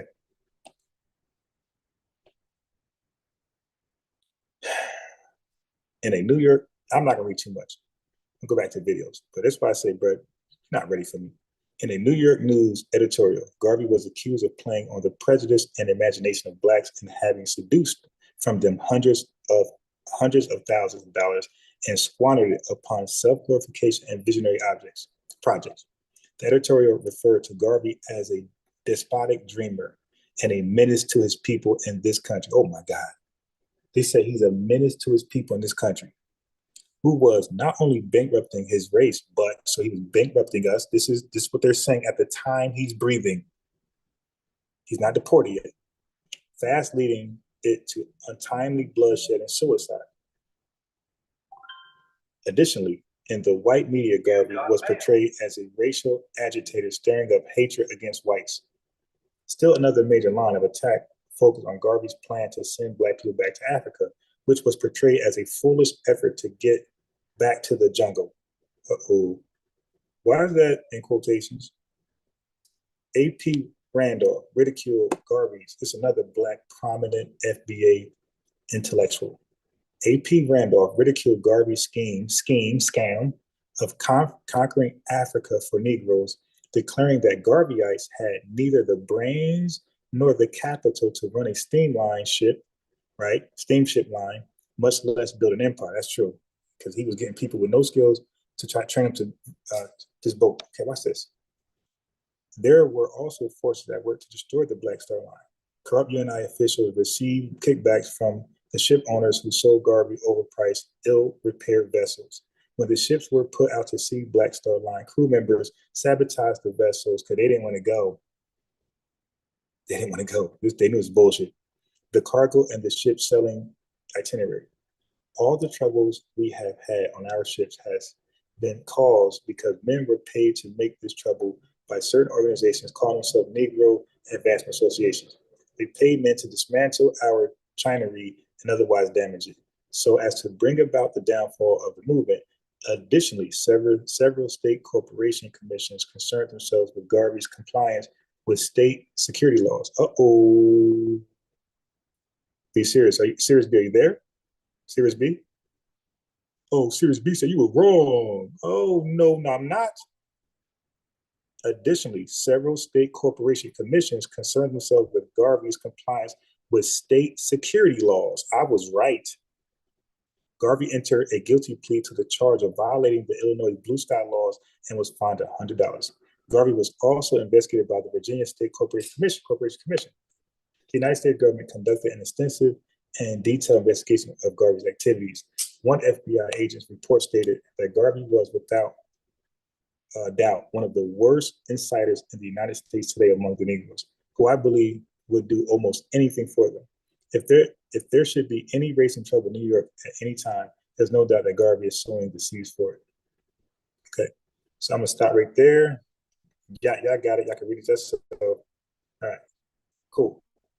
So I'm gonna go back to the video with me in Haskell.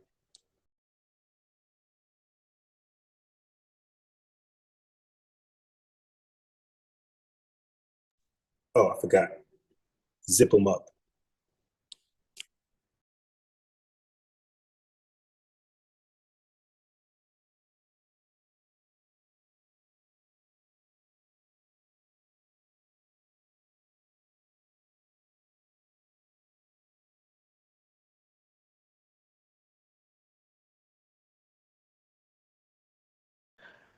Shares were sold at $5 each. So, in light of that, how do you want to reform your? I ain't gonna lie, she was pretty, but she is pretty as hell. Goddamn right. Yeah, come on to America, you did. Like, you know what I mean? You know what I mean? You got some, what's up? How are we gonna get you over here? That's my question to her. How you gonna do this?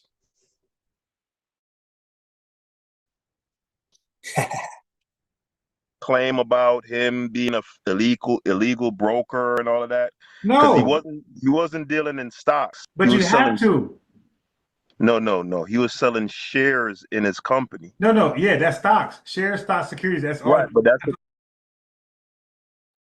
Okay, so now, Haskell, since you quoted Series B earlier, quote them now. All right? Come on, dude, you're not ready for me, man. Like I said, you don't know American history, so there's no way you're gonna compete with me about American history. Like I'm too well informed.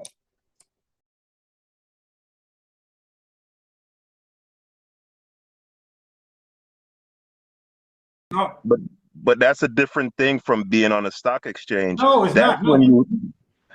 No, bro. but that's when you. Well, do you need a broker to Yeah. sell shares in your company? No. Not just a broker. Your stock, okay, bro. Your stocks, they have to be registered because they're protected by, I think, the FDIC. You have to license them shit and have them regulated by the FCC. You can't just sell some shit just willy-nilly. They got to be regulated because like there's regulations that make like even like legit brokers and stock markets, they can't. Okay, so I'm reading Peter Baggy's. He could be trolling, he could be serious. I don't know. So I'm gonna just respond. He said, "You be with a non-FBA woman bias, treacherous behavior." Okay, again, that's you could be joking, but I'm gonna take it as you're serious. Again, that's non-FBA babble. Why do you think we can't marry a Jamaican woman, or a Nigerian woman, or Rwanda woman? Why can't a black sister marry a Rwanda man? or a man from Ghana. Bro, we don't discriminate. Like, what's wrong with you, man? Like, yo, you got the wrong perspective on FBAs, bro. Like, if you find, let's say, even a Puerto Rican woman, a Cuban woman, a black sister find a Cuban man, and it works out. We ain't on that. But this ain't that. Again, like you got this weird perception, this tunnel vision, disrespectful perception on FBAs. Like we're just part of a cult member, and we all agree to the same thing. Like you really believe that about us, bro? Some people like dark skinned women. Some FBAs, men. Some FBA women like dark skinned men. Okay, vice versa. Some like them short, tall. Some like another race. Bro, again, FBA is ethnic identifier, like Mexican. Mexican women date Mexican men or marry them, and some marry a Dominican or some marry. That's a personal choice. Some could be Republican, Democrat. We don't give a fuck. You like video games, like the Giants, like the Jets, does it? Or I like the Pittsburgh. We don't care. You have the right to do. This is the land of free, my boy. We're not controlling FBA lives. We're just saying, yo, we need an ethnic identifier to do ethnic cleansing. We're not controlling your religion. You could be Christian all you want. You won't get a problem out of me. You could be Muslim. You could be atheist. You could be agnostic, unbiased. Don't give a damn. You could believe the earth is flat, Sanchez. I don't care. We're not this one big cult that a lot of you black immigrants think we are. Okay? So stop it.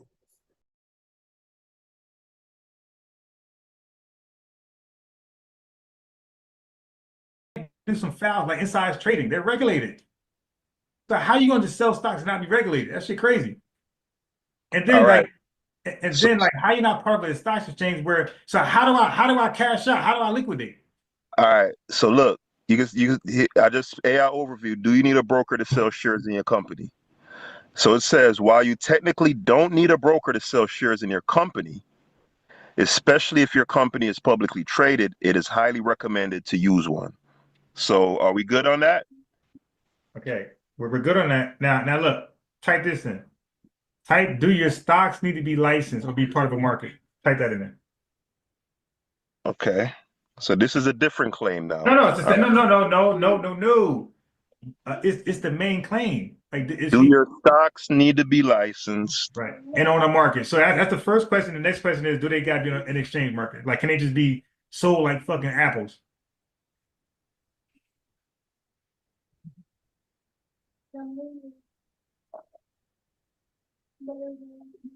I'm gonna put in shares, cause that's what he was selling. He was, bro, a share, a stock, and security is the same thing. You could put stocks, the same thing. And he was selling stocks, same thing. Because when you sell a stock, you're sharing the company. You got a portion of the company. So we could put stock there. If you don't, I will.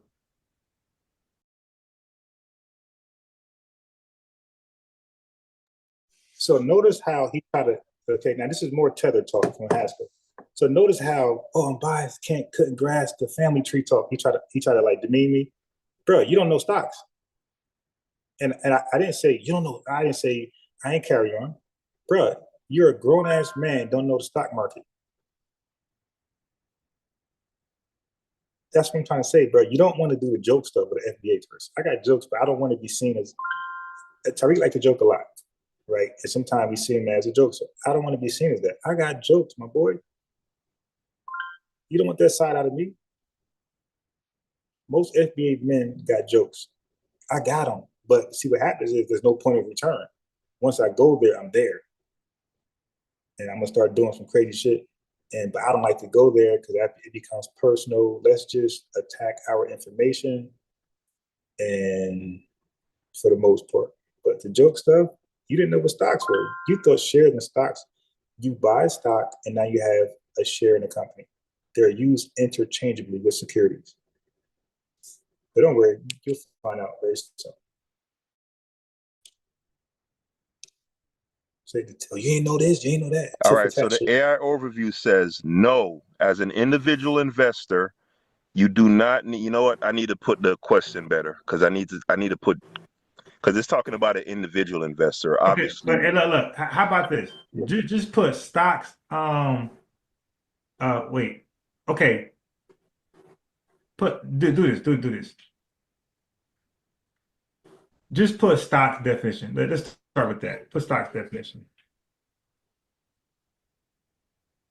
okay, hold on. Let me do this first, and then we're gonna do the definition real quick. Do shares in your company need to be licensed? This one says yes. The offer and sale of shares in a company must comply with federal and state securities laws. So that's what you're talking about. Yes. All right. So is the claim now that Garvey was selling unlicensed shares? It's not now. I'm Okay, saying this is why I everything call. This is about why his idea. I Okay, call him I'm a saying tether, okay. and I don't want no alliance with him. He keep trying to say, "Oh, now this is where you're going, bro." What you mean now? This? I'm calling the dude a can't curse. I'm calling the dude a scammer. Okay, I'm saying all of his dealings with FBAs were scamish. So it's not a new talking point. I'm saying everything that I'm complaining about is along the lines of scamming. Ain't no new. Oh, this is your new dude. That's the argument. That is the argument. It needs to be licensed. Oh, so now you see how he don't concede. It's always so now like he memorized, downplay the points that's pointing to him as a fraud, as a scammer. Oh, okay, now this is where you going. What are you talking about? I'm calling the guy a scammer. Yeah, I've been calling him a scammer probably more than anybody on this like HOK, Black empowerment environment. I've been calling him a scammer loudly more than anybody. And I'm saying he's a scammer. He solicited stocks in the mail, and his whole company, a lot of the practices were illegitimate. They were unlawful. Oh, now this is where you going. When he read that Garvey stocks were unlicensed, or that you had to have licensed stocks, and to license stocks, that means they're governed by our government, some body of some organization, right? We know he didn't do that. So it's not a new argument. This is part of the argument. I've been saying this with you on the live, Pasco. I've been saying this without you on the live. I said it with Brother Reggie just before you came on. It's not no new argument. You're new, not me. Okay, I'm sorry. Forgive me.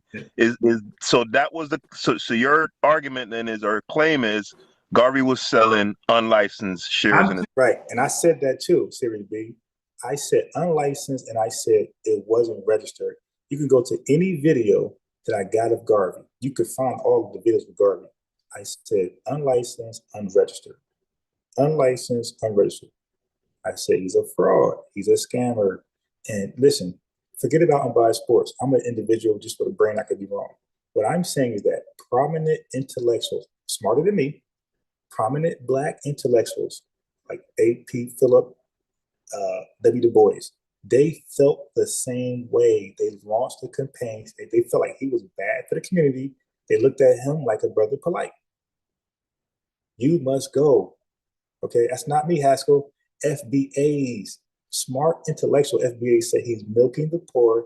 He's addressed like his whole campaign, everything he's doing is with poor people. That's okay. You see what happens? Scammers usually go to the unsuspecting, the most vulnerable, older people, stuff like that. Why don't you, if he was so sincere in his march, why didn't he go speak to our intellectuals? Why did he side? Why did he Eurostep our intellectuals? You know why? Because he tried to go to them with this stupid ass idea, and they said, "What?" They said, "Why am I going to Africa? I'm FBA, and where you come from?" He like, "Yo, where you live?" "Oh, I live in Jamaica." Okay, so are the Jamaicans in Africa? Nah. Do you have dual citizenship? Nah. So why do you want us to go to Africa? Oh, because you're facing systematic racism and injustice. So Jamaica, y'all straight? So how you gonna solve our problem without solving your own? Y'all over there eating cats and dogs. We eating fried chicken. Yeah, that is some nerve for this guy to look at our condition and say, I can help. Dude, fix your condition. Your dollar is you know those Joyce coins that be like 0.00001 cent? That's your dollar compared to ours. So a guy selling oranges in Black America or in the coal mines, he's a millionaire if he goes to Jamaica. It's like, yo, why? No, like, yo, we FBA, we don't flee, my boy. Why are you bringing that flee spirit to us? So nobody can deny that our intellectuals of our time was not trying to flee. They were going to fight for what's owed to them, which they did, and they was going to keep building something here for us, which they did. Okay, and as a result, they wasn't buying literally and figuratively Marcus Garvey stock options. They wasn't buying his Bitcoin. They weren't buying his Forex currencies. They weren't buying anything. Okay? They weren't buying his penny stock. They were anti-Marcus Garvey.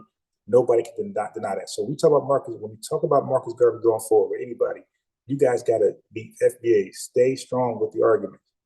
Why were our prominent intellectuals against him if he was so revolutionary? Okay, so now a real revolutionary man is this guy. It's not Garvey. Let me show you a real FBA revolutionary. Somebody who did not try to sell Black people out. Somebody who actually defended Black folks. So let me help y'all, Haskell. Let me help y'all with FBA history. You don't know shit about us, and it's okay. You're not FBA. Let me help y'all with FBA history. Okay, this is called helping Black people out. Okay, this is called helping Black people out.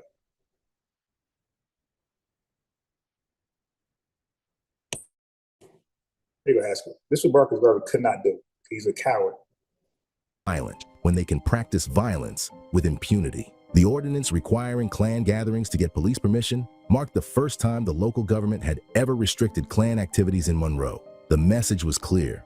Organized armed resistance had achieved what decades of peaceful petitions could not. But this success came at a price. The incident drew the attention of not just local authorities, but the FBI. Robert's insurance company canceled his car insurance. Matter of fact, so you see what happened. The Klan was restricted from their own cities. Let's go back. Violent when they can practice violence with impunity. The ordinance requiring Klan gatherings to get police permission marked the first time the local government had ever restricted Klan activities in Monroe. That's an FBA revolutionary. That's what we do. We get shit done. He didn't ask for money. You don't gotta buy stocks. There's no back to Africa movement. We're gonna do it here. We don't flee. Okay, this town was 12,000 in population. 7,500 were Klansmen, violent Klansmen. Okay, Robert F. Williams, he only had a 60-man team.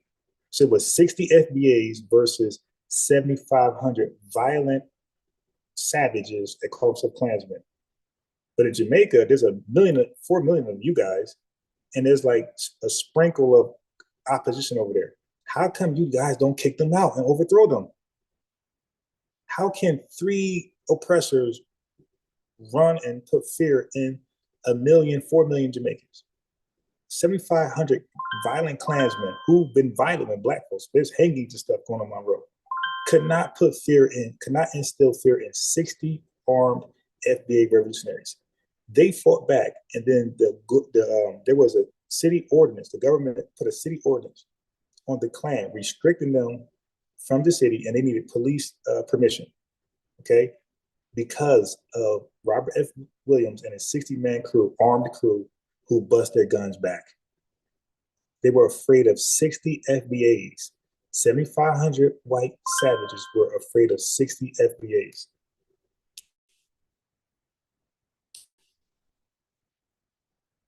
Town, they trained in military tactics. They fortified their homes. North Carolina, 1955. The Ku Klux Klan has just finished their rally, and now they're doing what they've always done. Riding through Black neighborhoods to terrorize families who've lived here for generations. the local police look the other way, while the government pretends it isn't happening. This was just another night in the segregated South, where wearing a white hood meant you could get away with murder. But in Monroe, something different was about to happen. Something that would shake the very foundation of how Black Americans fought for their rights. You see, while the first target was the public library. Okay, so look what they did. So Robert F. Williams, he understood that he had constitutional rights. He understood that segregation was illegal. So when he got his 60-man crew, what they did was, you guys watch those First Amendment auditor videos, how you have Americans, white, Hispanic, Black, all different races, exercising their constitutional rights, going into government, public accessible areas, exercising their First Amendment rights before the people. So Robert F. Williams, he was the first, well, he was, I don't say first, but he was one of the first, actually he was, well, he was the first Black. Let's do that. So he was one of the first Black auditors, First Amendment auditors. He went into a segregated library and he made it, he was the reason why it was integrated overnight. Watch this. And by the way, this is at the height, this is 1955, Haskell. You guys were not here. This was the height of Jim Crow. And you see a bunch of Klansmen were in the city. It was ran by Klansmen. Y'all don't want no smoke with Klansmen. Y'all scared of Klansmen. But look what we do. The first target was the public library, a taxpayer-funded institution that had shut its doors to Black citizens. This wasn't just about books. It was about the fundamental right to access public resources that Black taxpayers helped fund. The campaign succeeded. The library's doors were finally opened to all citizens of Monroe, regardless of color. It was a small victory, but a significant one, proving that organized resistance could crack the foundations of segregation. But as Robert and his followers would soon see this man hanging. So these Klansmen were violent, okay, in the city. So look what they did. He's winning. He's getting shit done. He's not fleeing to Africa. Okay, he's not fleeing. This is my home. This is my city. I'm staying. Give me a gun.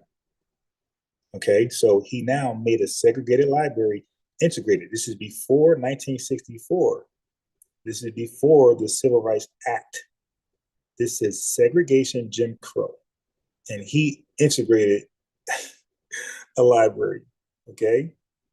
He, not the NAACP, but he did, with his armed resistance group. What else did he do? Okay, so this is a real FBA revolutionary, not that coward scammer, Garvey, trying to make us flee so he could do a bait and switch. We flee, Jamaica come over here and take his tether onto our history and say they've been enslaved and they need reparations. No, that's not gonna work. Okay, so we got that out the way. white mobs opened fire on the picket lines, and despite law enforcement officers being present, this is the case in point where he was looking for the smoke. Wherever the Klansmen were, Robert F. Williams was meeting them there. Okay, so that right there, you don't need that one. The first target was the public. Okay, cool. So let's move on. This is a real revolutionary, not Marcus Garvey. Town, they trained in military tactics, they fortified their homes, and they made it crystal clear any Klan attack would be met with equal force. They made it crystal clear, Haskell. This is what y'all don't do in Jamaica. They made it crystal clear. Any Klansmen attack us, they will be met with equal force. Let's see if white folks took them as a joke. Let's see what happens. This came to a head in the summer of 1957 when rumors spread that the Klan planned to attack Dr. A. Elbert Perry, the NAACP's vice president. The Black Armed Guard fortified his house with sandbags. They fortified when the Klan their homes with sandbags. They wanted to smoke. Watch this. When rumors spread that the Klan planned to attack Dr. A. Elbert Perry, the NAACP's vice president, the Black Armed Guard fortified his house with sandbags. When the Klan opened fire from their cars, Robert's men returned fire, driving they them didn't do away. what the Black Panthers did, just hold guns and take pictures. They bust back, driving the Klan away. What else? The shooting made headlines, but the real story Haskell, was listen. what happened next. the same city officials who had always defended the Klan's Now, by the way, this is constitutional going to right. one ear of Haskell and out the other one. The wax is just, you dig, ain't cooperating. So Haskell, stop typing and listen. That's why you keep getting a big mistake. You don't know FBA history. I'm trying to give you some game real quick. Okay, Robert F. Williams. Put that in your brain. Right? Not no goddamn Garvey. Watch this. So now look what happened when he had a shootout with the Klan. Like, they was prepared. They bust back at the Klan. The Klan tucked tail and hauled ass. Look what happened with FBA's. Screw Haskell. FBA. Stop typing on this guy. Listen. Screw him. Because he's time wasting right now. He's a time wasting teller. He's time wasting. He's not trying to listen and learn Black history and all of our feats. He wants to troll, make light of our history like it ain't shit. And he keep having this opinion of us like we're just one Black cult. We all think the same way. Okay, here we go. Lines. But the real story was what happened next. The same city officials who had always defended the Klan's constitutional right to organize suddenly changed their tune. Within days, they called an emergency session and passed a city ordinance that banned the Klan from Monroe without special permission from the police chief. You heard that, Haskell? What you cowards can't do in Jamaica? These guys are severely outmanned and outgunned, 60 to 7,500. They bust back at the Klan. They tucked tail and hauled ass, and a city ordinance was passed. It banned the Klan from their own city. They needed special permission to come to Monroe. So don't tell me anything about Marcus Garvey. Nothing. Okay, we're talking about an FBA man who's getting shit done. He's making a real change. He don't need donations, none of that shit. He's making a real. He don't need people to join on and Pan-Africanists. No, he's FBA. He ain't trying to lock arms with somebody from Ghana. This is an FBA movement. Watch this. For the Black community of Monroe, this was a turning point. Robert himself explained it best in his book, Negroes with Guns. Racists consider themselves superior beings and are not willing to exchange their superior town. They train. Okay, so you got that right. All right, so let's move on. Watch this right here. Look at this sad story. Look at this. Police dragged the two elementary school boys from their homes. They were charged with assault for receiving a kiss in a Instead of trying children's to learn about Black history and all our feats and accomplishments, he's in here trolling the chat. But he's a time-wasting tether. game. Let me remind you, the white girl is the one who gave the kiss. The local courts showed no mercy. These children, one just 7 years old, the other 9, were sentenced to reform school until they turned 21. In other words, a childhood game had earned them a 14-year sentence. The boys were beaten, and their parents weren't allowed to visit them for weeks. So 2 young boys who were kissed by a white girl, they didn't kiss her, she kissed them. They were beaten, young boys. They were beaten and locked up and given a 14-year sentence. Haskell, do you know what Robert F. Williams did? Do you know what he did? Do you think he let that ride? Or do you think he got those boys freed? Watch this. Look what he can do that Garvey can never do. Garvey was disrespected. Okay, deservedly so. This dude was honored. Guess what? He was honored by white people who had pull in this country. White people who pushed the button to white supremacy respected this man. Watch this. For Robert, this case crystallized everything wrong with the system. Guns could protect against the Klan, but what about the legal system itself? This time, he decided to fight fire with publicity. Robert launched a media campaign that would make Monroe front-page news across the globe. He contacted newspapers worldwide. He organized protests. He made sure everyone knew about 2 little boys torn from their families, beaten, and imprisoned, all for a childhood kiss. Police dragged... Okay, now let's continue on. What else happened? Yes, the international response was overwhelming. Civil rights activists across America rallied to the cause. European newspapers ran scathing editorials. Even Eleanor Roosevelt, the former First Lady, spoke out against this travesty of justice. Oh, is she white? Is she the former First Lady? The former First Lady. All right, don't forget, this is supposed to be everybody racist. The former First Lady was like, yo, that's injustice. This is segregation. This is Jim Crow. Black folks don't have no rights to be respected or protected. The former First Lady of President Roosevelt acknowledged because of who? Because of Robert F. Williams, right? Acknowledged that this was wrong and spoke out against it. So she has all to lose by doing this. White folks will call you a traitor immediately. You defending colored folks, Negroes. She spoke out against what happened, okay, because of Robert F. Williams, not Marcus Garvey. Watch this. Under this intense global pressure, North Carolina's governor was forced to act. The boys were finally released and pardoned. The boys were finally released and pardoned. All efforts through Robert F. Williams. Remember that name, Robert F. Williams. The boys were released. You see that they're still young, so they didn't even do a long time in there. They were released. That's what Garvey, coward ass, or no Jamaican can do for us. None of them. This is an FBA job. But the state never apologized for its actions, We don't need it. and the incident revealed to the world the brutal injustice that black citizens of Monroe faced daily. The kissing case had exposed Monroe's racial injustice to the world, but it had also revealed something else: the power of Robert's increasingly militant approach to civil rights, where traditional... You know what's funny? These tethers from Jamaica could say, hey, man, we watch movies, and that's why we have this depiction, this hatred towards you. So you don't know anything about Robert F. Williams? Y'all be living in a hut with an iPhone. I'm gonna show you. I'm gonna show you a Jamaican lady living in a fucking rat-infested hut, but she got a Supreme jacket, and her son got an iPhone. Watch. AA CP leaders might have quietly filed appeals. Robert had turned a local injustice into international news. For the NAACP's national leadership, this was the final straw. Robert's armed resistance against the Klan had already made them nervous. Now his... Okay, that's the FBA, man. That's not your history. That's our history. Y'all are the people. This is how y'all go down history. You are the people. Jamaicans are the people who begged for independence, got their independence, and tried to flee back into the UK. That's y'all history, and y'all been fleeing everywhere since then.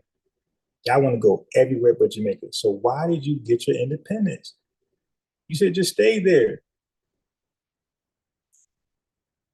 Okay, so anyway, let me end it with this.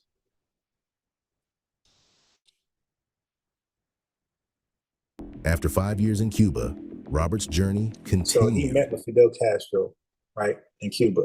Fidel Castro respected the hell out of him. Fidel Castro doesn't know, or no Cuban leader or nobody from Cuba know anything about Marcus Garvey. All right, but Fidel Castro respected Robert F. Williams. He stayed there for 5 years, and Fidel Castro knew him, respected him, and he let him do a radio station there for propaganda, like the internet we have today. He allowed Robert F. Williams to share the message of FBA revolutionary. Okay, that's how we do. So he's in Cuba, my boy. Garvey, goofy ass, was on a boat going nowhere. He traveled throughout Asia and Africa, speaking out against racism, colonialism, and the Vietnam War. In Vietnam, he even met with revolutionary leader Ho Chi Minh. He met with revolutionary leader Ho Chi Minh in Vietnam. He's out there putting in the work. He don't need to buy a bullshit boat to go nowhere and sink. Okay, he's getting it done. FBA's, we get it done. There's no Jamaican history like this. That's why they're jealous and hateful of us. There's no Jamaican history like this. He went to other countries to, build an alliance. You dig, bring about awareness. Jamaicans go to other countries to live there and cosplay and assimilate. He went there to get shit shaken and then come back to bring awareness about what we got to go through over here in America. So he's in Cuba, and listen, the other gully shit is, he's over there with American ops. Okay, so we got Fidel Castro, we got Ho Chi, whatever. Who else did he meet? From 1966 to 1969, Robert and his family lived in China, where he continued to publish his newsletter, The Crusader. His presence there deepened the connection between the Communist Party of China and the... This dude is at a political table. Yeah. Look who he aligned himself with. All right. We scathingly condemn U.S. imperialism for brutal suppression of U.S. Black Panther Party. All right, let's go. African-American revolutionary movement. In a historic moment, he received the honor of meeting with Mao Zedong, he met with the Emperor Mao Zedong, who was thorough in his own right, who you didn't play with him. He's over in China meeting world leaders who can be very violent. They're very often controversial. So he's meeting with what America would say, violent world leaders. He's getting the stamp of approval from violent world leaders, along with the former First Lady of America. Okay, is this history done? No, Garvey ain't do none of this shit. Don't you ever, FBA, don't you ever mention Garvey again. If you do, you guys are traitors, bro. Garvey ain't do shit. He's over here getting shit done, meeting with real world leaders in real time. He did way more than there's other folks in this country that you guys praise. He did more than all of them by himself. He didn't need a large Nation of Islam, 100,000 man group. He just needed 60 men who were willing to die for freedom and justice. Okay, now look what he's doing. This dude's doing a world tour and shit. Issued statements supporting the African-American struggle against discrimination. By late 1969, Robert and Mabel returned to the United States. He returned. He's not a fleer. He returned. He didn't try to live in Cuba, or he returned. By the way, he was a wanted man on the FBI most wanted list. He still came back. What y'all talking about? States, settling in Michigan. The kidnapping charges. So he settled in Michigan. Still loomed, but Michigan's Governor William G. Milliken refused to honor North Carolina's extradition request. Say it again. The height of segregation, the height of racial discrimination. Okay, the Michigan governor, who's white, who's risking his reelection, refused to hand over Robert F. Williams. Who refused to hand over Marcus Garvey when the Fed was coming down on him, CIA or whatever? Who refused to hand him? Black folks like, yo, if you don't come get this fool, Black leaders was handed over Garvey on a silver platter. But you got a white man who risked re-election and would not hand over Robert F. Williams. This guy was highly respected internationally amongst his own and even amongst white people who thought Black folk were inferior. This is history, Haskell. You don't know our history. You're an arrogant fool. Let's keep going. Noting that Robert couldn't receive a fair trial there. Oh, you heard that? He was concerned. This white man was concerned about Robert getting a fair trial. This white man, this governor in Michigan, it's like, nah, stay here. You good, stay here. Okay? But you know what happened? The story ended like this. He ended up going to North Carolina, and all the charges were dropped. Not like Garvey. All the charges, Haskell, he didn't die in jail. Nobody assassinated him. He died a free old FBA man. He was a winner. He succeeded. Nobody charged him with fraud. He was acquitted of everything people said he did. Well, white supremacists said he did. Okay, he was really railroaded. He got shit done. He accomplished a whole bunch of stuff, and better than all, he got people vouch for him internationally, his own people, and even well-respected whites. Michigan governor and the former First Lady, Roosevelt White. Respect, saluted this man. Why did they chat? Why he get so much respect? Because he was willing to die and kill. He was willing to, not die, he was willing to kill for Black justice, for Black respect. That's what they respect. They respect somebody willing to kill for it. He was respected internationally because he was willing to kill for it. This dude had his feet kicked up in China. My man had his feet kicked up in China, yo. They gave this guy the red carpet.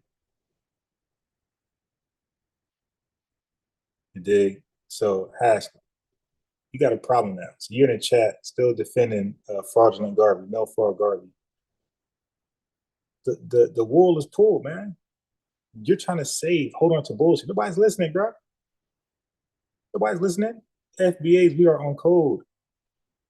Just like old boy, Robert F. Williams, he just wanted 60 thorough men and women. Unbiased Sports just want thorough FBAs, man, who ain't afraid to sacrifice entertainment for our self-dignity. Unsubscribe from academics and math high for these fucking tethers. You're selling out your lineage for entertainment. Stop being a buffoon. Stop being those gullible people who bought Marcus Garvey stocks. Be a revolutionary, educated intellectual and say Garvey must go. Hand over these tethers on a silver platter like our leaders did. We're following the footsteps of our leaders, not Black immigrants that come over here and undermine us and try to sell us out to get us to go to Africa and become. So Garvey wanted us to move to Africa and become tethers over there. That was a real cruel joke. That was a real cruel joke. He wanted us to become tethers and illegals in Africa. It didn't work. Our intellectuals are smarter than you people. They seen right through it. They never rock with Garvey, ever. You got all these Jamaican Americans. Oh, matter of fact, here you go, Haskell. I'm going to show you Haskell. I'm going to show you Haskell line of thinking. Let's find Haskell, boy.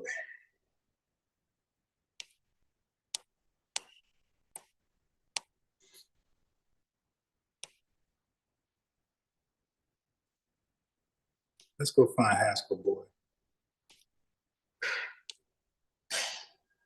Oh, this real quick. You have said that you resent the idea of being called an African American, that Yes. you are a Black American. Yes. Explain. I think that when they call Black people who were born and raised for generations in this country, if you accept the handle of African American, that says that you don't accept being an American American. You don't accept being born in Chicago or New York or Detroit or wherever you were born.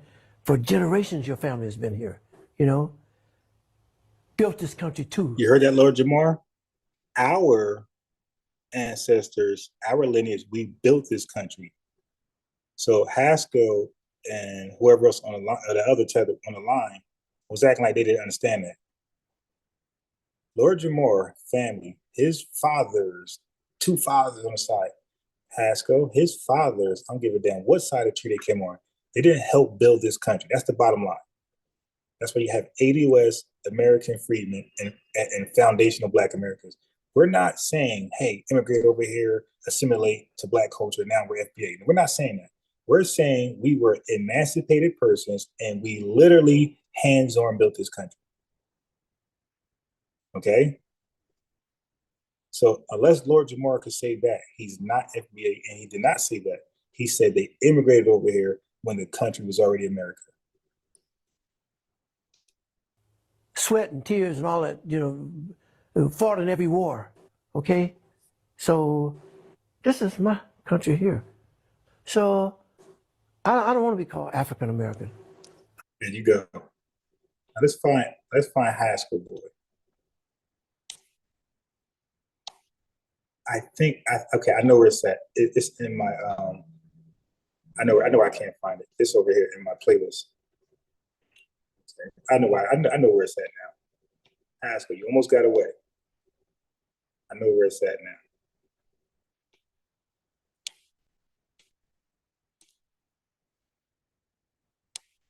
I know where it's at now. Let me just find it.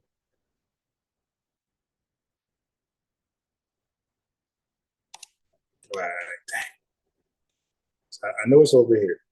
So let me get to the deportation videos. I'm going to find it. It's in the deportation videos. Here we go. Okay, Haskell. This is Haskell. Everybody listen. This is Haskell. right here. And this is also Mac. Spend my whole life there. This is now we know you guys. Look, you see what happens. Yeah, these tethers. Hey, yo, Series B the watching. These tethers, they like Haskell. They leave the chat. They come back with their troll account, and then they come over here and start typing in chat. Haskell, we know that's you, my boy. Okay, Haskell, type something. So let Haskell type. Where's Peter Baggy? So Magneto is here. Peter Baggy, say something real fast. I said real fast, not wait and switch your account and then say something. Because I want Magneto and Peter Baggy to say, have a dialogue with each other. That doesn't work over here, man. Haskell, you are an ugly, ugly dude. Matter of fact, you look like the damn the thumbnail I had. So I'm gonna show you Haskell. This is an ugly, ugly, hideous guy. And that's why he is jealous of us FBAs. We are handsome and attractive. We never had a problem with women. You are like academics and Myron and fresh. You always grew up ugly. You never had no game. Now you're older and you're resentful of women. On our shows, when he did with shows with Amber, all he did was berate and disrespect beautiful women. You got that Myron, that fresh, that ugly man complex. You are ugly man. You were never a woman's man. Never. There's no picture. Show pictures of you and women. Fuck, you got no pictures of women. You and women. I'm talking about pictures where you like got clearly booed up. Yeah, we go tit for tat. I mean, I got beautiful. I dated beautiful women in my life. Beautiful. All you guys would say they're beautiful. You've been an ugly man your entire life. I know it hurts. Now, this is Haskell. You want to come troll in a different name and try to have a joke? Okay, let's do that. You an ugly man. You like 5'2" too. This dude is ugly and short. Okay, so now I'm not short, by the way. But check this out. Jamaicans were actively encouraged by the British government to leave their homes and come to the UK. That open invitation has over time become less and less welcoming. This week, the country awaited the controversial return of citizens, some of whom haven't stepped on Jamaican soil in decades. These deportations are big news. Now I'm gonna show you Haskell. It's not just in King, they knew seems to be quite. He's now staying. Okay, so this is why they want to act like Lord Jamar has FBA lineage. Okay, they are quick to drop their ethnicity and claim somebody else's shit. Look at it, and Lord Jamar is doing it now. Look at this guy. With his sister, who stayed. Rayan Crawford says he came to the UK when he was 12, 22 years ago. He's now staying with his sister, who stayed behind in Jamaica. This is the first day in a country he only has grainy memories of. I've been with my partner about 14 years. I've been with my partner, we have 2 kids back in the UK. I've got my dad who lives in the UK, and I'm just here. Do you feel British or Jamaican? I feel British. Do you feel British or Jamaican? I feel British. He threw away his Jamaican nationality, his Jamaican ethnicity. He threw it in the trash like Lord Jamar tried to do. He tried to say he's Guyanese, but no. I lived here. I experienced redlining, lying. He was not here back then. But he's trying to say his experiences make him FBA. Like this man right here is trying to say his experiences in the UK, in Britain, makes him British. Jamaicans are known to drop their flags when they flee to another country. This guy said, I feel British.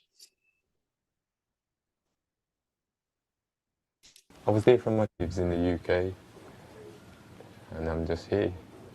Do you feel British or Jamaican? I feel British. I was there from a child. I went to school there. I went to college there. I spent my whole life there. So what? You're still Jamaican. Yeah, what FBA person would do that? Would go to another country for a little while, get deported, and say, I feel British. This dude said, I feel British. He's Jamaican, by the way. He was deported for criminal activity because that's all they do. They come over here. Tariq Nasheed was correct. Tariq Nasheed said, no, we're not all black because you guys commit all the crimes, majority of all the crimes.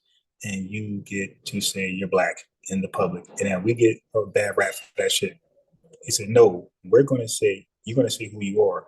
A Jamaican man committed that crime. Not black man. Not black man. A Jamaican black man. But not FBA. That's why we're delineating. Your crimes, you're going to hold. You ain't holding your crimes no more. So you feel British, don't you? Ask. Even my feel British. I was there from a child. I went to school in the UK, and I'm just here. Do you feel British or Jamaican? Feel British. I was there from a child. I went to school there. I went to... Yeah, this dude dropped his flag, yo. He dropped his flag. Yo, why did they seek independence just to go back and want to be British? What was the point of fighting for independence? And then getting it. And then having your own country where you call the shots. You're the man. They became savages over there. Yo, they had to pass, they finally passed a sex registry law in 2001-4. Not 1990, not 1970. They finally passed a sex offender registry in 2014. That means these sexual PDFs, okay, were running around Jamaica and nobody knew who was who. All the way until 2014. They got their own land, they become a bunch of savages and a bunch of primitives, and they could not live amongst each other without harming each other. So they're fleeing from each other in Jamaica. They're fleeing from each other. They're their own, and you talk about black on black crime, you guys are your own worst enemy. You're trying to get black on black crime, yeah, but we ain't trying to get out though. You guys are trying to get out, you're fleeing. You feel British. Lives in the UK, and I'm just here. Do you feel British or Jamaican? Feel British. I was there from a child. I went to school there. I went to college there. I spent my whole life there. Even my clothes, I have no clothes. I came here with one little plastic bag with 2 pairs of jeans in it. So in other words, you're a bumna. So everything is still in the UK. Rayan was convicted. Well, when they said pack your bags, you're supposed to pack your bags. See, he didn't want to like come back to Jamaica entirely. He tried to leave his bags over there to say, hey, I got to go back. You know how women do. Women, to come back to your crib, she might be a 6 or 7, but to come back, she'll leave something there that's important. Oh, I got to keep my, this guy tried to leave his clothes back in Jamaica. So you could say, hey, wait, I got to go back. I got my luggage. They're like, man, get your ass in that hut. Of burglary 3 years ago and spent 12 months in prison. Since then, he's been fighting his deportation. 2 weeks ago, he was detained, and on Tuesday, his final pleas for mercy fell on deaf ears. The day of the actual... The UK government was not hearing that, my boy. Stay your violent ass in Jamaica with the other violent criminals. Deportation. What happened? That experience was terrible. I was in a room, I was lying down watching the news. The door flew open, about 10 guys there with shields coming to jump on you to detain you. Exactly, Brian Henderson. We know he's Guyanese, okay? And his mom, he claimed he doesn't know. He's the only, so he's FBA, right? He's the only FBA to have a biological mom raise him, and he don't know her ethnicity. That's not even FBA-ish. To take you, I had to say to them, I'm not resisting, I'm not fighting or anything. It's not necessary. Rayan is registered disabled. He has a bone disease and inflammatory arthritis that causes him severe pain. Well, you got to take care of that with those berries, all right? Take care of that with those berries that you guys claim cure all. He says, though, despite numerous requests, he wasn't able to bring his medication. I told him, you don't need medication, remember? Jamaica has the natural resources. You can cure anything. Yeah, you got your fruit, bananas, and berries. You don't need any pharmaceutical, dangerous stuff. You dig? Yo, This dude tried to leave his medication. Hey, can I get back? No. Remember medication? Remember what you guys said over here? Medication comes from berries and fruits. Okay, well, you got the berries and fruits. Put that shit over your arthritis. Hold your own nuts. I didn't have the medications. They respond if you didn't have it and you. Now you notice since I called out Magneto, you see he didn't say anything else. That's Haskell coming back. Yeah, this dude's a child clown. He actually literally left, came with his troll account and started to like do jokes. And he ain't been back since I called him out. These tethers are just ridiculous, man. Like these tethers actually hate you. They cosplay, get clothes, try to adapt and culture appropriate, but these guys hate you low-key. They're super jealous because they come from a failure homeland. Tariq's not, matter of fact, I'm gonna play Tariq in a second to remind y'all. Matter of fact, I'm gonna do it now. Let me remind you guys who tethers are. Okay? They come here to undermine, switch YouTube accounts, and then talk shit. Like we don't, dude, which you just said tether shit. Like no FBA talks like that. I got something for you, my boy. Since you want to do tether shit, let's do tether shit.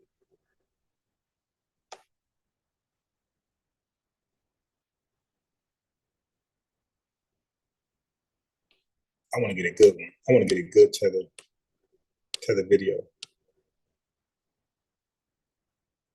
Here we are.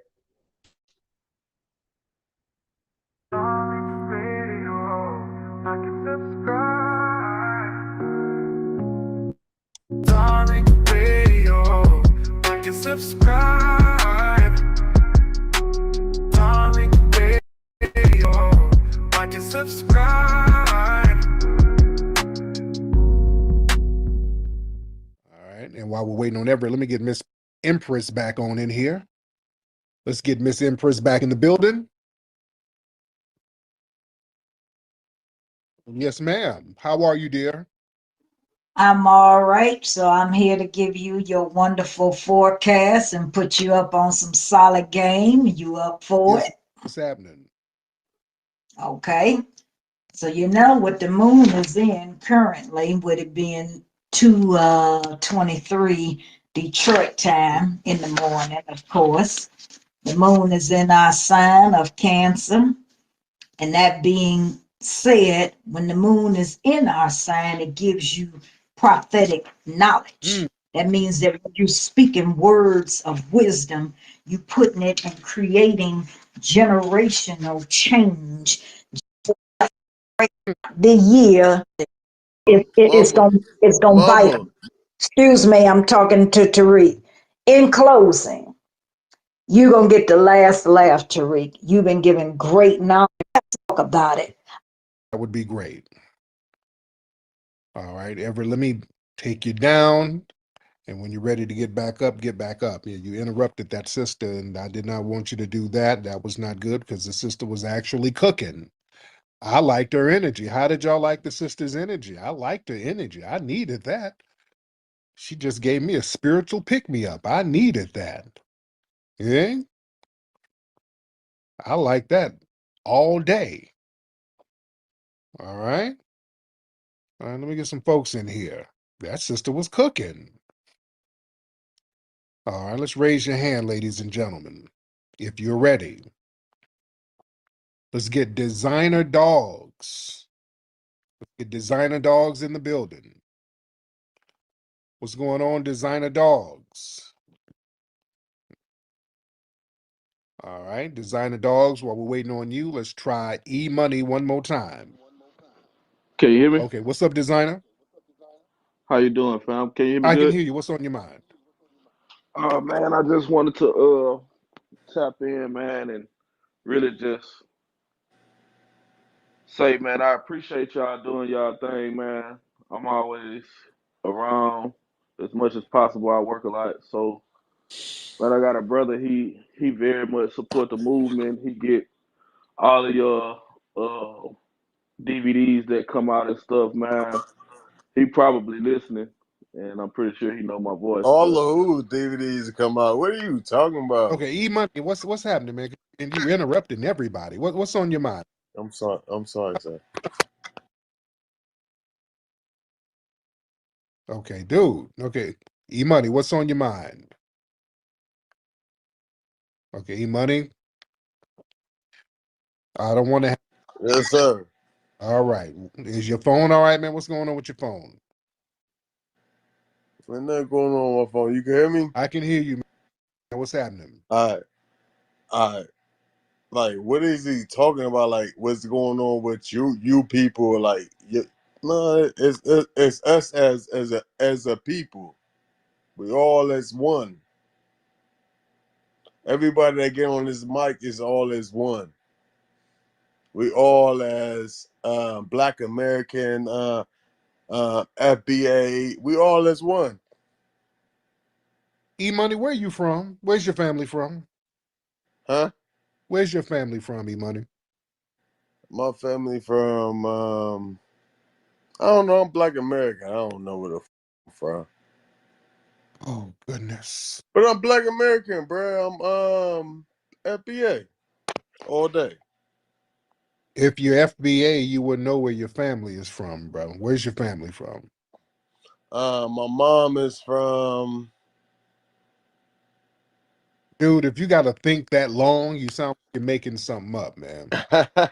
See, dude, are you Caribbean? Say that, man. You're a Caribbean dude. my dad. You Caribbean. I ain't no Caribbean. You're Caribbean. I hear your accent. Nah, I'm dude. all nigga. You hear my accent? My accent sound like North America. North Jamaica. Okay, you're No, Caribbean. North America, like Ohio or some shit like that. No Ohio accent. I got an Ohio accent. No, no. You a whole tether. Mhm. All Now, why right, you so let me tell you where they from. They from my dad's family from Georgia. You just making stuff up, dude. Well, I'm gonna make something up. Dude, just if you Caribbean, just be Caribbean. Stop with Nigga, ain't no Caribbean in me. Dude, you just ate some bammy and jerk chicken. I can hear.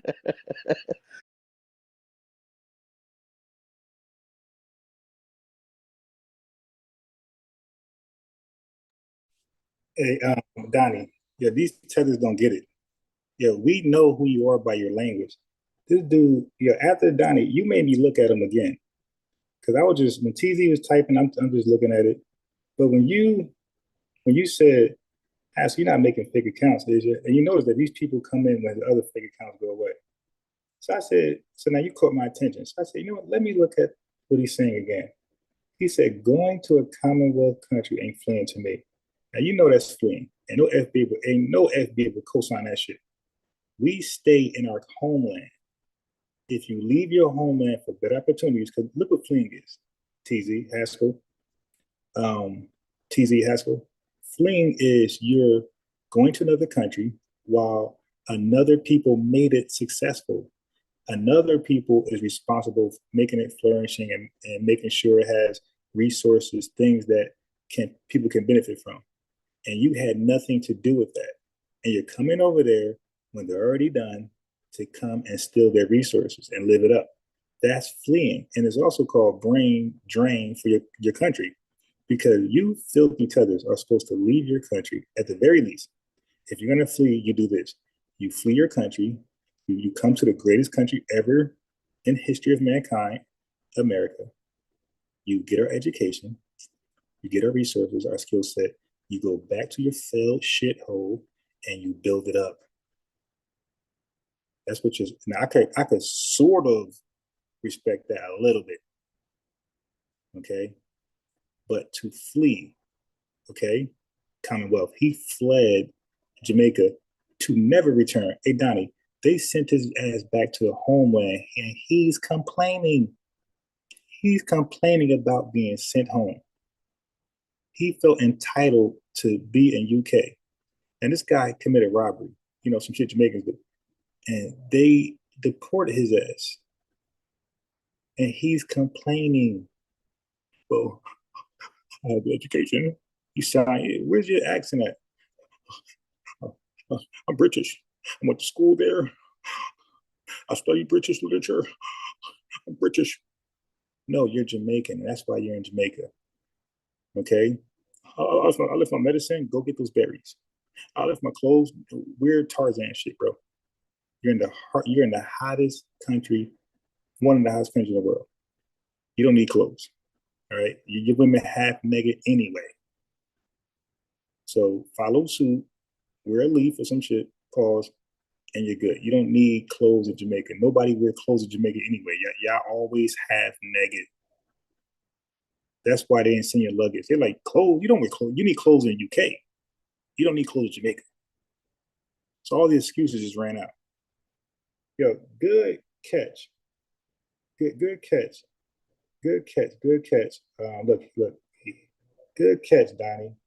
I looked again like, wait a minute. This is Hasbro. This is a tether. It's our country, my boy. You're mad and jealous. You better make sure your immigration status is okay. Because when I see our tethers, I'm definitely calling ICE. Let me see your tether. I'm gonna call that goddamn phone like, yo, he got a fishnet shirt. He got I'm describing Hasbro. He got a fishnet shirt. He got high water jeans, and he got open toe sandals. No lotion, nowhere found in his body. Pause. You can't miss it. And watch ICE come pick your ass up.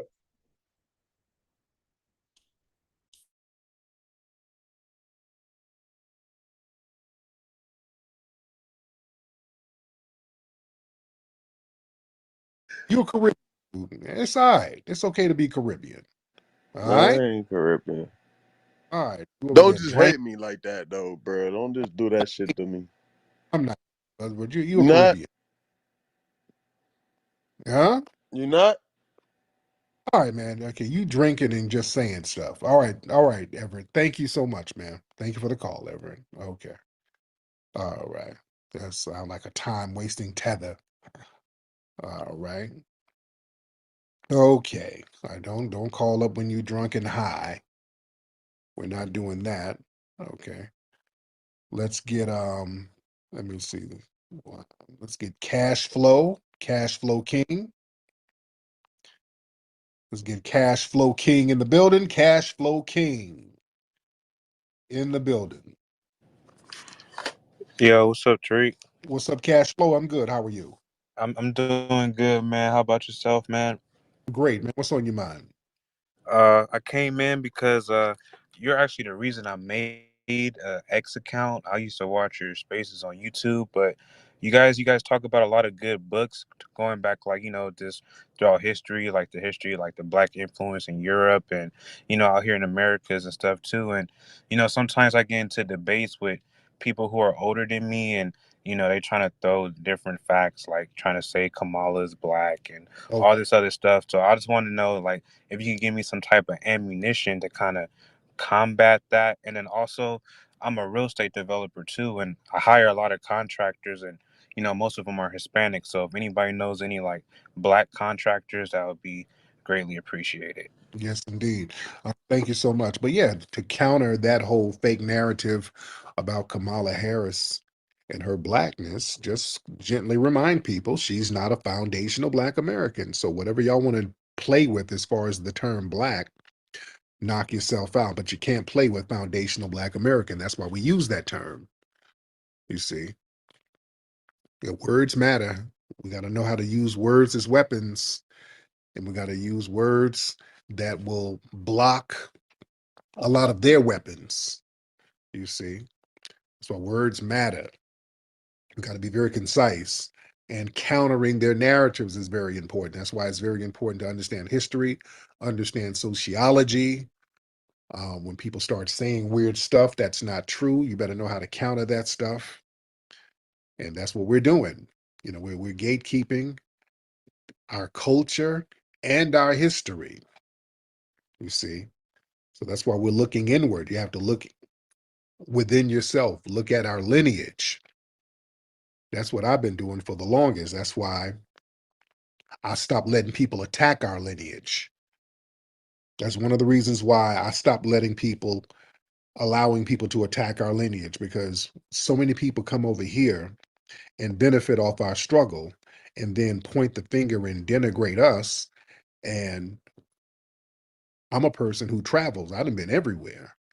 And as a person who travels, I've seen the places these folks come from.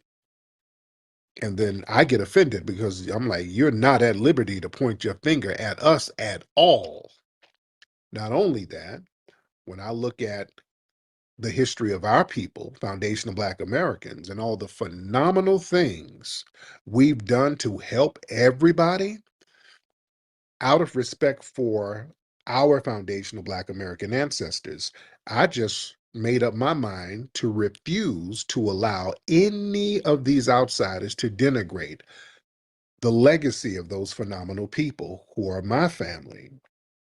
You understand? So I just don't let that shit go down. So when I hear any of these people, because I get on the white supremacist bumper all day, but the tethers, they'll get this work too.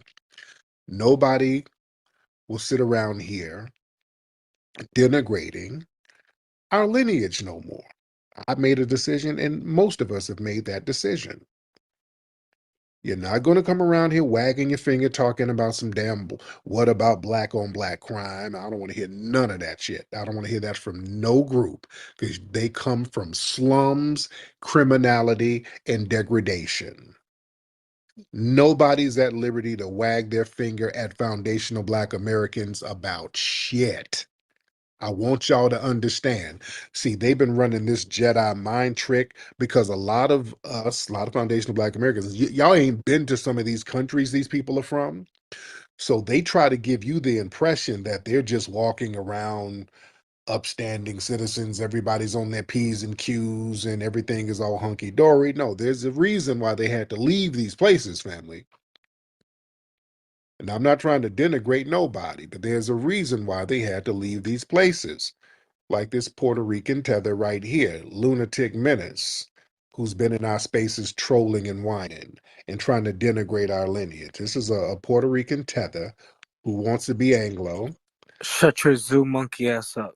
Yeah, we're two zoo monkeys. You're just an albino one. All right. With your little musty Goya powder sprinkling ass. All right. Yeah, he stays in the little spaces whining. He's mad. He's been so mad at foundational Black Americans for shutting down Fat Joe. They're salty. This is what I like. I like that they're just bringing the racism on out. Good. They're like, they are on to us. So, porch monkeys. And okay, yeah, they're just being their racist selves. The stuff that they say behind closed doors, we're making them say it publicly, which is good. Good. Just say it publicly. Don't be saying it behind closed doors, because we know you're saying it behind closed doors. Say it now. Say that shit with your chest and then run. Say it and run like he just did. You say some slick shit and then run off in your penny loafers and high water pants. All right. So I like that. I like that you were forcing them to just be the racist they are. Say the same little slick shit you say behind the scene. Say it now. And stop running around here with the fake black and brown coalition. All right. Let's get Elon Musk in the building. Elon Musk. I'm good. How are you, sir? Know me, I'm always in here. I'm in and I'm out. I just want to say to the other young brother who's a contractor, I put the link in the comments. It's for the National Black Contractors Association. So it's right there for anybody else who's into real estate and everything. Love it. Love that. Thank you so much. I like working. We gotta put some more networking events together so that brothers like that who's looking for contractors and looking for people to do business with, we can all just be in the same spot chopping it up. So I got to figure out what the next networking event is going to be. Um, just been kind of tightening up the circle because we do these events and I got these damn ops around. All right, Nia Uchia DeBarb. Nia, Hello. Hi, Tariq. Thank you for allowing me to speak. I just wanted to ask, I don't know if you guys, if you've covered this already in the space, but what are your views on the fires in California? Oh man, I've been talking about that for the past few days. There's a lot of views because I'm out here. I live in California, right? No, I didn't know that. Mm. Wow. Yeah, I I'm live out. sorry about that. Oh yeah, I live out here. So we're cool so far. We're cool. But yeah, this. Yeah, I'm glad you're safe, brother, because Thank you. the propaganda on the news is outrageous over here in DC. So you know how they choose to perpetuate certain news in certain areas at certain times. Hmm. That's how they keep the confusion. But yeah, that's why I wanted to ask, and Oh I'm yeah, glad to hear it straight from your mouth. yeah. Everything is cool so far. Everything is cool, and yeah, some of these fires were started deliberately. Again, we talked about there's like a couple, like a rich white couple who has damn near a monopoly on some of the water supplies.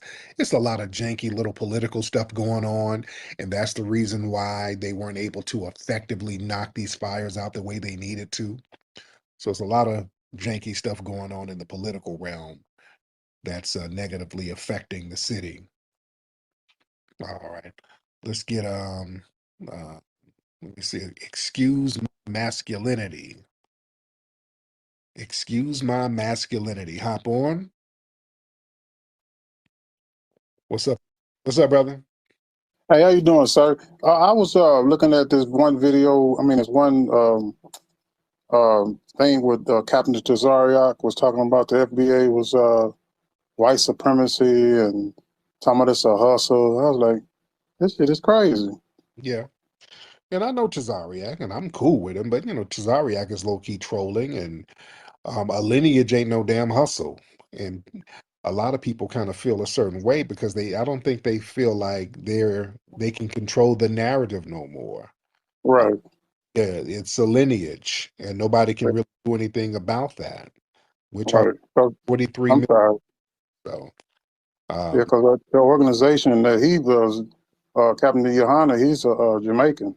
yeah, yeah, and that's the thing. A lot of people who are Hebrew Israelites, a lot of them are Caribbean, Puerto Rican. They come from these non-FBA backgrounds. So some of them, they feel a certain way that we are really being rooted in our lineage here, because a lot of these folks are non-FBAs, to be honest. So that's Right. that's the real issue they have. That's the real issue. A lot of people, when they start talking greasy, deep down, their background is non-FBA. Yeah. So people can try to remix it all they want. End of the day, still a lineage. They can make believe some pretend organization or pretend leaders. Ain't no leaders. You can't make me a leader. I ain't a leader because you say so. I ain't never claimed to be a leader of nothing. None of us have claimed to be an organization, so you can't put our lineage in a box like that. And that's the thing that people who are non-FBA, that's burning them up. And another thing, them running around with troll narratives. Family, you don't have to address none of that dumb shit. When y'all see troll narratives, like right now, in a lot of the troll spaces, some of them are still running around with T.S. Giselle talking about T.S. Giselle is the first lady of FBA. That's some shit you don't even really have to address. Everybody knows ain't no damn organization, ain't no damn first lady. T.S. Giselle, nobody even knows if T.S. Giselle is really a foundational Black American. And in fact, T.S. Giselle was out here signing petitions against foundational Black Americans. T.S. Giselle is somebody we clown, and that's a troll that we laugh off. And anybody pretending that any of that is serious, just understand these are people who are already hating. I see you in here, T.S. Giselle. I see you. But yeah, anybody who pretends that's even remotely serious, you look at their timeline, they were hating already. They were already hating. All right? Let's get that shit straight. So I don't even take that type of shit seriously because at the end of the day, we're still a lineage. None of that changes our damn lineage. All right? Let's get some more people in here. And T.S. Giselle, yeah, we see you in there trolling. And if people are dumb enough to platform you, I can't even get mad at you for getting platformed by trolling dumb niggas. You know? If they sitting up there making themselves look stupid with you lying to them, hey, knock yourself out. If you sitting up here lying to niggas and they're sitting up pretending to go for it, maybe they want some bussy from you. All right? Yeah. Maybe you can get you some customers out them niggas. Yeah, that's what it sound like. Sound like they might have a hankering for some bussy. Yeah. Since they platforming you like that and posting your pictures up, we don't do that shit over here. They be posting your pictures all up. So you might have you some customers over there, T.S. Giselle. So I don't want to knock your money, you know. Oh man, let's get some more folks in here. Let's get some people in here, ladies and gentlemen. Let's get Lats. Let's get Lats in the building. Lats in the building. What's going on, Lats? Unmute your microphone, Lats. Yo. What's going on? What's going on, man? You good?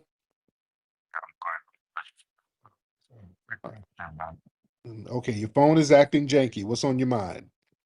My phone's acting janky. You can't hear me. Yeah, sounds like you have on some bootleg earpieces. No, I don't. These are original, man. Straight from Apple. Really? Yeah. Um, Yeah, man. which I don't know. It might. it's from Apple's sauce. It's a different company. It's a bootleg Apple. No, it ain't. It's from Apple itself. That shit is from Snapple. You won that drink cap. What's on your mind? No, I just wanted to ask, why is it, a lot of these young athletes have a infatuation with getting with white women? Why can't they stick with their own, bruv? Because, for example, a case like Jimmy Butler, like, I don't know if you're aware, but his baby mom's trying to take him to court again because she feels like what she's getting on child support is not enough.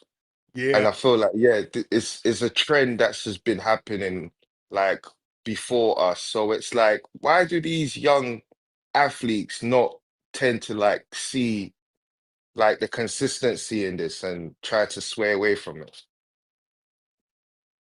Well, the thing is, man, a lot of these dudes, and there's a lot of guys who are athletes who got black wives and black girlfriends. There are a lot of them still, and there's some who go for the white women. I think the ones with the white women, they get boosted on social media more for some reason, but a lot of them got black girlfriends. And if you're an athlete and you got a lot of money, sometimes you're going to have money problems. You're going to have people trying to get the paper.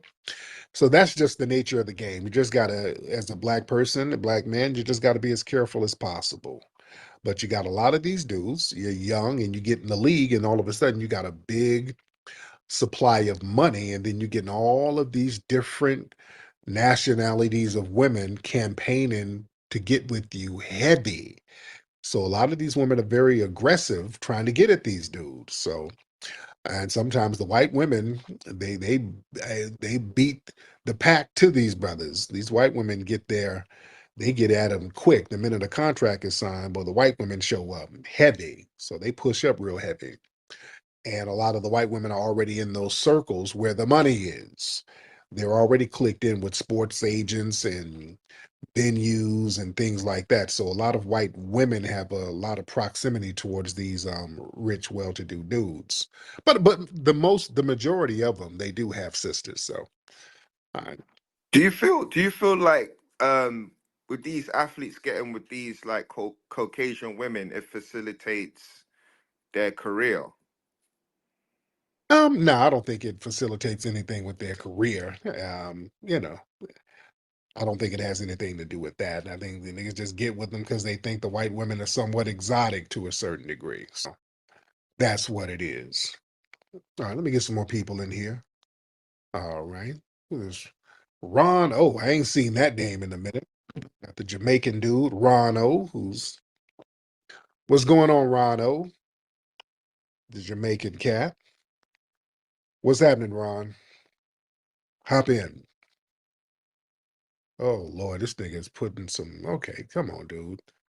This nigga Rono is throwing up some, okay, this dude. He's putting up some of his home videos. Okay, Ron, you didn't have to do that. Rono, he's a Jamaican tether. And I tried to let him up to see what he had to say, and he started posting pictures of his honeymoon with T.S. Giselle. Okay. All right, you didn't have to do that, Ron. Okay. We don't want to see that. We respect your lifestyle, but you ain't got to do all that, Ron. We respect your lifestyle, but you don't have to post all that stuff up, Ron. We're not doing that, sir. All right, let me get some more people in here. T.S. Giselle, can you get your boo thing? Can you tell Ron to chill out? All right. Ron is doing the most. I know what you had to do to get a green card, Ron, but come on, we don't need to know all that. You're a citizen now. You can close your butt cheeks. Let's see.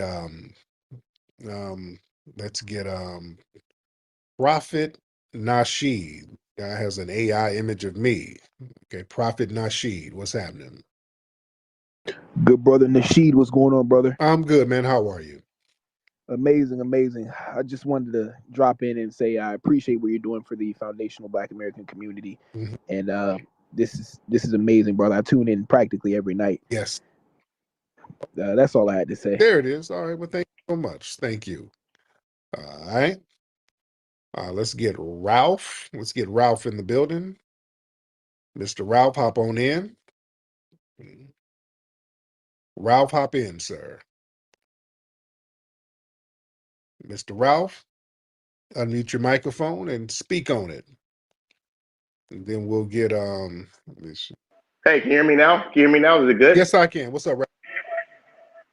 Hey, how you doing, Mr. Nasheed? pleasure speaking with you. Yes, indeed. What's on your mind? Yeah, I'm out here in South Central Los Angeles. I'm an FBA. Yeah.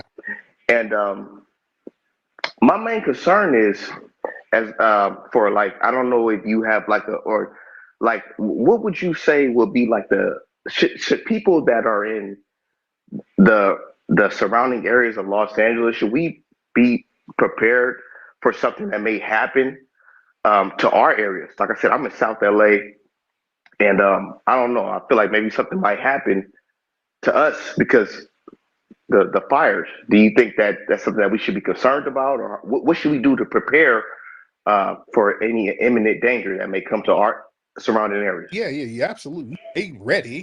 That's a given, especially if there's like quote unquote natural disasters happening. Got to stay ready all the time, and just keep your eyes open and just make sure you got communications with everybody in the neighborhood. So yeah, you stay ready. You ain't got to get ready. Adonis, what's up, man? Yeah, sorry that just happened on your Jumbotron. Rano, his name is Alfonso, and he's not Black American. And then the wide hip Jamaican guy, Misinformation Ranger Trinity, his name is Montel Trotman. Hello? Just so you know who these guys are that are harassing you on a nightly basis. All right, well, thank you so much, Adonis. Damn. Discover the heart of our history at the Hidden History Museum in Los Angeles. Now open with new weekend hours, Thursday through Saturday from 11 a.m. to 4 p.m. Located at 2131 West Jefferson Boulevard in Los Angeles, our museum showcases the brilliance and ingenuity of foundational Black American culture, along with the richness of global Black culture. Come in, explore our displays, and shop for books, films, and other unique items that celebrate our legacy. Also, be sure to look out for our popular special events. For more information, visit hiddenhistorymuseum.com.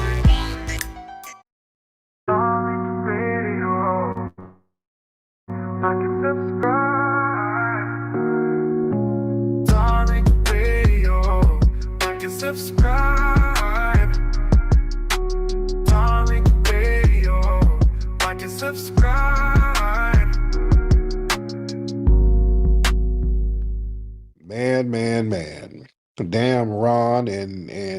Misinformation Ranger. We got two wide hip tethers working together. Okay. Damn. What are these wide hip tethers? All right, let's get Tyrone in the building. Are you talking about me? Oh. You Tyrone? Oh no, I just thought you said T and was Oh, making a Mr. joke. T. My fault. He wasn't on my screen. Go ahead, T. Go ahead. What's happening with you? Nah, I actually had a legitimate question. No narrative, no Go agenda. ahead. Legitimate Go question. ahead. Go ahead. So from a like logistic aspects when it comes to like what like the main conversation around reparations, how do you do it for people who could not like truly connect to lineage? How would you go about doing like when it comes to if it does become a federal thing with a policy where you're like applying for it? How would you go about doing that? Like and differentiating like people who are because you know how like a lot of people due to the circumstance of slavery cannot fully track their ways back with documentation. Well, no, that's the contrary is true. Because of slavery, in many cases, it's easier for us to kind of trace back because understand during slavery, we were valuable. So they had to purchase our people, they had to sell our people, they had to get receipts and bill of sales, they had to account for the property because we were considered property. We had to get medical care. They had to, have doctors come in and make sure that we were cool. Um, and in the 1870s, after slavery, we were on the census forms. We got on the census records.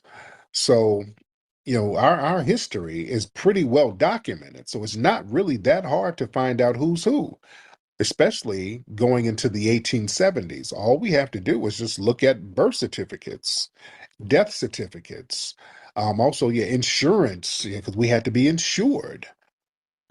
So if you're a foundational Black American and you got a mama and a dad who's foundational Black American and a grandfather and a grandmother, you can just trace them back. It's that simple. They got birth. And then Go ahead. and then I was gonna ask you that on terms of like people who do come from mixed backgrounds that have that in them as well. How would you go about that as well? Right, like I said, Would you put a percentage on it, like per se, kind of how they do with natives and like, would you put a percentage on it? no, it's not a percentage. It's just straight lineage. Either your family, somebody is on the 1870 census records, or they are not. You understand?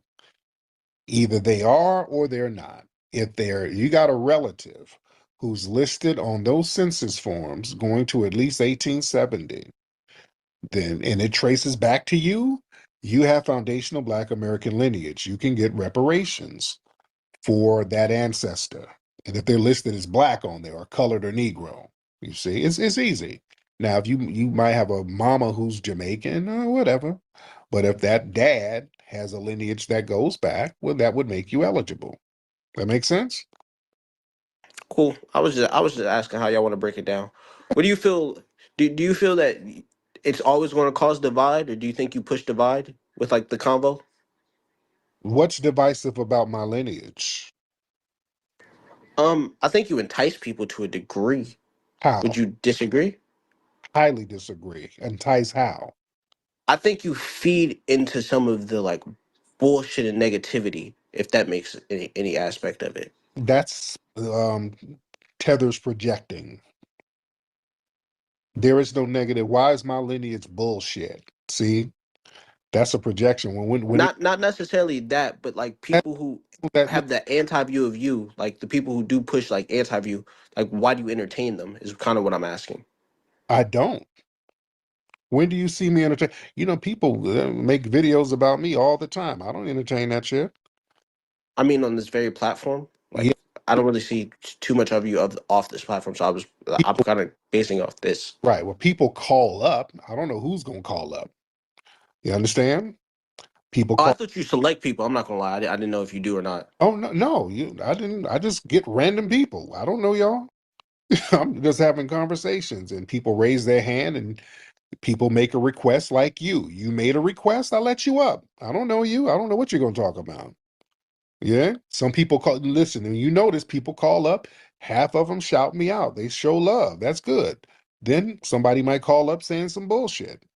That's not me feeding negativity. I'm just talking to people. And if they say something janky, I'll address it. Yeah. But what's divisive about acknowledging our lineage? I feel like certain statements are divisive. Like I've heard go eat bush meat. Like I think that's kind of a divisive statement. Yes, it is. It's not divisive, but it's you getting roasted. If you call up and you're trying to roast, and that's what happens. You're gonna get some of the bushmeat comments when you call up trying to roast. And a lot of non-FBA cats, they call up and then they want to get into a roasting battle. And foundational Black Americans are masters at roasting. Well, it can't help that your feelings get hurt after you got roasted, but that's part of the roast game. So there's no rules in roasting. Everybody can get it. We're going to hit you where it hurts. When people call up here talking about bullet bags and baby mamas and welfare, well, we're going to hit you with the bushmeat and hyena pea. So some of our roasts are better than others. Now, T, your family is from the Caribbean, aren't they? Nah, Where's your family from, young man? Philadelphia, brother. T. Mm-hmm. Where's your family from? You're asking me more questions than I know. Type shit. I know that a portion of my family came from Louisiana at a Uh-oh. certain point in time, from Philadelphia, and then moved to Philadelphia. So, Somebody's Haitian in your family, T? nah, I don't know anybody that's Haitian in my family. Really? Yeah, But you think they came from from Louisiana, but you it's don't, like it's. I think it's Louisiana or Alabama, one of those super southern places. And they were a pastor. One of like my great grands. But sir. yeah, T, I don't know about Haitian. I don't know any Haitian people in my family. you don't know, T. If you don't know and you're just trying to guess either Alabama, Louisiana, that means you're part of your family, or at least part, they're not from here. We I wouldn't wouldn't. we I don't believe that to be true. When you look at like the passing down of knowledge, I can trace it back far. I just forget certain information. Like if I really wanted to know, I would just go back to my mother and ask. Like it's never that serious. Yeah, but you would kind of know where your family is from. It wouldn't But be, relative to like my existence and like the direct people that I have like met, it's all been relative to Philly. So that is my perspective on life. That's where I'm from. I was born in America, in Philadelphia. know that, but it doesn't sound like you have a foundational Black American lineage. I might or might not. I could probably go look it up. I've never really cared to like understand my lineage, but I don't really have Caribbean people per se or some cultural people in my family that makes me think otherwise per se. Like I know there's a portion, but like I do know there's mixed people in my family, but like not with like directly like Haitian or none of that things you're referring to. But I don't even think we have direct lineage because I think that's more to marriage than anything. So yeah. Right. That means you don't. If you don't know, that means you don't have a foundational Black American lineage. We know our lineage. Like I told you earlier, it's not hard for us to trace back.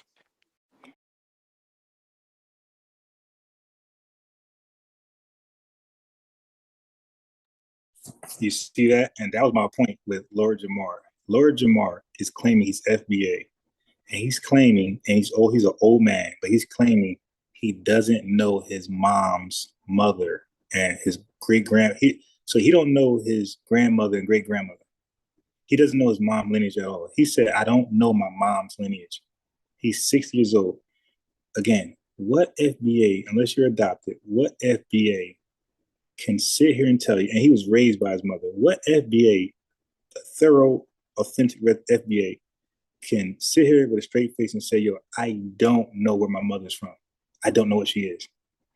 What if, so Lord Jamar, that's his claim. I don't. He said his father side is Guyanese, and to become FBA, he don't want to disclose his mother's side. So what I'm saying is, how is he FBA if he doesn't know his mother's side? He only knows his father's side, and his father's side are immigrants from Guyana. How does that make you FBA? Yo, we gotta stop with that shit, man. We gotta stop. You're tainting your lineage. You're FBA because your lineage is FBA. They go back to emancipated persons. Okay, it goes back to helping build the foundation of this country. You're not FBA because your grandfathers are Guyanese and your mother you don't know. That does not make you FBA. Like Tariq said, you don't know what you are. You're not FBA. I know that. You mixed up.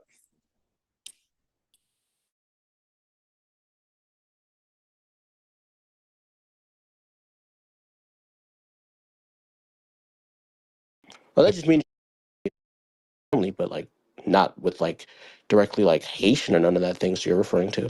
But I don't even think we have direct lineage because I think that's more to marriage than anything. So, yeah. Right. That means you don't. If you don't know, that means you don't have a foundational Black American lineage. We know our lineage. Like I told you earlier, it's not hard for us to trace back. Well, that just means that you did the research to trace back. No, it means that we talk to our family. I don't even, I know where my family is from. I don't even have to look at paper. I can just talk to them and they tell me. And I go visit them and they visit me. We know each other. Our families know each other. We know where we're from. We correspond with each other. So you're essentially trying to. So if I don't know exactly my lineage dating back to 1850, you're saying I pretty much am an immigrant. Is that what I'm getting?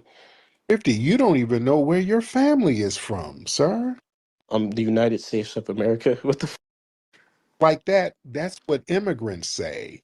What do you mean? That's what immigrants say. I'm a. What the, That's what they would say. And it's okay. It's oh, okay. you be up here trolling. I get the gimmick, you I'm know. not trolling you, sir. You're sitting here and talk, my people from either Alabama, Louisiana, I don't know. That's not our culture. I'm just saying. Because a lot of people do that. A lot of people with these Caribbean backgrounds, they'll call up and low key try to act like they're FBA and they're not. But so we're just saying you ain't got to lie to kick it. Just So because people do that, you assume I'm doing that. yes, I do. I assume Okay. I'm assuming that you're from a Caribbean background because you don't know nothing about your family. And you don't know. Yeah, I'm gonna be honest with you, brother Tariq. I've never made oxtail. I don't know really have Caribbean family, my brother. But that's if that's what you believe, I can't really change your mind. Right. I'm not saying that to denigrate you, young man, but you're just saying anybody who sits here and says they don't know where their family is from, either Louisiana or Alabama, that's somebody who doesn't come from our lineage. And that's okay. I'm not saying that's a bad thing, but you Nah, I think it's also like care to know information because like I do know the aspect that one of like my great grands was a down south pastor, so that's the aspect of it. okay. All right, T. Thank you so much. Good freaking grief, man. Come on. This is Tether talk, dude. Boy, listen. We know our family, dude. We know our families. It's not no guessing game, and I'm not even asking you about the 1800s. Some of these people are not dumb. They're being deceptive, just like the dude the other day. He sat here doing the same thing. I don't know. I don't know where my family is. It might be Louisiana. I don't know. I don't keep in touch with my family like that. I don't even be knowing. Why are you asking that? Come to find out, this nigga Haitian. You dig? Come on, dude. Foundational Black Americans. We know our families. We do. We're not in the dark about our families. We know where our families are from. When people start, I told you, when they start saying you ask where they're from and they name a northern city, So not where you're from, what not where you're from, where's your family from? Philadelphia. By way of what? Oh no. Alabama, Louisiana, man. Come on. Come on. We talk to our families. We go visit our families. We correspond with our families. We know where our families are from. Yeah. There's a reason why this guy was asking about reparations eligibility. I want y'all to understand the deceptiveness with the tether class. See, he was being deceptive. I'm just letting him talk so y'all can really get an understanding of some of the shit he was saying. That's why he kept talking about that divisive shit. Do you think what you be saying is divisive? Divisive how? That's what tethers say. Because we delineate from them. That's tether talk. Let's be real. Huh? Oh, goodness. Uh-oh. We got a Haitian in here now. Okay. We got the Caribbean Menace. All right. We got the Caribbean Menace. What's up, Caribbean Menace? Hello. Sorry. Just a question. Explain to me what a tether is. Tether is somebody who basically does a couple of things. You either try to undermine foundational Black Americans as a foreigner, or you try to undermine us by cosplaying as a foundational Black American to try to get some undeserved gain from our lineage. So that's what a tether is. You're literally tethering onto us. That makes sense? Sure. hmm you're from Haiti? You're Haitian, dear? I am not from Haiti, but my parents are immigrants, From yes. Haiti. Okay, that's fine. You live in New York or Miami? Neither. Okay. Really? And your family are Haitian immigrants and they're not in New York or Miami or Florida? No. Really? Where the hell they end up? I mean, don't get me wrong, I'm from New York, Dip. but I do not live in New Oh, York. god damn. Okay. Okay. Okay. Shit. Okay. Well, I was right. Okay. Now you move. Well, no, you were wrong, but yes, they originally lived in New New York. York. Okay. You know what I was saying, ma'am. God damn. All right. All right. Anything else, Miss Caribbean Menace? Okay, so just so that I'm listening. Tethers, people who don't have what you would qualify as rights that foundational, you said, Black Americans have? That's what you said, right? I understood that properly. I didn't even say anything remotely close to that. Where did you get? I didn't even say anything remotely close to that. How did you, there's interpreted what I said like that, ma'am. I didn't say Okay. has rights. Why would you say that, ma'am? Because you literally just said, and quote, I'm gonna quote you on this one, that tethers try to gain something from foundational Black Americans. When I said tethers who cosplay as foundational Black Americans to try to undermine us and receive benefits that are designed for foundational Black Americans. It has nothing to do with rights. I didn't say nothing about no rights. Huh? Do you have selective hearing, ma'am? No. Okay. Because that was pretty deceptive what you tried to do. You tried to remix something, and that was No, I just wanted to be very clear on what you were saying and how I was understanding it. right. So whenever you hear So that's not deception, that's it was comprehension. so whenever you hear the word tether, and I think you know what tether is already. I think you already know, but you might be just trying to be deceptive. I think you already No, I quite literally didn't know. That's why I right. asked. But tether is an action-based phenomenon. It's something that a person does. It's not what you are. Because some people say that foundational Black Americans refer to all immigrants as tethers, and that's not true. All immigrants are not tethers. The ones who try to Okay. undermine us are tethers. That's who we call tethers. Okay. What do you qualify undermining? Like you said action based. So what to you qualifies as in undermining of foundational Black Americans? Several things. Coming in, trying to um, denigrate our lineage, try to sabotage reparations, try to lie and be deceptive. That's tetherish. A lot of tethers do that. They're very good at lying because there's a lot of scamming and deceptiveness that happens in some of those homelands. So they'll bring that over here. So when they come in lying and being untruthful, that's tether behavior because it undermines our cohesiveness.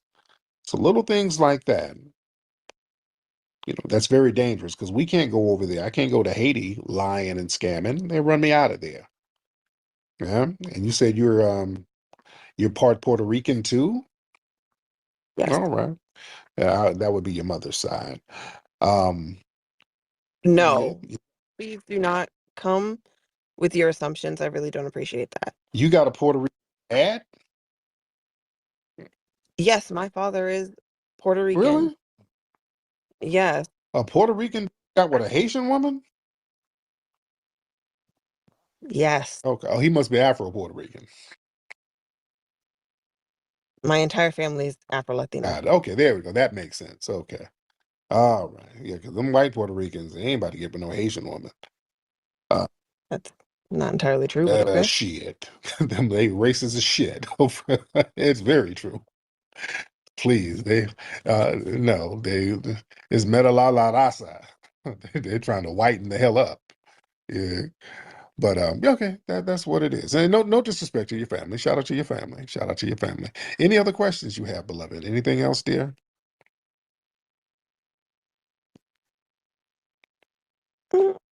No, you know what? At this moment in time, I think you've answered There everything. you go.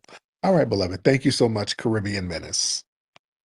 Let me get some more people in here. That's funny. What's it? A Puerto Rican dude with a Haitian? Okay, he must be a real black Puerto Rican. He must be very, very black. No, that's not the disrespect. All right. Let me get some more people in here. Uh, let me see. Let's get Hardcore AB in the building. Hardcore AB. All right. Hey, Tariq. What's up, brother? How are you? I'm doing good. Yourself? Thanks for having me, man. Appreciate you. How are you this evening? What's on your mind? Okay, hold on. Wrote this down. I actually just started out listening to you. Okay. Now, recently. Huge fan, really huge fan. where So you from? Where you from, real quick? I'm from New Jersey, New sir. Jersey. Are you Italian, African, Caribbean? What? Biracial. Mother's African American, dad's Cajun. Okay. From Louisiana? Yeah, we have some ancestry over there, but mostly black. Okay, there you go. So what's on my mind? I'm just curious, like, um it's complicated. I'm really for like the reparations movement, but unfortunately, like, just like the way how the U.S. government is like running, like I don't think it's like possible at this moment. So I kind of want to like you know learn a little bit like more like what are some ways like FBA's can like really push out like the reparations movement, because like doesn't seem like everybody's like on board, especially like with this current administration. So All right. I'm just curious about that a little Oh, bit. that's the white Cajun side casting doubt. Reparations is possible. If they can give money to illegal immigrants and EBT cards and debit cards to them, they can give us our money. So it's extremely possible. Just do the same thing you're doing for other groups. Just do it for us. That's it. It ain't rocket science. All right, let's get Tokello. Tokello?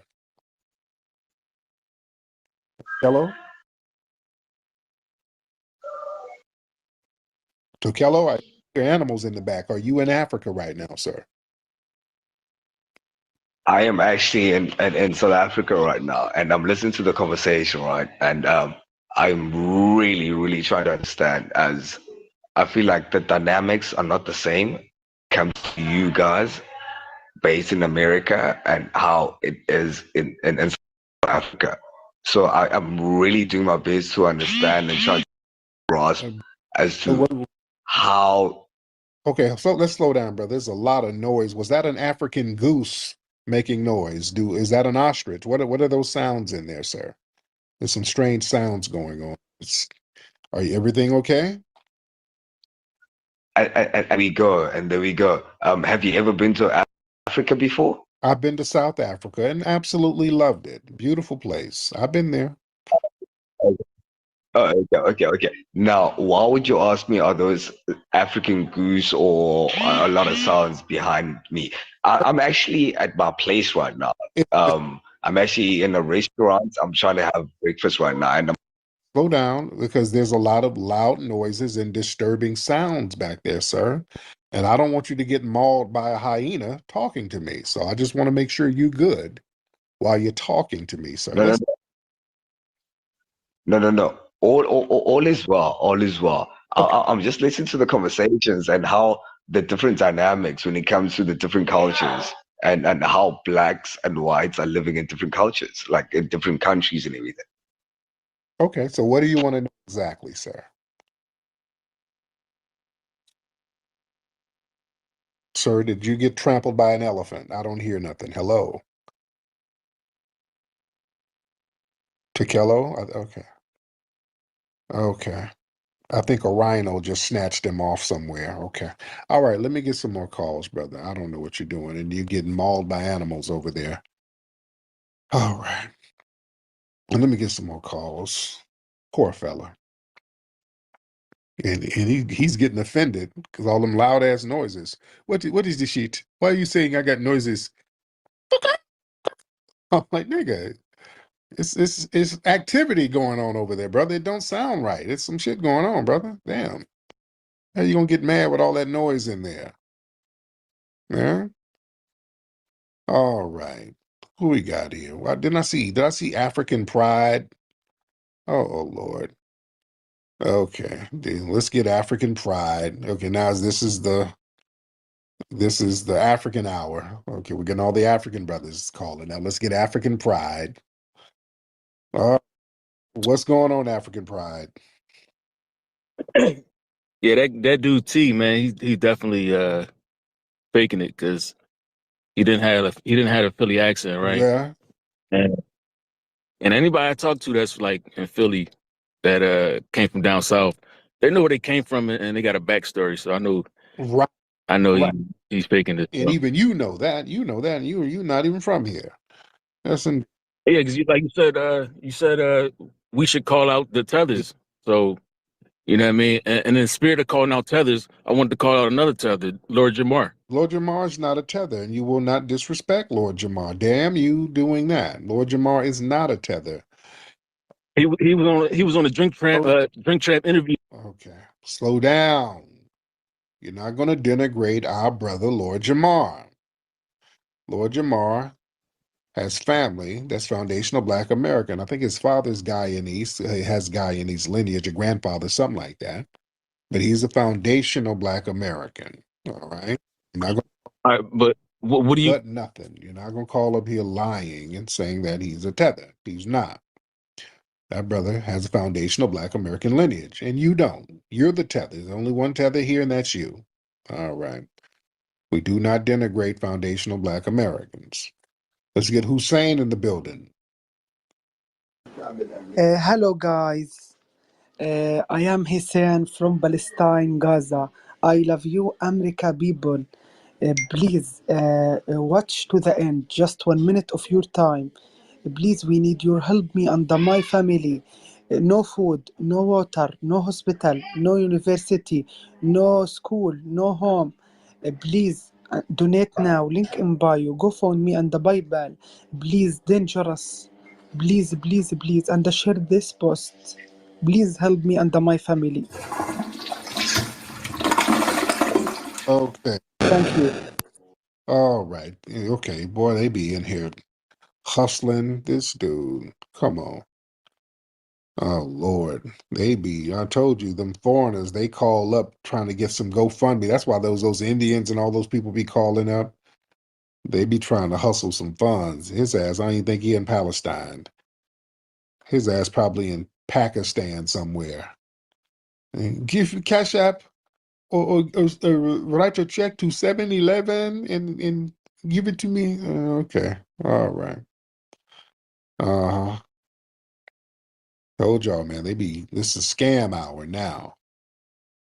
All right, let's get Isu Armando. How to pronounce your name? What kind of name is that? Where are you from? I can't pronounce your name. Elisu? Hop in, Elisu. Elisu, you want to hop in, sir?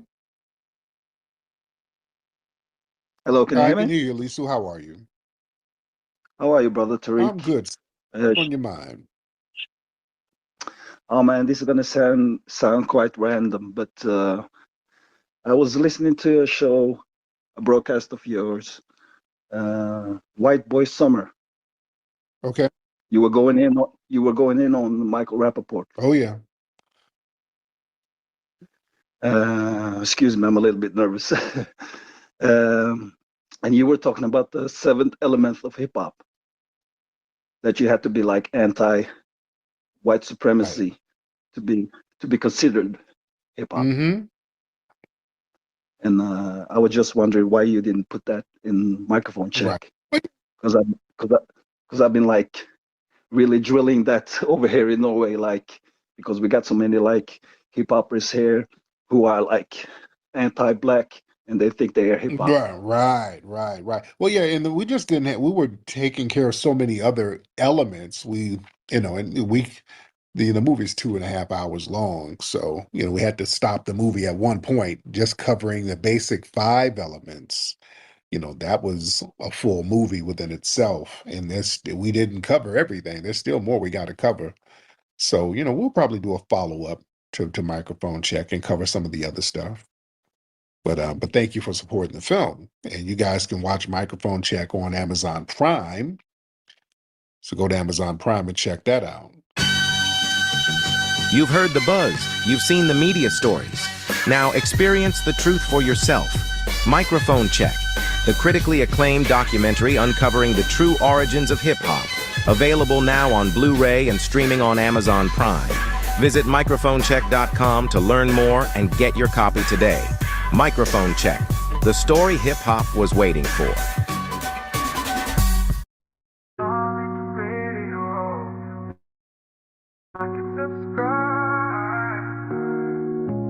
Darling Radio, like and subscribe. Darling Radio, like and subscribe.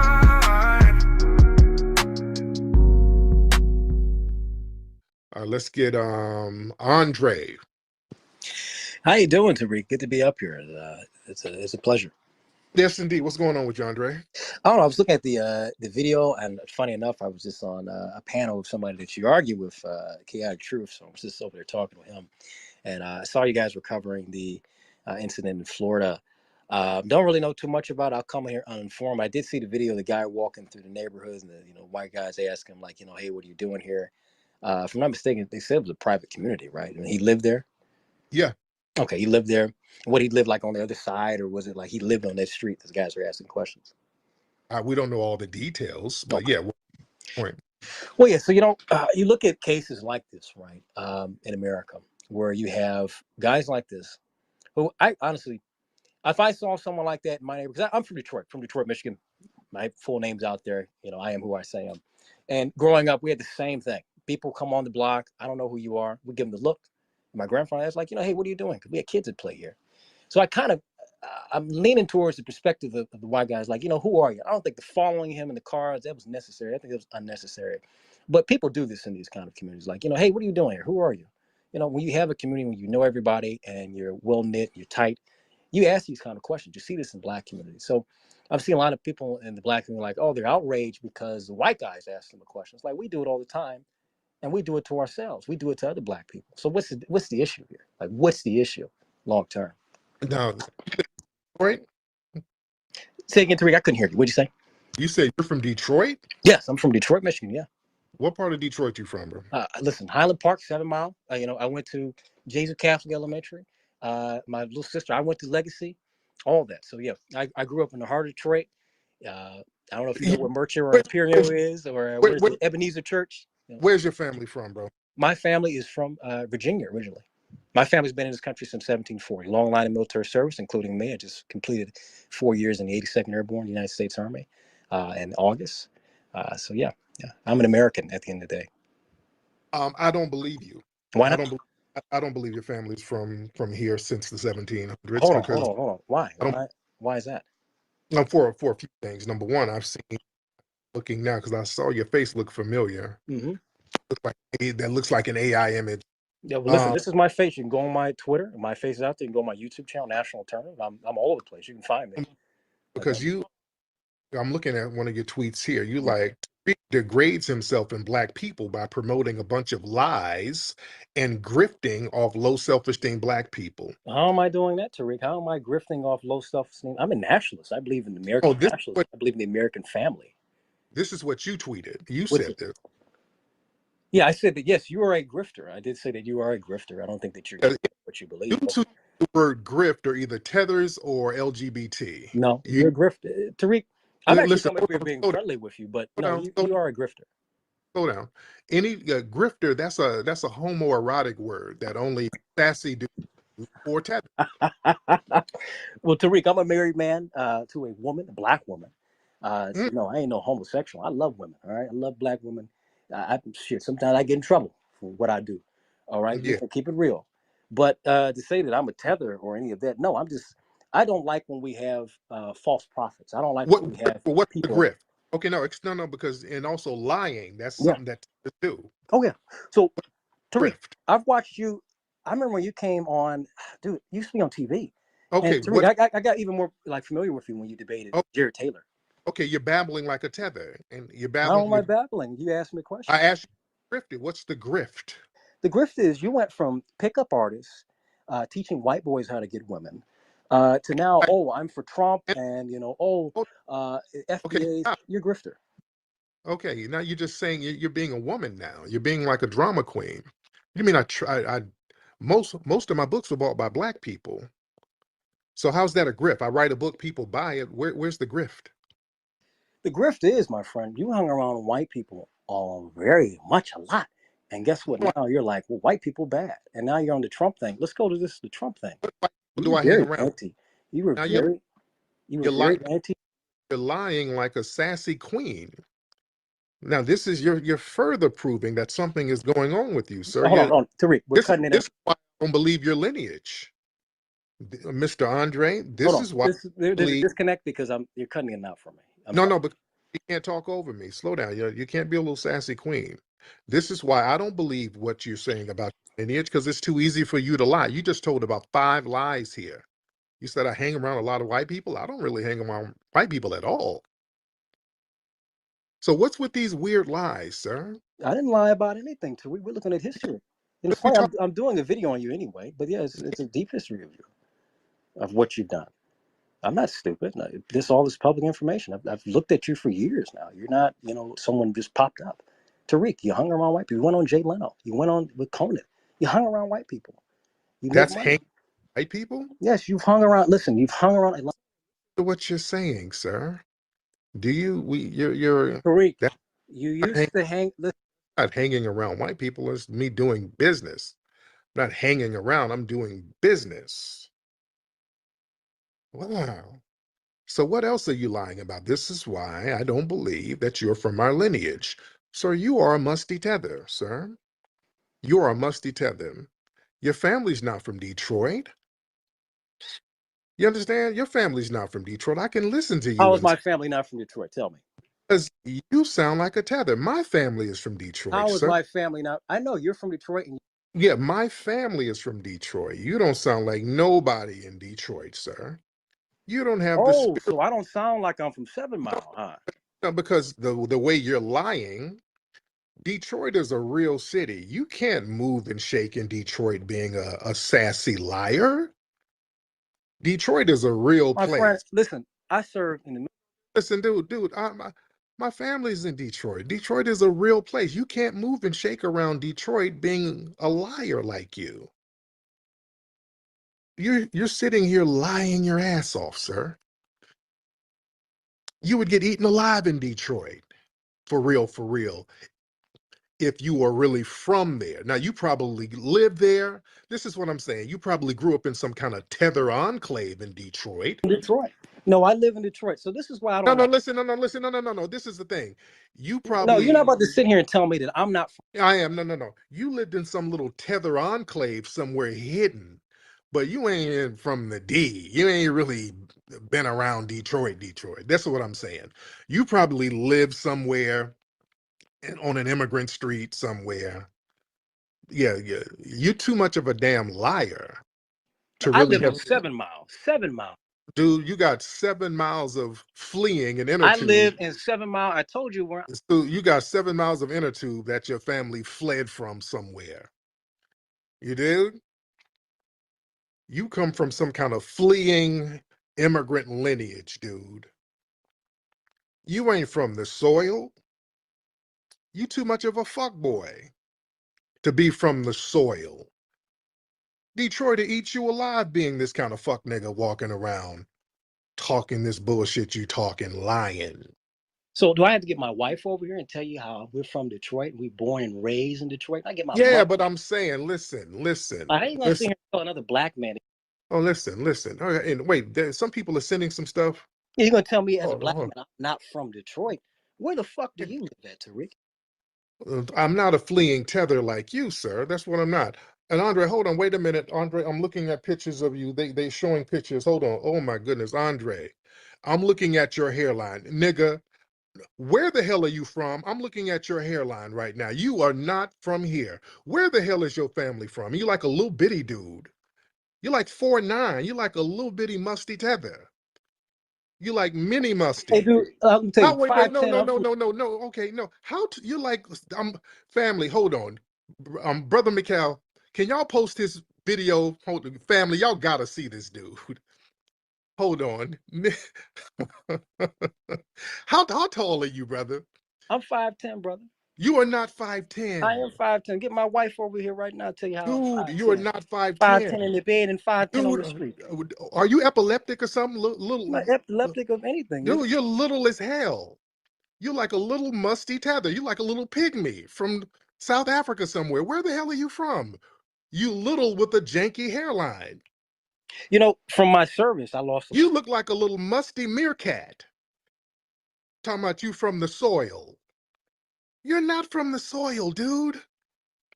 Family, can y'all please, I am from Mikhail? America, and from my service, I lost a lot of weight from my service. I got very sick during my service, I right? see. You look very Yeah, sickly, I got sir. sick from my service. I appreciate you Yeah, disparaging. you sickly. You got Ebola because you were tethered, Yo, in sir. the United States Army, I can't. My No, family, no, you got Ebola, my nigga. Dude. nigga, do you You still got put you chocolate? got you got the West Nile virus. You got some kind of little African disease, sir. You look Yeah, you very don't want me to weird. talk to Rick. We can go at it, man. You don't want me to. Yeah, we're going at it, dude. Can Nikki, can you get his video from Brother McCall and post it up? I gotta show y'all this Why you video. keep muting me, Tariq? You don't let me talk. Because you can't talk over me, little old nigga. You can't talk over me, sir. This is an intervention. This is a little nigga intervention.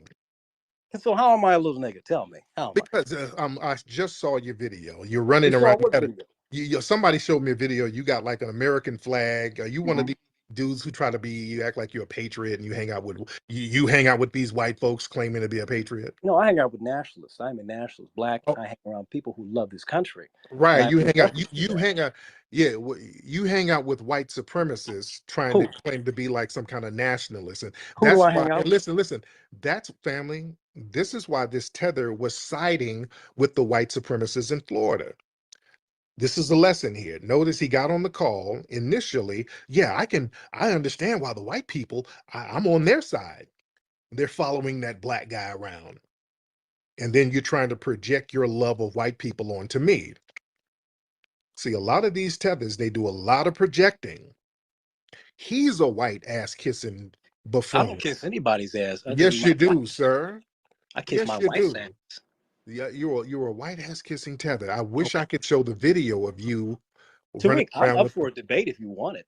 Dude, who are you to debate? You're a nobody. Okay, so what does that mean? I'm a nobody? I'm You're a black. nobody. Who are you to debate? So, okay, I'm a nobody now. You're a All right. nobody. Not only are you a nobody, you're less than a nobody. You're I'm less than nobody how? You are a janky hairline having jealous tether Janky loser. hairline. No, I have a good hairline. I have very. No, it's not, sir. Your hairline looks like a bat signal. And you're very jealous of me, The bat sir. signal you had when you had chalk on. Sir, you're very jealous of me. That you've been following me around and you do not have the respect that I have. You don't have the lineage I have. You don't have the robust hairline that I have. And very upset and jealous that you don't have any respect, sir, because you a little old janky Tariq, you have no respect. Sir, you're a little janky, no good hairline having tether, sir. Nikki, let me get Nikki in here. Hold on. Nikki, can you post can you post the video of this guy? If you have it. Nikki, do you see the video of this guy? Hop on, Nikki. Yes, I'm putting it in the Jumbotron right now. I was trying to tag you, but I got on here. So I'm putting it in the Jumbotron right now. So can I speak There it for a is. second, please? Can I speak? There it is. You see it, Flex? Okay, hold on. Let me see if it's up there. Okay, Flex. Okay, hold on one second. Let me see if it's Wash up. your ass. No, he's King Flex. Watch your fucking Wash mouth. your ass. Nikki, shut. Yeah, okay, calm down, Andre. Calm down. You need to wash your follicles so your hairline can grow. Okay. All right. I can't see it. Okay, there it is. There it is. Okay, family, look in the Jumbotron. Look in the family, look at the Jumbotron. Look in the Jumbotron. Look at this little old big-eared nigga. He got So now I'm a nigga because I'm not on your side. No, but just you're just a weird-looking dude. You're a weird-sounding dude. Okay, I'm weird because I speak properly. I'm looking. No. That's some lie that you tell to white people. Okay. See, I don't tell. I no, don't talk to no. white You caught that? No. This is what these. No. Here we go, Tariq. Come on, catch up. No. See how these tethers try to. Well, I'm weird because I can speak properly. Are you saying that I speak white? No. They love going around white people saying that. This is Tether Sambo 101. They love getting around white people. See, these tethers do this weird ass stuff, lying all the time. And when they get called out for being lying, deceptive fuckboys, they get around white people. Hey, white people, the blacks don't like me because I talk with good English. They say I talk white. That's why they don't like me. The problem we have with you is you're a lying fuckboy. That's the problem. You done sat here How am I lying? You done sat here and told several lies, sir. Name one. You said I hang with white people. You said I was a grifter. You done told a whole bunch of lies, sir. Okay, You're let's break that projecting, down. sir. You're projecting tether. You're How projecting am I your projecting? failure. One, I'm not a tether because I'm born here Yes, in the country. So is my family. yet you lied about your lineage. That hairline and the way you act, you ain't from the soil. You're not from this. And your big fucking Dr. Spock ears? No, you're not from this soil, brother. You look too weird. You hungry and little, and you just weird looking, dude. I'm from America, dude. No, you a musty tether, sir. You're a musty tether. I'm bored. Now you just now you're bored. You're boring. All right. Okay. Let me get him out of here. All right. See how these tethers be lying? See how the tethers are liars and how they try to lie about the lineage. I don't believe 1 second this guy's family's from no damn Virginia. That's the thing we got to watch out for, family. We got to watch out for these lying ass tethers. Because if you lie about all that other stuff, you'll damn sure lie about your lineage. And that's what they do. And the fact that you hang out and kick it with that chaotic guy who lies all the time and who he tried to lie about his lineage. So yeah, liars of a feather flock together. Family, we got to watch out for lying tethers. Cool. Hop in, cool. Hey, cuz what's going on, Tariq? What's going on, family? Hey, You kind of got me upset with that.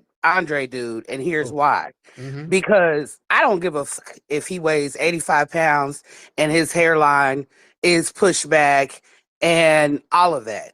I don't give a fuck. What I give a fuck about is the fact that he literally fixed his mouth to say that what the white guys did on the video was no problem. Then he Right. went one step further and said, "Oh, we do that in black neighborhoods." I'm 51 years old. I have never lived, nor will I ever live in any neighborhood that's not black. Mm-hmm. My neighborhood, as I've lived in my home for 20 years, is black for 30 blocks north, 30 blocks south, east, and west of me. We have 2 Hispanic families in that whole radius. And when you're in a black neighborhood, anybody, and I'm not from Detroit, obviously, but I have lived in Detroit for 3 years. Mm-hmm. And that nigga is not from Detroit. That he is not from the Dirty D, no way, no shape, no foul. But let's just pretend, let's just go with his argument. Let's just pretend that his family dates back to the 1700s. Let's just pretend that he was born and raised in the Dirty D. Then you know what? I'll go with your lie. Then you're really wrong. Because if that's fucking true, then how do you fix your fucking mouth? You know what? Let me get myself in check. I'm sorry. Ooh, let me get my mouth in check. My bad. Way too much cursing. Yes, How ma'am. do you fix your mouth? I'm so sorry. I got frustrated listening to him. How do you fix your mouth to say that those white men in that neighborhood would have treated that young man like that if he was white? They Mm-hmm. only did him like that because he was black. So you trying to use the example like, well, in black neighborhoods, we do that on the black. No, the fuck we don't. No, we do not. Mm-hmm. Right. First off, in black neighborhoods, we know who is who. You know what I mean? Now, I might sit up and talk to Miss Shirley and say, Miss Shirley, is that Bobo? Ain't that Miss, you know what I mean? Is that Bobo's son? Who is that right there? We might do some of that. Be like, Mm-hmm. oh, hey, young blood, what's up? What's up, nephew? Okay, I see you. Yeah, tell your mama to call me. We do that kind of shit. We do not get in our cars and follow nobody down the street. Right. Yes. Even if they was white, we don't do that. Now, if they white in an all black neighborhood, everybody gonna have eyes on them. But we ain't rolling up and pulling out our heaters and shit. That's a lie. Real talk. But thank you so much, beloved. But yeah, people are sending me more videos of Andre. Fam, this dude looks like he's actually Somalian or something. I'm looking at some videos. This dude, family, if you look at this dude's hairline, there is no way in hell this dude is from an FBA lineage. This dude looks like he's Somalian. Looking at his videos, he looks Somalian. He hangs out with a lot of these alt-right people. Look like he's running around with these alt-right people waving flags. So yeah, this dude, he looks Somalian. And the way his hair is cut, nigga, no. You ain't from no damn, you know, you ain't from Detroit, walking around looking like that, bro. Now, if you were in Detroit, you grew up somewhere in a Somalian community. You did not grow up in the Dirty D around regular folks in Detroit, bro. At all. Looking and acting the way you act, bro. This dude head looks like they cut it with a bowl and a rusty knife. Let's get Afro Elite in here. And Afro Elite, what's up, brother? Good, how you doing, bro? That guy was in Chicago during the DNC weekend, and I saw him. He was at the park, and he was around a whole bunch of white people talking about nationalism and other ethnic groups. I don't want to say anything to get you, a strike or anything, Right. but when we were segregated off and we were talking about a black agenda, Cornel West came and we started talking about reparations and a black agenda. He came by himself and he started screaming and hooping and hollering to get the cameras off of us, because the cameras was on us and Cornel West because we were talking about a black agenda. So he came with a flag. He started waving it in front of the cameras, start trying to block the cameras. from being able to see our flags and our signs and stuff. And he sounded familiar. So this dude is completely anti-black at all. And he was sent by the white dudes too, because the white dudes were standing back looking at him, laughing at him as he was doing that. So this dude is 100% a tether, and he's used by white people. He's one of the token Negro black friends who acts like he's a nationalist, but he's just a token Negro tether. Right. He's a token Negro tether. Thank you so much. Yeah, he sounded like this guy might be some kind of informant too, or he might be connected with law enforcement. When they do that, listen, law enforcement, they send these people out to these protests to do a lot of agitating, to kind of get people to kind of attack some folks so that the race soldiers can start whooping down on certain folks. We saw a lot of that during the George Floyd situation, and even before. They would send these undercover cops out to start agitating respected protesters. And then when people start swooping down on them, then that would give justification for the uniformed soldiers to come down and get the respected, legitimate protesters out the paint. So yeah, sound like this guy is either law enforcement, and he's just talked about his military record. Yeah, this guy, Andre, are you a cop? Andre, are you in law enforcement or some type of agent provocateur? That's what that sounds like. Because I'm telling you, a lot of those alt-right protesters, many of them are undercover cops. I'm telling you from experience. I saw them. I done ran up on them. There's a video from like 2020 out here. These alt-right people were out here in LA, and I saw a crowd of them and just walked up on them because I saw they had guns. I'm like, hey, I walked up on them. I'm like, what y'all doing with guns? What y'all about to do? I'm like, well, what's happening? And they were like, oh yeah, we're cops. Oh, okay, there it is. Go, there's a video. I filmed it. This was 2020. They were supposed to do this alt-right march and all of this shit. And I'm like, what the fuck? Okay, they got guns. We doing this. If this is what it is, let's go. And I'm like, oh, they cops. Okay. This guy sounds like he might be a cop, and all that lying he's doing. You got to watch these folks. This guy sounds like he's a whole cop or an agent provocateur. All right. Let's get Dr. Omelda. Dr. Omelda in the building. Dr. Omelda. You good, Dr. Omelda? Dr. Omelda. Dr. Omelda. Yeah, hey, Tariq, what's up, man? What's up, man? How are you? Good, you're doing good. Hey, I think what Andre missed out is on the intent of, you know, uh, he mentioned the black and the whites, and the white asking you questions while you walking over here in the neighborhood versus, a brother or one of your grandma asking you or your granddad asking you, what are you doing? I think he missed out on the intent, and that's where the I don't know what you're talking about. Andre, Andre, hop in real quick. Andre, are you a cop, man? Are you in law enforcement? Because you said you're in the military. Are you in law enforcement? Let's be real. Andre, hop on. Andre? Andre, you're not muted. Go ahead. Andre, hop on. Andre, you are not muted, dude.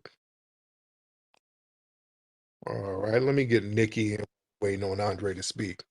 I want this guy to just tell the truth if he's in law enforcement, because sounds like he's in law enforcement. Just say that. Nikki, how are you, dear? Hi, Tariq. I'm sorry for bothering you. I just put another video of him up in the Jumbotron. This one is worse. Uh-oh. Okay. Okay, Thank you, dear. Okay. Oh, Lord, this dude is doing the most. Andre, hop on, man.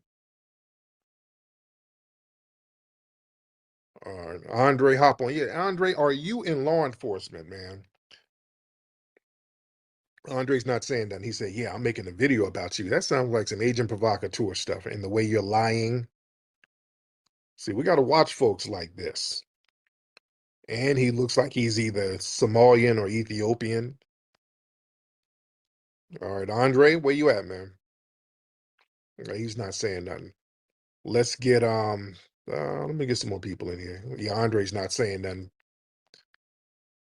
Yeah, Andre, you sound like a cop, bro, or an agent provocateur. So let's get war crimes in here. War crimes. All right, what's up, war crimes? Yes, sir. How are you, war crimes? Doing okay, man. Life's got its foot on top of me, on my neck, so to speak, but my head's up. Yes. I just, I seen y'all across the top. Y'all popped up on my X account. Seen y'all speaking. I definitely think the Black community is very important, as well as everyone else. Maybe even a little more important right now, given the state of our administration and our country. I believe. Thank you so much. I don't know where you're going with it. All right, Andre. Yes, sir. What's up? Andre, are you connected to law enforcement? No, I'm not connected to law enforcement. I've done my military service, and now I focus on building my own business and actually working in my local community. So no law enforcement at all. Oh, because a lot of guys with that military service, a lot of them get into law enforcement. Right. That is a pathway, but there's multiple jobs in the military that can offer you different career What kind of work? Okay, if you're not in law enforcement, what kind of work you doing now? Well, I just got out the military in August. I discharged from military honorable out of the 82nd Airborne. I'm not going to go on my MS, but I was a quartermaster, 92 series. So you can go. You can go. You know, if you know, you know. Okay, Andre, listen. When because I'm looking at these videos and you're with some of these alt-right guys and running around here waving the flag and all that stuff. When historically, when we see guys doing that, we know many of those guys can get away with all of that agitation without getting how connected to law enforcement, or they're connected to the FBI. They're right. Yeah, I'm aware of that, and it's something that is very connected to the FBI, sir. It just looks like you're some type of agent provocateur, to be honest, and I'm not even being facetious. Sounds like you're some kind of agent provocateur, sir. No, I'm not. So I'll explain it. So the group that's my group, New Frontier. I only went with one other guy, and I met some other people there who were supportive of what I was doing. And yeah, we went in the park and challenged these immigrants that are sitting here talking about how much they hate America and hate Black people as well. So yeah, I challenged them because why not? Why is it that the left gets to do this and the right doesn't? Why the fuck are we not going? But a guy was in Chicago and they said you were yelling at Black people too. So what's that about? No, so what happened was I had people saying that I wasn't Black because I care about the issues of the Black community. I went out there and said, hey, we're talking about Israel and Palestine. I don't care about that. I care about Black issues, American issues of people here. And they didn't want to hear none of that. So I'm like, right, if you're going to be racist to me, I'm going to be hostile to you. And if Black people are going to be hostile to me as well, you're going to be on their side, the side of people who are foreigners, then you're not going to get any favorable treatment. I'm not going to play you like we're friends. If you're going to side with people who aren't here, we're not friends, brother. Simple as that. Got my brother Afro Elite who was there. Let me get Afro Elite on the phone. Afro, what's up, brother? Tariq, he's lying. That's not what happened. You hear me? Yeah, I hear you. Because they're saying it was muted. Okay. That's not what happened. Now, the protest was about Palestine and the war in Gaza. And he came in there and he was talking about American nationalism. He was using words, and I'm going to be very careful, but he was using words that would agitate a fight between the Palestinians and the Jews that were there, because there was two different sides. There was the pro-Israel side and then the pro-Palestine side. Actually, hold on. The words he was using would agitate a fight, and the fight did actually break out a couple of times at the park. And then what let me know that that's what he was there for is because me and the Black folks that were there purely for reparations, we were off way to the side, someplace where he wasn't at all. He came over there with his I think that's blowhorn or something like that. Megaphone. Yeah, megaphone. Yeah, the microphone thing and a flag, and he came over there starting to hooping and hollering to get the cameras off of us because we were talking about reparations when we weren't even messing with him, the Palestinians, the Israels, or anything.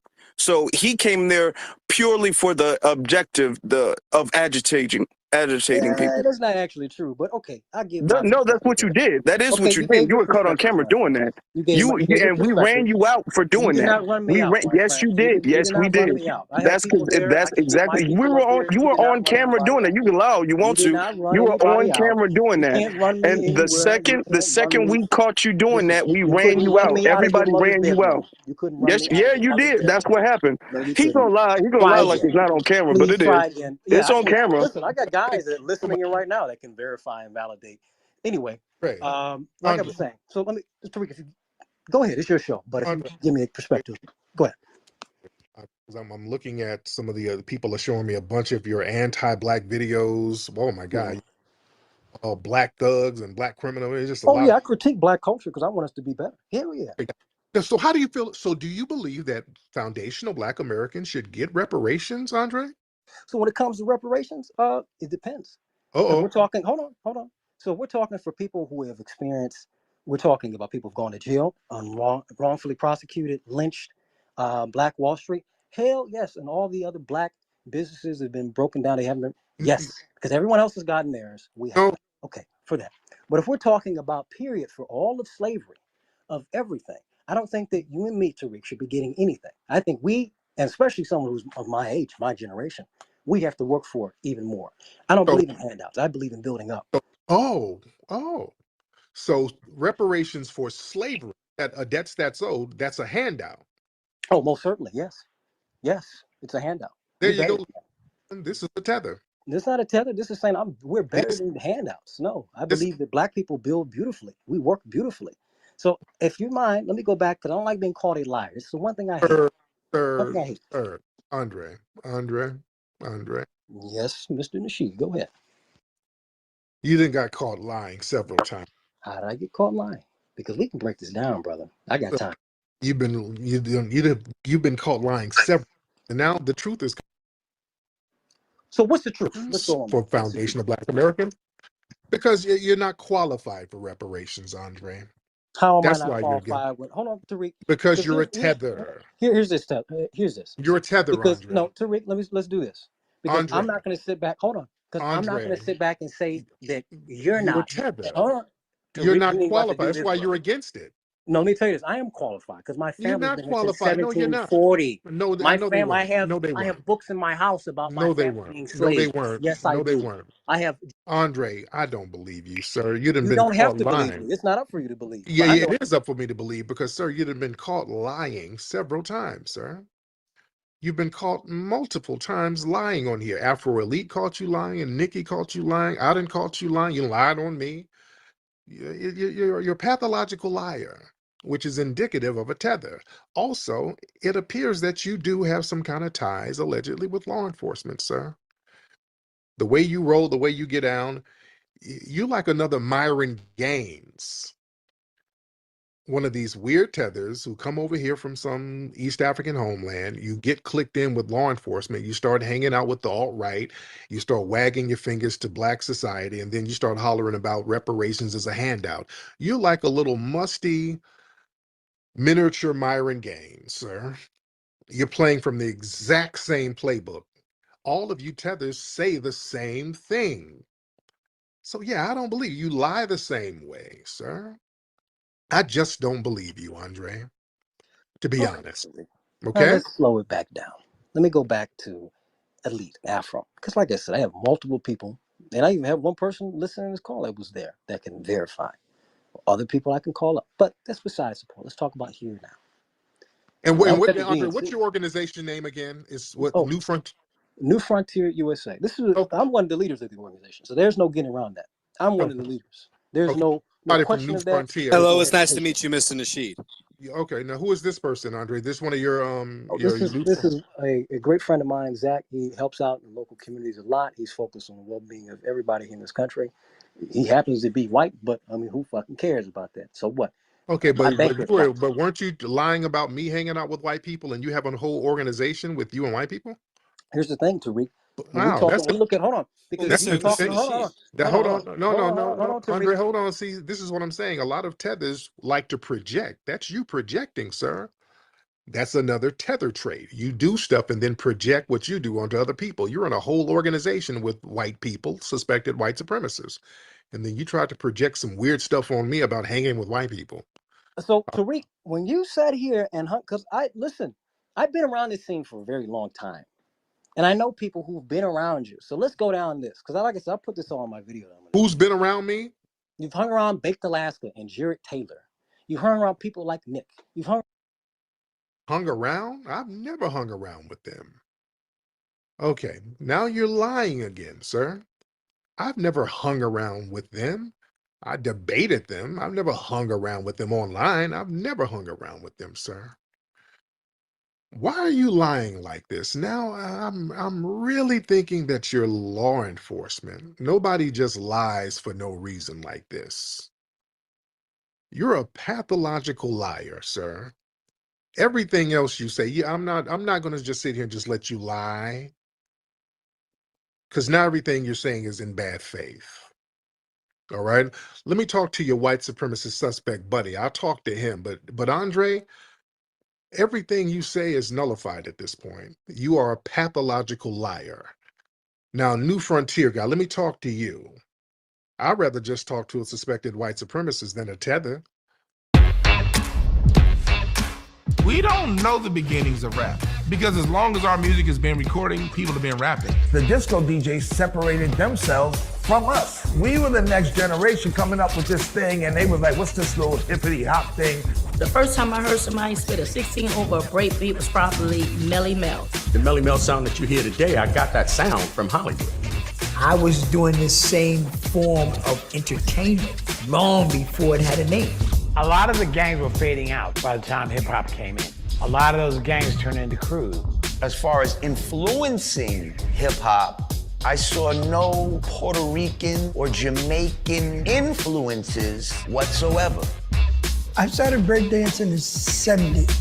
When rap and hip hop was all black, it was negative. Now that it became a big phenomenon and corporately acceptable, now there's this need to take foundational Black Americans out of the creation of it and give it away to other people. And it's important for us to set the record straight.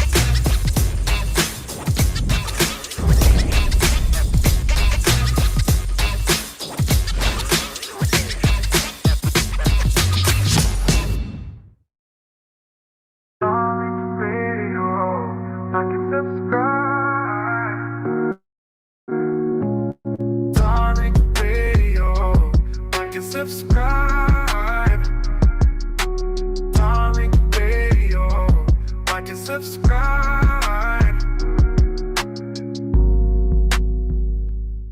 What's up, Jonathan? How are you?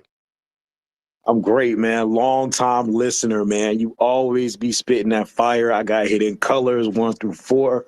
You know, I just wanted to call up, shout you out, keep doing your thing. Yes, sir. You know, you really changed my mind, man. Love all the way from China, bro. Man, much respect to you, man. I appreciate you. C. Capone, you ready, brother? Let's do it, my brother Tariq, man. Once again, the keeper of the code. I appreciate all the work and love you, brother. Yes, sir. And yeah, that power is important. We gotta wield it. Everybody worried about you being a leader, but it's kings in every part of this lineage. Oh yeah. So you know, we just gotta keep their foot on their neck, you know what I mean? Get this reparations going, and we need FBA faces in high places. All And I land on that. My man, thank you so much. Let's get Malik in the building, brother Malik. Tariq, what's going on? How you doing? I'm good, man. How are you, sir? Pretty good, man. Long time listener. Just finally made a Twitter account. Oh, cool. So I could go ahead and tap in and give you some things that I see. I don't know if you heard. Do you remember a few months ago? I think you covered a story.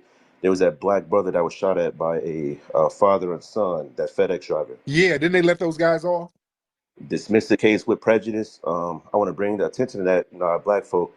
I feel like, with the system of white supremacy, it goes down from the judges to the prosecutors to even now to the police officers.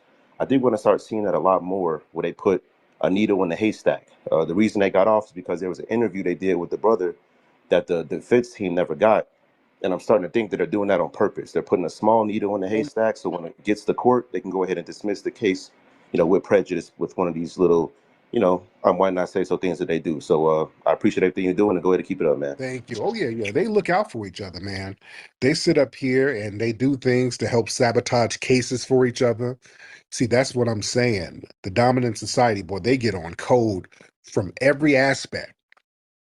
That's how they work it, man. From every institution, they get on code and they understand how being on code will assist the next white supremacist, and then that will assist the next white supremacist, and that maintains the system. You see? They understand the power of codification. They just know it through osmosis at this point. They've been running on our autopilot. That's a part of their culture. I want y'all to understand that's how they wield power, by being on code with each other.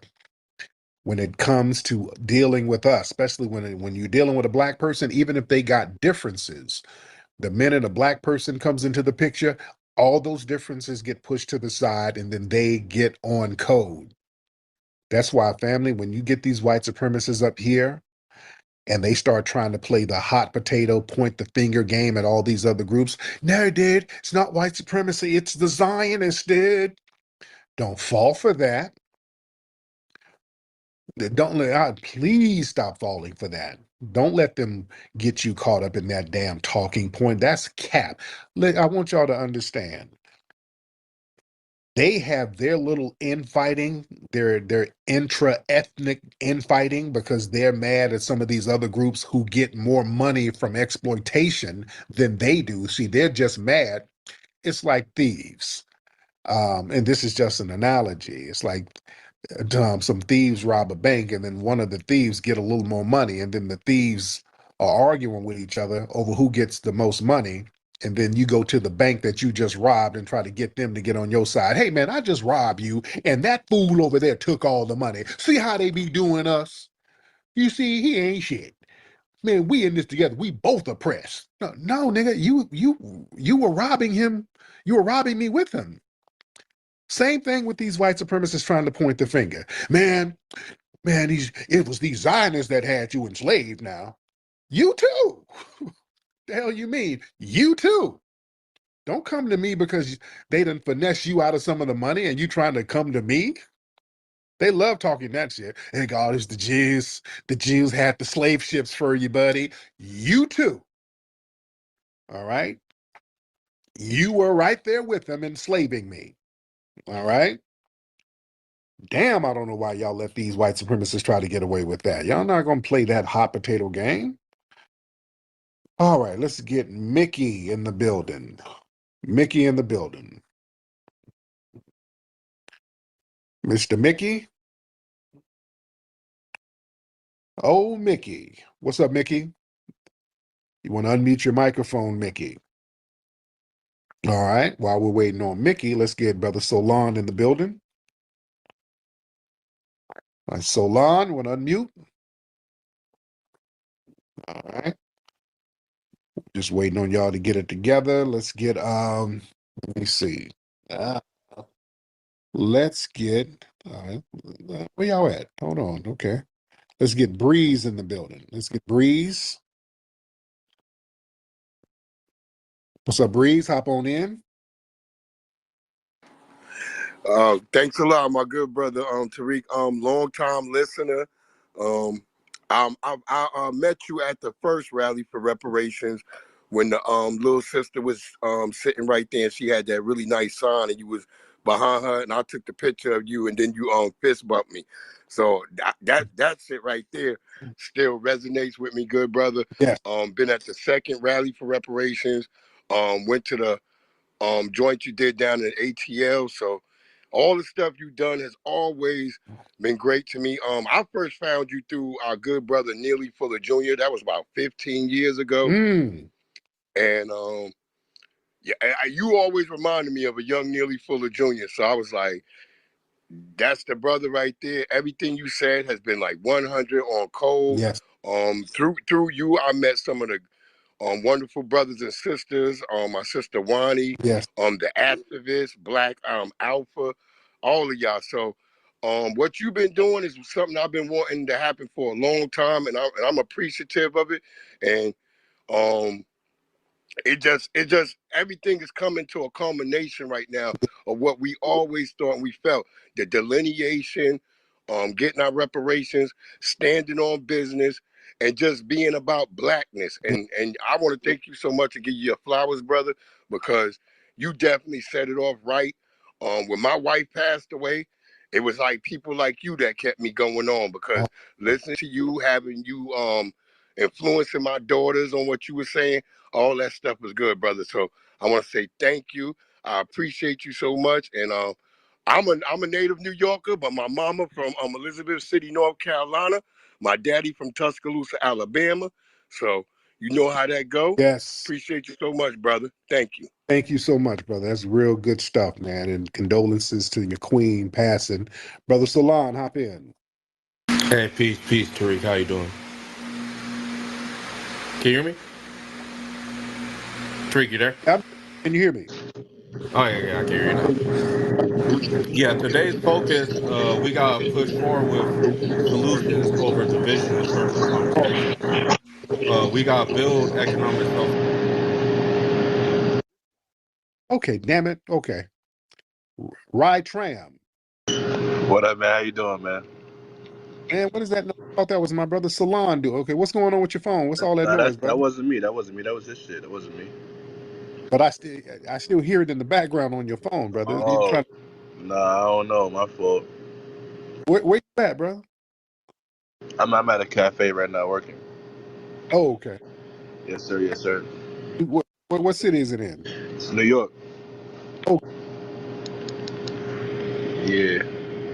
What kind of machine is that at that cafe at this time of night? I think that's the espresso machine. Okay, y'all serving the. Yeah. Something like that. Okay, well, what's on your mind, brother? Nah, I wanted to say thank you because you helped me out a little while ago. I had a little viral moment. I had slapped up some Indian on a bus, and you retweeting this shit. It kind of helped me get out of it because some people saw it and like helped me out and shit when I got out of it. But it only went so viral because of you. If not for that, they would have been able to railroad me. So thank you for that, helping me out with that for sure, for sure. Okay, I don't remember, but that's interesting. Yeah, you helped me out with that. It was some racist Indian was on the bus calling black folks niggas, and I had slapped them up and whatever. But I had a question for you. But there it is. Yeah, got some. Yeah, You were a hero. That means you stopped a crime. If Daniel, yeah, for sure, bro. thank you so much, bro. Thank you. I do have a question. Well, okay, I get you back up in a minute, brother. Yeah, that machine was killing me. Let me get brother Salon back up here. Oh yeah, my bad. Hey, shout out to Right Trim. I know who he is. Cool. Yeah, salute to him. Well, I wanted to talk about. Can you hear me? I can hear you now. Yes. Okay, it's better. All right. Yeah, today's focus, we should be pushing forward with solutions over division by building economic self-sufficiency through our businesses while addressing systematic challenges through nonprofits or think tanks or different type of, let's say, political action communities that we should have. We're emphasizing delineation, not to divide, but to ensure that our solutions specifically uplift foundational Black Americans. So long, it's about moving strategically while staying true to who we are. So, what are your thoughts for balancing like different businesses, like what you have, and if you have any nonprofit initiatives to create any sustainable impact while maintaining cultural integrity and unity within our community? Good question. Very good question. Now, because yeah, we should maintain unity and cohesion, and not let people trick us with this whole thing about us being divisive. We're not divisive because we are recognizing our lineage and we want to empower our lineage first. Once we empower our lineage first and really focus and emphasize on that, then we can start reaching out. Our thing is we've been on this kumbaya thing, relinquishing our power empowering everybody else, and ain't nobody reaching out for us and pulling us nowhere. There ain't nobody helping us. Let's be real. And collectively, ain't nobody doing shit for us. That's just the long and short of it. They look out for their groups. Okay, fine. We don't say you're divisive. If you're going to look out for your group, that's fine. When we look out for us in our group, all of a sudden everybody wants to cry foul and yell about how damn divisive we are. You even have people from our lineage screaming it's divisive because they're so damn used to caping for everybody. You think it's normal. You're not supposed to cape for everybody else first. It's okay to look out for people. I still look out for other groups, but I'm damn sure going to look out for some FBAs first. That's going to be my damn priority. I'm going to look out for family first. And it's not divisive to do that. See, sometimes, listen, you have to delineate for historical accuracy and recognition. You understand? When you delineate, that acknowledge the distinct historical experience that FBAs we have. We have a unique experience here. Also, we know that delineation is very important for the reparations advocacy. Because reparations is a hot political topic, we are letting people know specifically who's going to get reparations. That's going to be foundational Black Americans. So we had to make that distinction because everybody and their mama who ain't FBA, they were doing the Birdman hand rub, trying to figure out how they can finesse it. And we're saying, no, that's not going to work. We can't have people finessing something that's historically and generationally set aside or supposed to be set aside for us. Also, it's important for us to understand divisiveness is not preserving your cultural identity. Because when we acknowledge our lineage, we are acknowledging that we have to preserve our distinct culture because it's rooted in resilience, creativity, survival, and standing on damn business. All right. And when we delineate, that protects and preserves that culture from being overshadowed and appropriated, because that's our damn problem. For too long, we sit up here and let people appropriate every goddamn thing we do. We sit up here and create stuff, give it away, and then they turn around and tell us we ain't got no culture. I don't know why we kept falling for that silly shit. So now we're like, no. If we're going to start talking culture, we're going to start putting all of the culture up on the damn chalkboard and comparing it with everybody else and see who has the culture. That's not divisive. That's mathematics. We have more culture than all of these people because we are the culture of America. That's either a fact or it's not a fact. We as foundational Black Americans are the culture of America. Everything that's culturally fly and desirable comes from us. That's the reality. Also, another thing, man, our ethnic classification, that's not division, just identifying us as a distinct ethnic group. That's similar to recognizing Haitians, Jamaicans, Nigerians. The classification, it fosters respect for cultural differences without diminishing solidarity. Let's be clear. We're not against anybody. We never said we're against anybody. We don't go around saying we hate other groups. We don't. It's not even practical for us to hate other groups. We didn't say that we wouldn't assist you or help you if on a need to be basis. We're not going to neglect people if they need something. Hell, if you need a help and I'm your friend and you're not of the lineage, I still got you. I'm not like F y'all niggas. It ain't like that. Us just appreciating our lineage is us appreciating and recognizing our lineage and making sure that like our brother Salon said, the integrity of it is there. Because if you open your lineage for everybody to claim, then you've squandered your lineage. You've become non-existent. You've made yourself invisible. You understand? And that's what they do with us. They've been making us invisible using these terms that disempowers us because they use terms like colored and Negro and Black and African American. Anybody can be a damn African American. Anybody who comes over here from Africa or the Caribbean is an African American. Kamala damn Harris is an African American. Elon Musk is an African American. That's a very disempowering term. You know, we've used it, you know, because it was something that was already in the public lexicon. But when we start using common sense, and I got the game from not Neely Fuller, but Claude Anderson. That's who I really got the game from. He was telling us we need to stop using that term African American. We need to stop that bullshit. Claude Anderson was telling us this. This is why I stopped using it. You know, that term, that erases you. And we had to stop doing stuff like that. You are a distinct ethnic group. You are a very unique ethnic group. You should be treated as such. Yeah? You should be treated as such, and we should treat ourselves as such. We are an exceptional damn people. And when you study history, because I'm a historian, I study history and I study all of our stuff. And when I start looking at our history here, that makes me very proud and empowered. I'm telling you, once you start learning the history of your people and the resilience that we have, and just really, really getting into what they were doing here, because what they do in the schools, they always got us looking over to Africa, which is cool. But they got us focused on that. They got African studies. They don't have a problem with you learning about Africa. They're like, yes, we'll give you all the money for an African studies class. Yep. Yeah, Wakanda, Egypt, we're in Africa, Africa, Africa. They don't have a problem with that.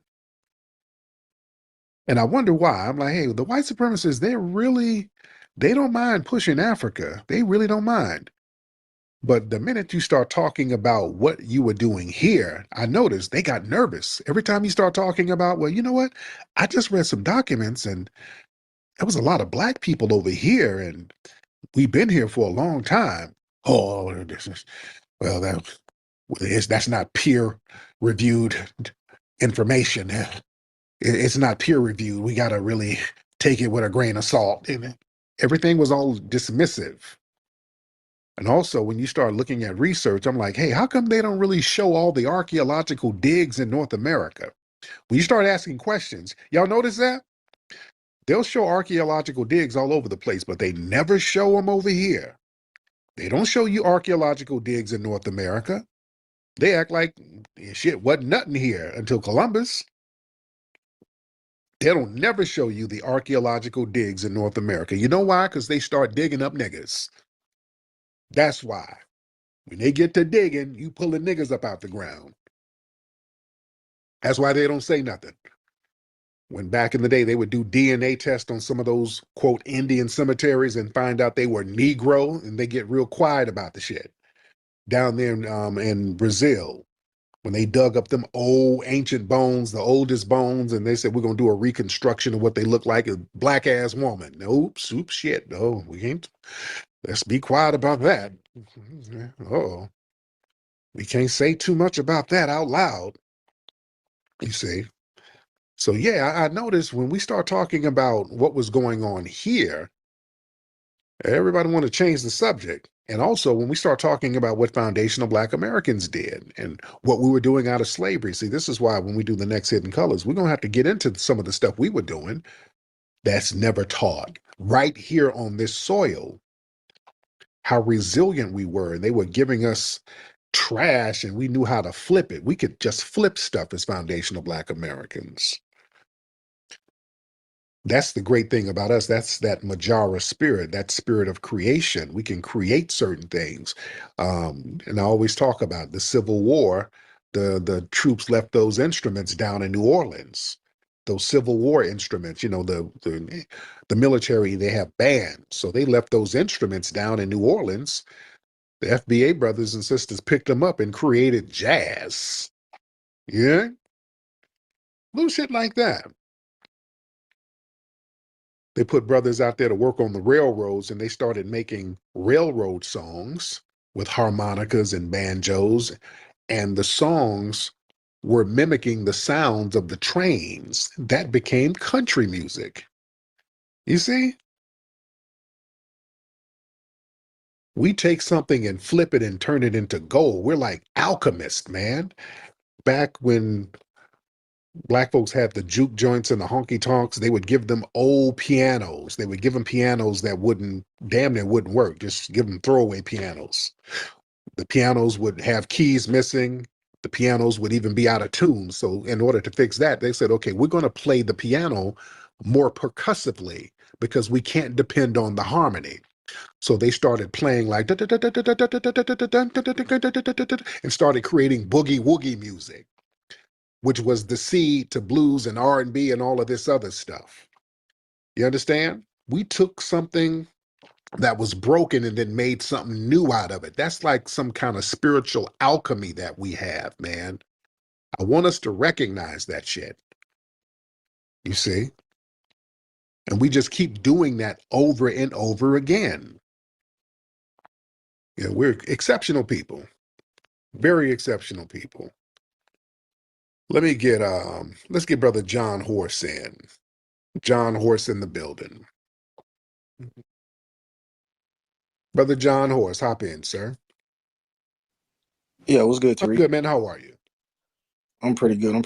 Hey, so just speaking to the topic, I think, why some of our folks are actually afraid of power, even the white supremacists. I think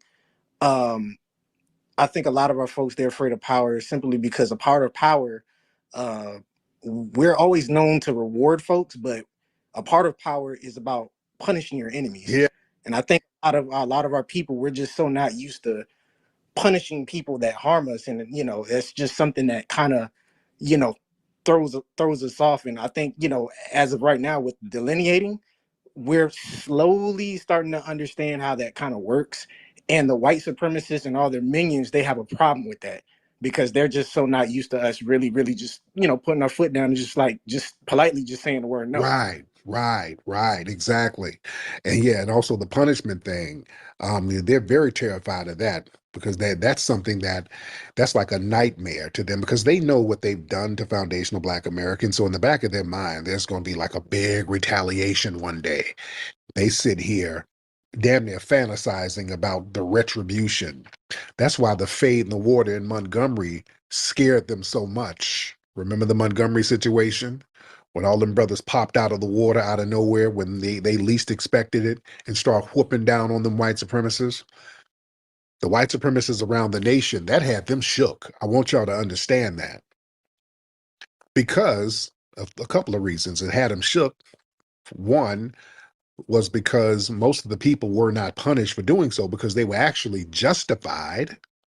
They were justified in defending the brothers who were getting jumped on by them white supremacists, so they couldn't really go out here and trying to punish people. They tried to throw some brothers in jail, but yeah, the grassroots made sure many of them got up out of there. Also, because it just popped out of nowhere, it was something that was extremely spontaneous. It wasn't planned. It wasn't like people had a meeting. Just like osmosis, everybody got on code at the drop of a hat. That's the scary part. Right there. All the people who did not know each other got on code against them white supremacists and start whooping down on them. Now, I lived in Alabama. I grew up in Alabama. I'm used to seeing that. All right? That's how they get down. You know? But the rest of the country, that kind of shocked them to a certain degree. They're like, oh, damn. How many of those Negroes are like that out here? How many do we have those? How many are out here like that? Oh, God. Are the Black people at my job like those people? So they want to know. They went to work asking questions. Did you see the Montgomery thing? Shaquita, how'd you feel about it? They're trying to test your temperature. They felt a certain way about that. They felt a certain way about that, family. Discover the heart of our history at the Hidden History Museum in Los Angeles. Now open with new weekend hours, Thursday through Saturday from 11 a.m. to 4 p.m. Located at 2131 West Jefferson Boulevard in Los Angeles. Our museum showcases the brilliance and ingenuity of foundational Black American culture, along with the richness of global Black culture. Come in, explore our displays, and shop for books, films, and other unique items that celebrate our legacy. Also, be sure to look out for our popular special events. For more information, visit hiddenhistorymuseum.com. The autumn of 1865 was a time of turmoil and uncertainty in the American South. The Civil War had ended, but the wounds of the conflict were far from healed. In the small towns and vast plantations, a new reality was taking root. Rumors spread like wildfire among the white Southerners, fueled by fear and suspicion. They whispered that the freed people, the former slaves, were plotting a violent uprising to exact revenge on their former masters. But these fears were unfounded. The freed people had no such plans. Instead, they were more interested in securing their own land and building a future for themselves and their families. In the minds of the former slave owners, any act of defiance or assertion of independence by the freed people was seen as a threat. The freed people, for their part, were determined to assert their rights and stake a claim in the land they had tilled for generations. They were not planning a violent insurrection. They were seeking a life of dignity and self-sufficiency. At the heart of the freed people's aspirations was the dream of land ownership. They had worked the land for their masters, and now they wanted a piece of it for themselves. In early January 1865, General William T. Sherman met with local black leaders in Savannah, Georgia. One of these leaders was Reverend Garrison Frazier, a man who had purchased his freedom in 1857. Frazier spoke on behalf of the community, defining freedom as the ability to have land and turn it and till it by our own labor. Shortly after this meeting, General Sherman issued Special Field Orders No. 15. This order allocated land in the low country of South Carolina, Georgia, and Florida for the exclusive settlement of freed people. Each family was eligible for 40 acres of land, and the Army would lend its mules to help with cultivation. The promise of 40 acres and a mule became a symbol of hope and a rallying cry for the freed people. In Washington, D.C., in March 1865, the federal government took a step further by creating the Bureau of Refugees, Freedmen, and Abandoned Lands, commonly known as the Freedmen's Bureau. This bureau was tasked with helping the freed people transition to freedom, including the redistribution of land. However, President Andrew Johnson's policies soon undermined these efforts. Johnson, a Southerner himself, reinstated the property rights of former Confederate planters, effectively undoing the land redistribution plans. This decision left the freed people in a precarious position, their dreams of land ownership dashed. Despite these setbacks, the freed people did not give up. They continued to fight for their right to own land, often through legal means, but sometimes through more forceful methods. In areas with dense black populations, returning landowners found themselves in confrontations with their former slaves. One such confrontation took place near Richmond, Virginia, where a freedman named Cyrus informed his former young mistress, Miss Emma, of the new order. "Dare ain't go and ter be no more master and mistress," Cyrus declared. "All is equal." He claimed a particular piece of the big house as his share, reasoning that "I helped build hit." The struggle for land ownership was a complex and often violent affair. Union troops and Freedmen's Bureau agents, who had initially provided support to the freed people, began to withdraw by 1867. This left the freed people at the mercy of their former owners, who were well armed and determined to reclaim their land. Despite the odds, some freed people managed to hold on to the land they believed was rightfully theirs. By 1900, the first year for which such figures are available, black farmers owned hundreds of thousands of acres of land throughout the United States. However, the majority of black farmers in the southern states were tenants, not owners. In 1900, out of 746,715 black farmers in the United States, only 187,797 were landowners, while 557,174 were tenants. This disparity reflected the ongoing struggle for economic independence and the deep-seated inequalities that persisted in the South. Education was another crucial aspect of the freed people's quest for freedom. As slaves, they had been denied the right to learn to read and write, and this ignorance was seen as a badge of servitude. After emancipation, education became one of their top priorities. The freed people drew support from a variety of sources, including the Union Army. Hey, brother Reggie. Did he say freed people? Because Brother Reggie act like this was an organization. They said the freed people. This is why we have the freedmen.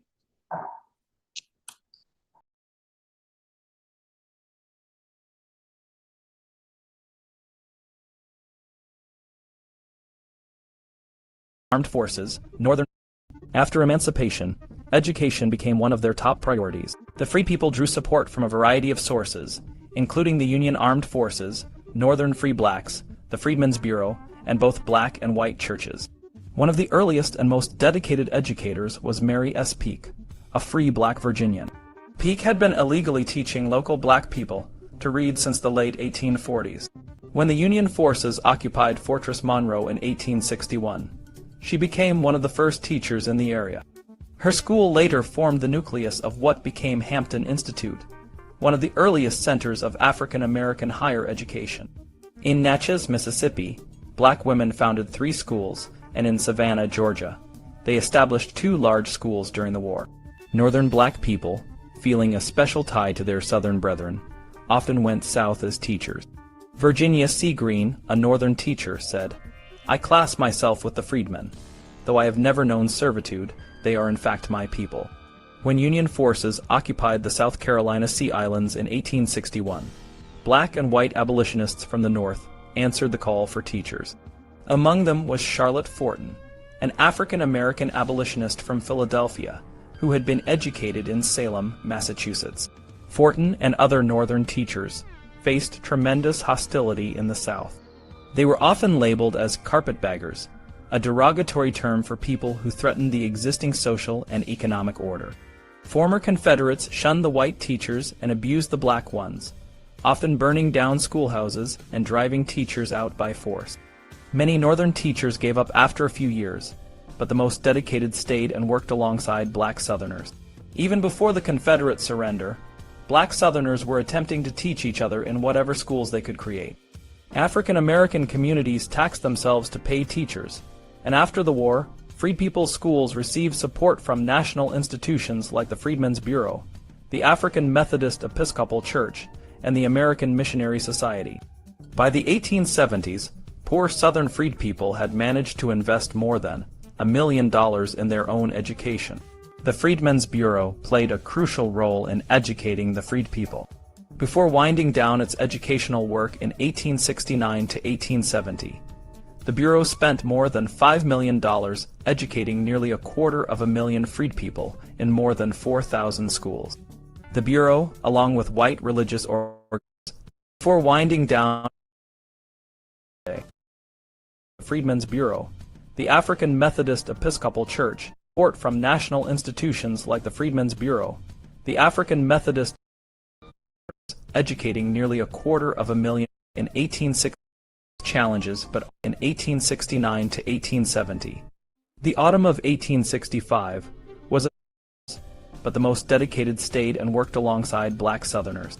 Even before the Confederate surrender, black Southerners played a role in educating the freed. By the 1870s, poor Southern freed people had managed to invest more than $1 million in their own education. The Freedmen's Bureau played a crucial role in educating the freed people. Before winding down its educational work in 1869 to 1870, the Bureau spent more than $5 million educating nearly 250,000 freed people in more than 4,000 schools. The Bureau, along with white religious organizations like the American Missionary Association, also helped support institutions of higher education. Some of these institutions, like Fisk University in Nashville, Tennessee, Howard University in Washington, D.C., and Hampton Institute in Virginia, continue to thrive today. The struggle for land and education was not just a fight for material resources. It was a fight for dignity and self-determination. The freed people were determined to build a new life, free from the chains of slavery. Their efforts laid the foundation for the civil rights movement of the 20th century and continue to inspire generations to this day. As the sun set on the autumn of 1865, the freed people of the South stood at the threshold of a new era, one filled with challenges but also with hope. They had survived the brutality of slavery and the chaos of war. Now they were determined to secure a better future for themselves and their children. The journey ahead would be long and difficult, but the spirit of the freed people was unbreakable. During the era of Reconstruction, from 1864 to 1896, African Americans faced a challenging but hopeful journey toward full citizenship and equality. Education played a crucial role in this process. The American Missionary Association, ALMA, and other African American church missionary societies sponsored Northern and Southern teachers, including a man named Man Peak. These groups also supported schools that the Freedmen's Bureau had started but no longer maintained. They founded institutions like Claflin University in Orangeburg, South Carolina, which began as the Baker Bible Institute in Charleston in 1866. However, education was not a perfect solution. The formal knowledge taught in American schools often carried racial biases, suggesting that African Americans were ignorant and inferior. Black educators had to navigate a fine line between promoting useful skills and countering these harmful stereotypes. Despite these challenges, African Americans made significant strides in literacy. In 1860, about 90% of Southern black people were illiterate. By 1890, that number had dropped to 57.1%. By 1900, only 44.5% were illiterate, and by 1910, the illiteracy rate among black people was 30.4%, with the majority of those being older individuals. Black churches became vital spaces for African Americans in the post-war South. These churches offered a place where African Americans could gather and worship freely, without white surveillance. They served as large public meeting places, often housing schools and voluntary associations. Women and children could participate in political discussions, influencing politics even though they couldn't vote. Southern black churches became symbols of emancipation and political empowerment, where education, politics, and social life converged. Protestant churches of various kinds flourished among the freed people. Thousands of locally established Baptist congregations grew, and churches from Northern Methodist denominations took root in the South. The African Methodist Episcopal AIM Church, for example, had different practices and beliefs within its ranks. Bishop Daniel Payne favored an educated ministry, while Reverend Henry McNeil Turner welcomed more traditional Southern worship styles. Some worshipers practiced the ring shout, while others preferred quiet, learned sermons. Black Catholics were primarily found in traditionally Catholic areas like Maryland and New Orleans until the late 19th century, when the Vatican sponsored missionaries to African Americans in the South. Tens of thousands of Southern African Americans, who had lacked their own churches as slaves, now formed their own places of worship. The 42,000 black Methodists in biracial congregations in 1860 had dwindled to only 600 by the 1870s. Southern black Baptists, Presbyterians, and Methodists founded their own African American denominations during Reconstruction. Black churches from the North also attracted large numbers of Southern black members. The AME Church, founded in Philadelphia in 1816, had 20,000 members in 1856.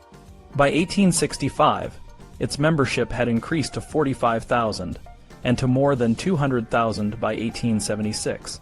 Black clergy, often better educated and more experienced in public speaking than their congregants, became prominent among Reconstruction's emerging politicians. For example, Reverend Hiram R. Revels, a minister in the AME Church, was elected to fulfill Jefferson Davis's unexpired term in the U.S. Senate. Revels had recruited black soldiers for the Union Army, taught school during the war, and served as a chaplain. Originally a free man from North Carolina, Revels had been educated in the North and moved south after the Confederate surrender. Reverend Henry McNeil Turner, also of the AME Church, served as a chaplain in the Union Army during the Civil War, and was elected to the Georgia Constitutional Convention and Assembly during Reconstruction. In 1870, the Georgia Assembly expelled all its black representatives, including Turner. This democratic setback, along with the rise of anti-black violence, led Turner to support black immigration to Liberia in 1877. While some white abolitionists believed their mission was complete with the passage of the 13th Amendment, which outlawed slavery, Frederick Douglass argued that the work was only half done. He believed that black men needed the right to vote to truly be free. Before the ratification of the 14th and 15th Amendments, only black men in New England could vote or hold office. Black and white abolitionists had long seen enfranchisement as the only way to protect African American freedom in the South, and a necessary right in the North.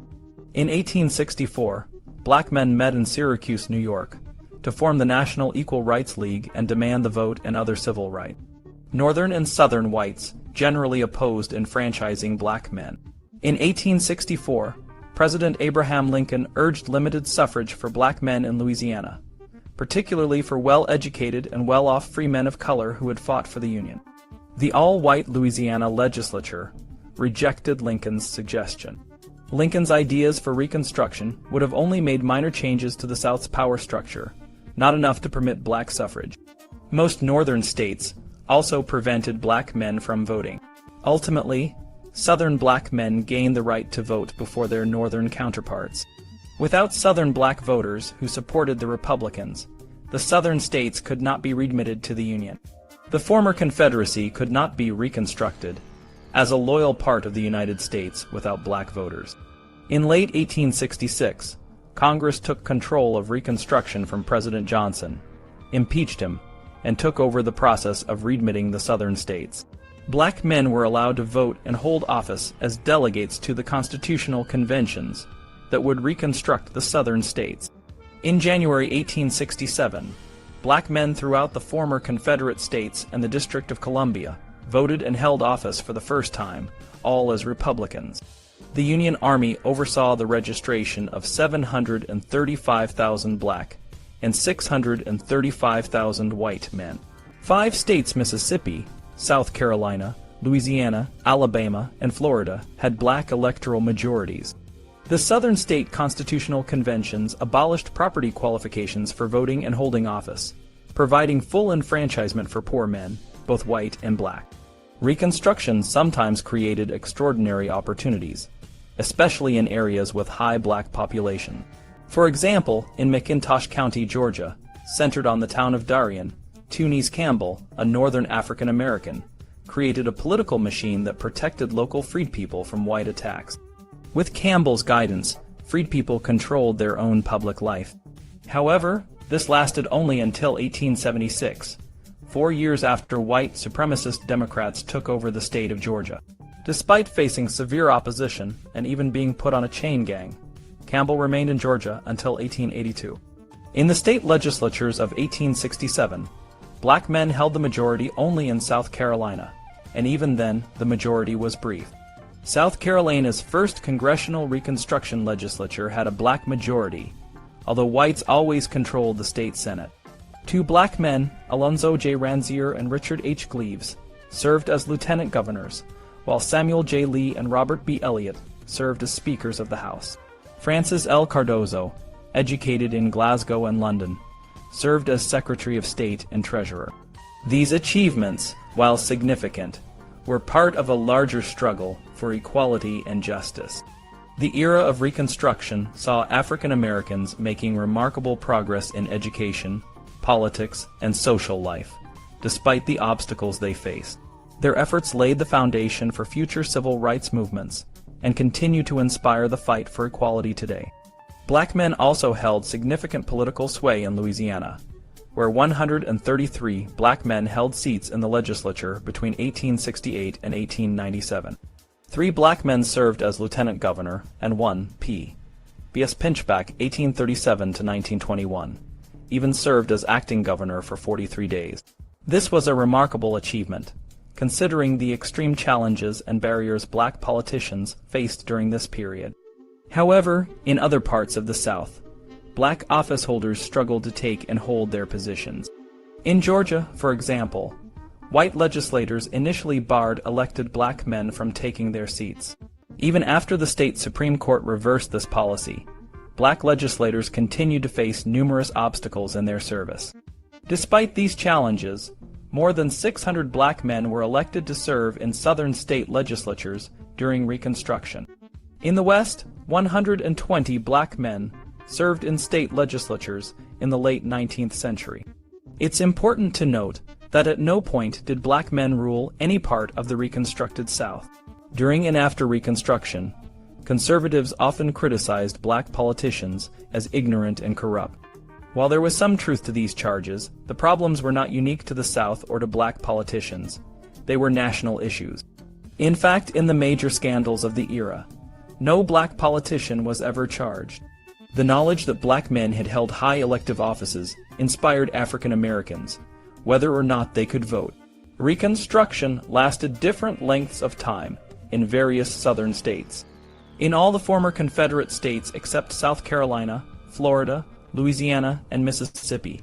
Congressional Reconstruction had ended by the early 1870s, and white supremacist Democrats took back control through violence and intimidation. In Tennessee, for example, the former Confederate General Nathan Bedford Forrest created the Ku Klux Klan in 1866. Various other white supremacist militias targeted black voters and political organizers in the late 1860s. Federal anti-terrorist legislation suppressed the violence in the early 1870s, but only temporarily.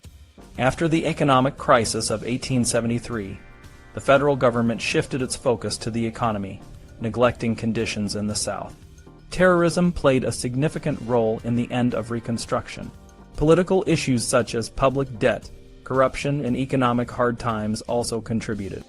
After the 1870s, large numbers of black men lost the right to vote for candidates of their choice.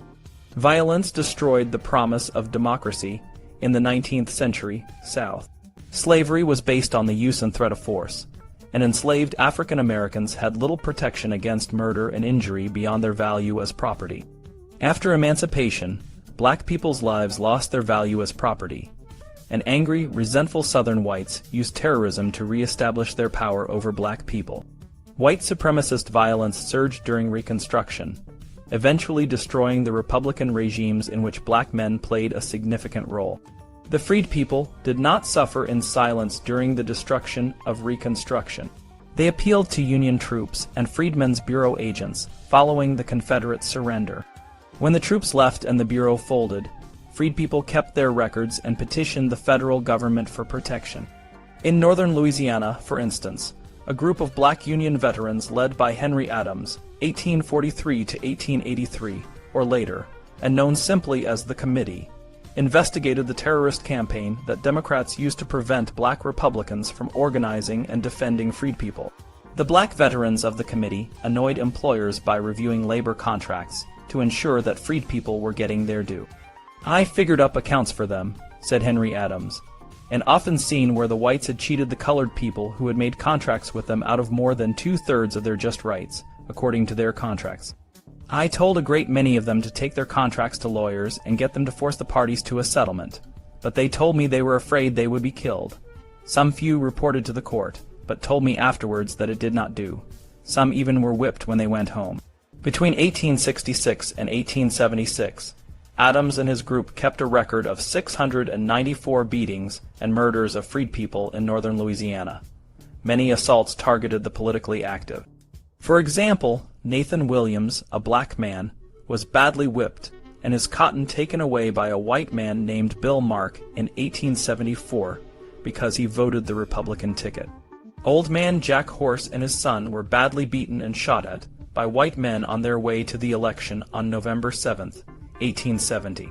Abe Young was shot by white men on Angel's Plantation in 1874 for speaking about voting for the Republican ticket. Other violence sprang from personal and economic motives. Henry Moore, a black man, was killed by white men and burned because he was accused of living with a white girl near Homer in 1875. Jack, a black man, was hanged by white men on DeLoach's plantation, about 3 miles from the town of St. Martinville, because he refused to leave his crop when a white man demanded it. The white man then got a crowd of white men to hang him and took his crop from his family. Once Louisiana returned to Democratic control in 1876, Henry Adams and his committee could no longer hope for federal protection. They formed the Colonization Council and began looking for a new home outside the South. In North Carolina and South Carolina, other freed people reached the same conclusion. While many attempted to contact the American Colonization Society in Washington, D.C., and moved to Liberia, others thought the American West offered a haven of freedom. In 1879, about 6,000 African Americans, known as exodusters, sought refuge in Kansas, which they knew as a state dedicated to freedom since the Kansas-Nebraska conflict of the mid-1850s and John Brown's Free Kansas campaign. The exodusters took boats up the Mississippi River to St. Louis, then transferred to Missouri River boats, which took them to Kansas City and Topeka. Most lacked enough money to pay their entire way, and traveled on the strength of their faith that the federal government would somehow take care of them. When it did not, the black community in St. Louis took up the cause, and soon St. Louis as a whole contributed to helping them on to Kansas. Although some exodusters died along the way and many got no farther than St. Louis, those who escaped the Deep South found a less oppressive future in Kansas than in the southern states from which they had fled. In Kansas, they could send their children to schools, vote, hold office, and aspire to owning their own land. Racial violence occurred in late 19th and 20th century Kansas, but it did not compare to the rampant violence in the South. In the mid-1870s, civil wars in Mississippi and Louisiana shed a great deal of Republican blood. In 1874 and 1876, terrorism reigned in South Carolina, but Republicans did not completely lose control. A compromise forged in the halls of the U.S. Congress in 1876 to 1877 deprived South Carolina Republicans of the support needed to discourage Democratic attacks. By the presidential election of 1876, only 3 southern states, South Carolina, Florida, and Louisiana, were still nominally in Republican hands, thanks to Union troops stationed in their state houses to support Republican regimes against their Democratic competitors. The Compromise of 1877 withdrew the troops and returned the last 3 states to Democratic control, marking the end of Reconstruction in the narrower sense. As we delve into the complexities of the period after the Civil War, known as Reconstruction, we see a landscape of hope and despair, progress and setbacks in the lives of African Americans. This era, stretching roughly from 1864 to 1896, was a time when the nation tried to rebuild itself and integrate freed slaves into society. However, the reality was far more challenging than the ideal. In the late 19th and early 20th centuries, the former slave states offered African Americans a grim existence marked by poverty, segregation, and violence. Despite this, there were some notable exceptions. For instance, in Virginia in the early 1880s, a biracial coalition known as the Readjusters emerged, and in North Carolina in the late 1890s, the Fusionists brought together Republicans and Populists. These coalitions provided a brief glimpse of what political cooperation could achieve, but they were ultimately dismantled by white supremacist violence. Life for African Americans in the South was particularly harsh. 90% of the black population lived in the South, where they faced systemic discrimination. Even in the North and West, where segregation was not legally mandated, it was still a common practice. This Jim Crow system, named after a racist caricature, was a way of life that excluded African Americans from public spaces and opportunities. In the South, however, Jim Crow was codified into law, backed by state and local regulations, and even endorsed by the United States Supreme Court. Reconstruction, in its broader sense, lasted well into the 1890s.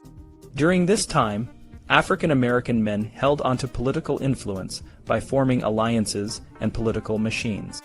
George White, a black congressman from North Carolina, was the last of his kind in the Reconstruction era. Elected in 1898 by the Fusionist Coalition, he left office in 1901, marking the end of an era. The role of the Supreme Court in undermining the civil rights of African Americans cannot be overstated.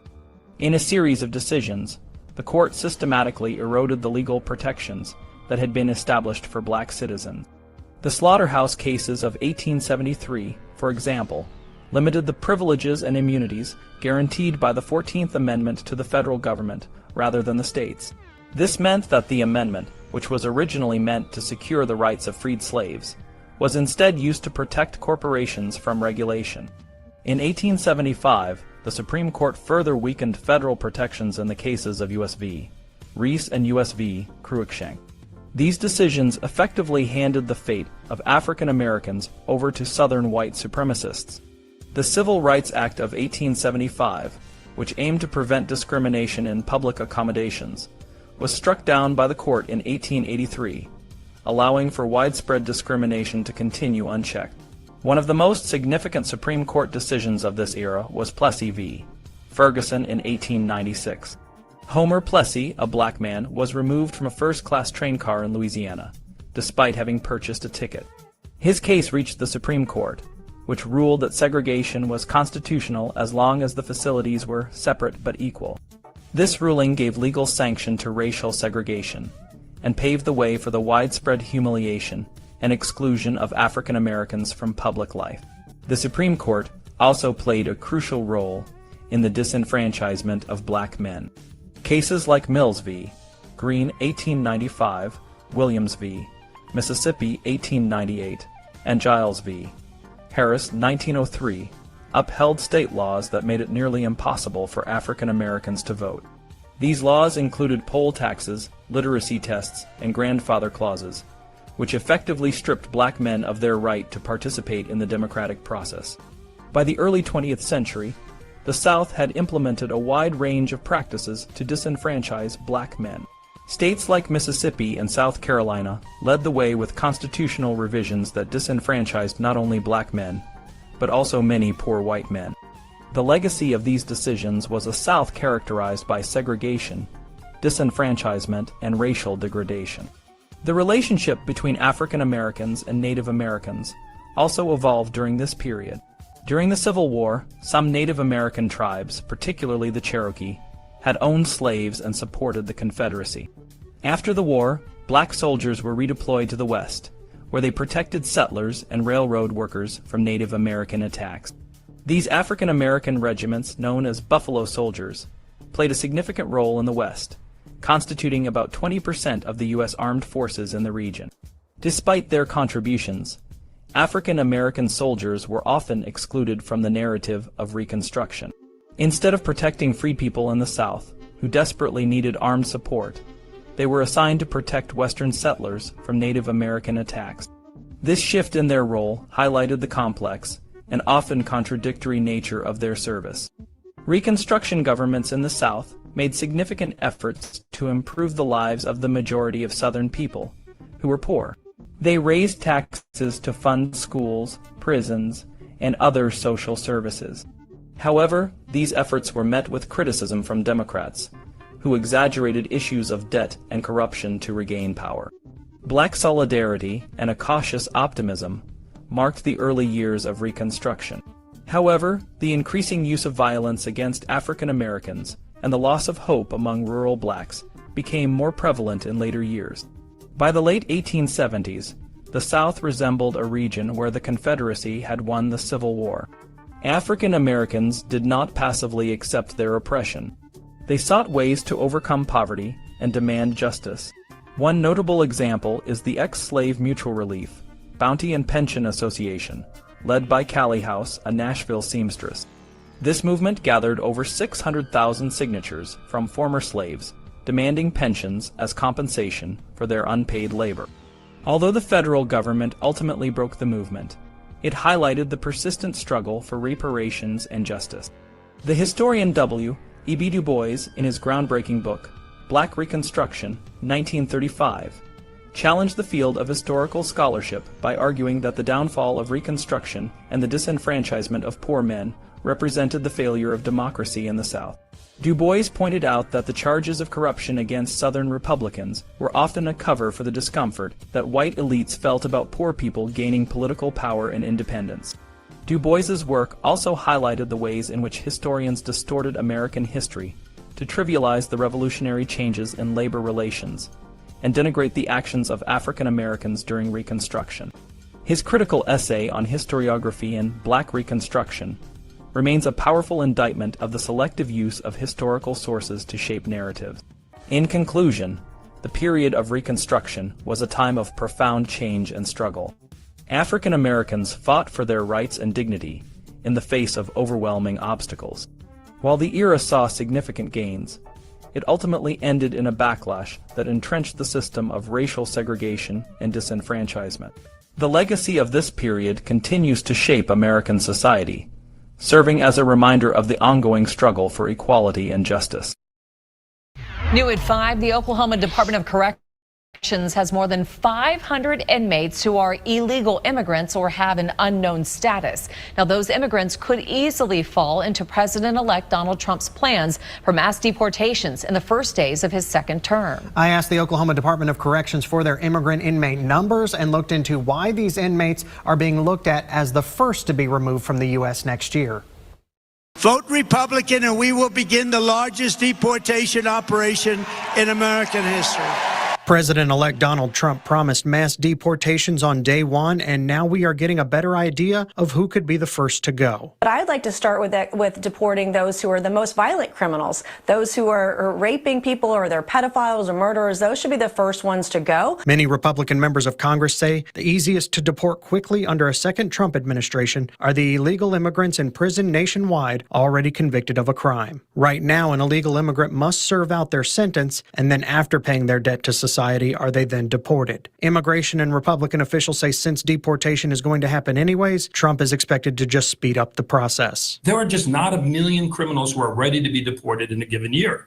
You might have a number of people arrested, but they go to prison, and you can't get them until they finish their prison sentence. The Oklahoma Department of Corrections and Immigration and Customs Enforcement already have a relationship in place. We monitor every state and local jail in the United States. ICE does. It monitors every federal prison. ODOC had to compile the number of illegal immigrants in state prisons for a study at the state capitol by state lawmakers looking at the cost of illegal immigrants in Oklahoma just last month. In total, there are 594 immigrants in Oklahoma prisons who are either illegal or their status is unknown. 480 of them are housed in Oklahoma prisons under a relationship with ICE. There is an additional 114 immigrants in prison who are serving sentences, but there is no agreement with ICE. 68 in ODOC custody have an unknown status, but are not American citizens either. Things get a bit more complicated at the local level. The Tulsa County Sheriff's Office says its illegal immigrant population has plummeted in recent years. One, because Tulsa County ended its immigrant housing contract with ICE long ago,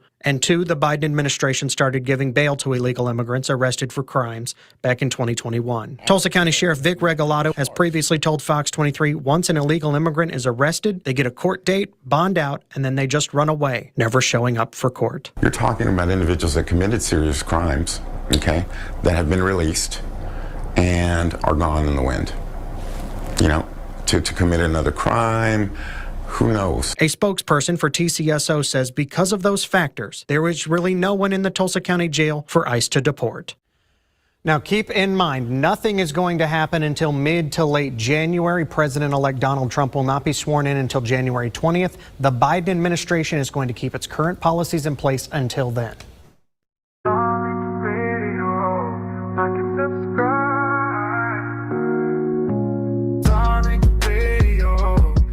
Subscribe. Darling Radio, like and subscribe.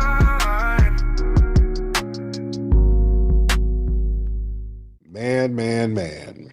Damn Ron and Misinformation Ranger. We got two wide hip tethers working together? Okay. Damn. What are these wide hip tethers? All right, let's get Tyrone in the building. Are you talking about me? Oh. You Tyrone? Oh, no, I just thought you said Team was making a joke. My fault. It wasn't on my screen. Go ahead, T. Go ahead. What's happening with you? No, I actually had a legitimate question. No narrative, no agenda. Go ahead. Legitimate question. Go ahead. So from a logistic aspects, when it comes to what the main conversation around reparations, how do you do it for people who could not truly connect the lineage? How would you go about doing when it comes to, if it does become a federal thing with a policy where you're applying for it, how would you go about doing that? And differentiating people who are, because you know how a lot of people, due to the circumstance of slavery, cannot fully track their ways back with documentation. Well, no, that's the contrary is true. Because of slavery, in many cases, it's easier for us to kind of trace back, because understand, during slavery, we were valuable. So they had to purchase our people. They had to sell our people. They had to get receipts and bill of sales. They had to account for the property because we were considered property. We had to get medical care. They had to, have doctors come in and make sure that we were cool. And in the 1870s, after slavery, we were on the census forms. We got on the census records.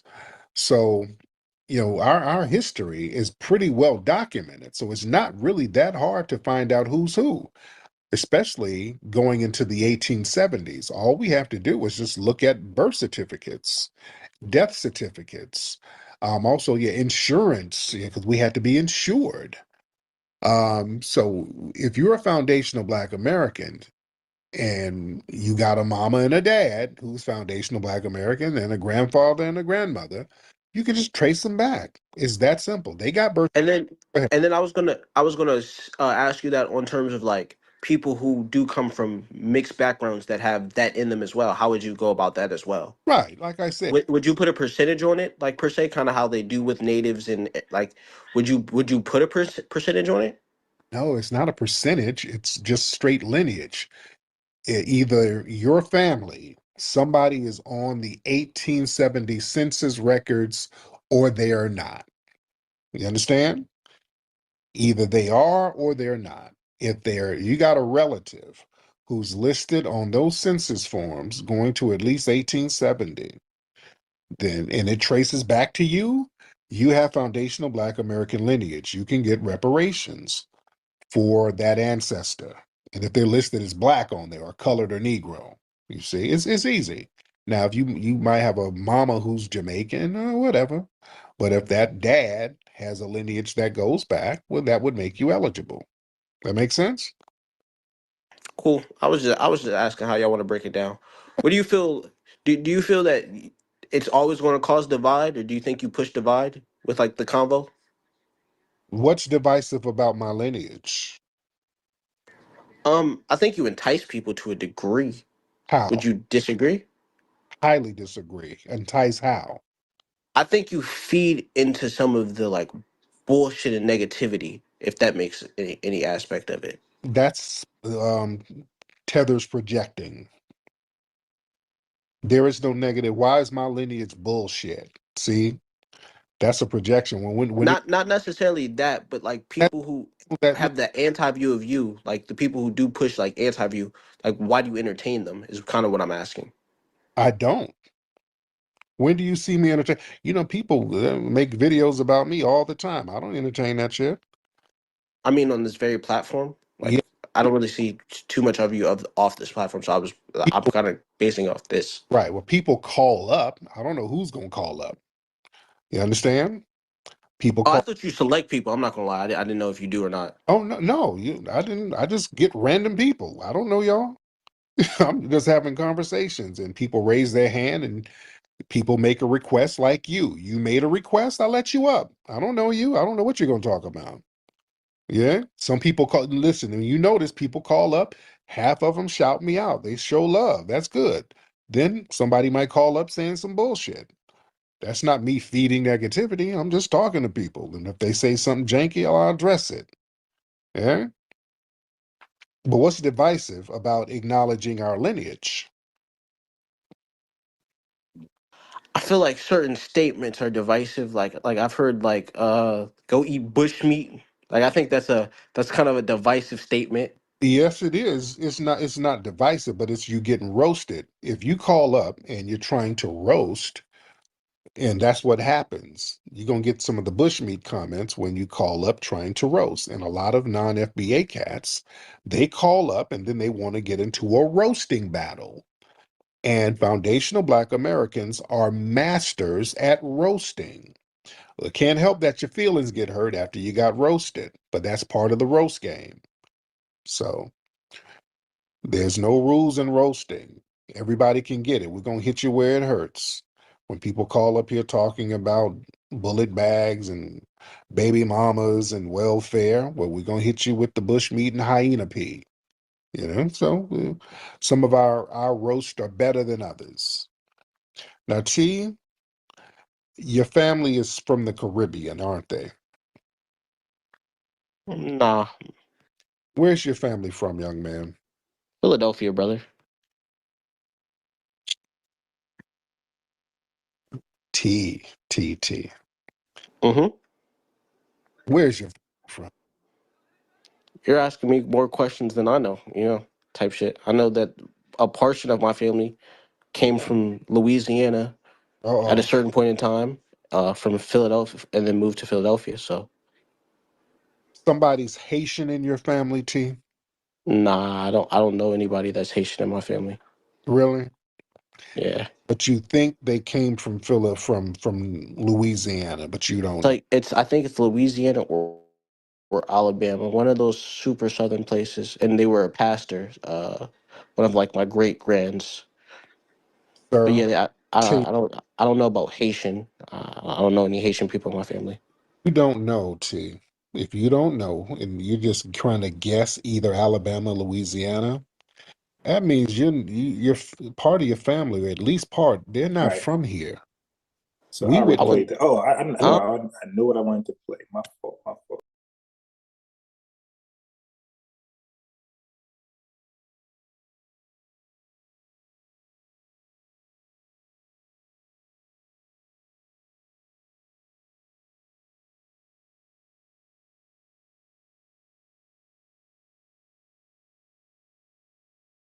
Confirmed that Nigeria's President Bola Tinubu is regarded as an active asset by the U.S. intelligence agencies.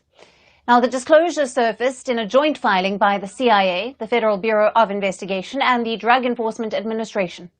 The agencies were opposing the release of the unredacted or the non-hidden information about President Tinubu's background. Now, according to the Nigerian journalist David Hundeyin, who has spearheaded the efforts for full transparency, the American agency submitted a memorandum citing Tinubu's status as a CIA asset.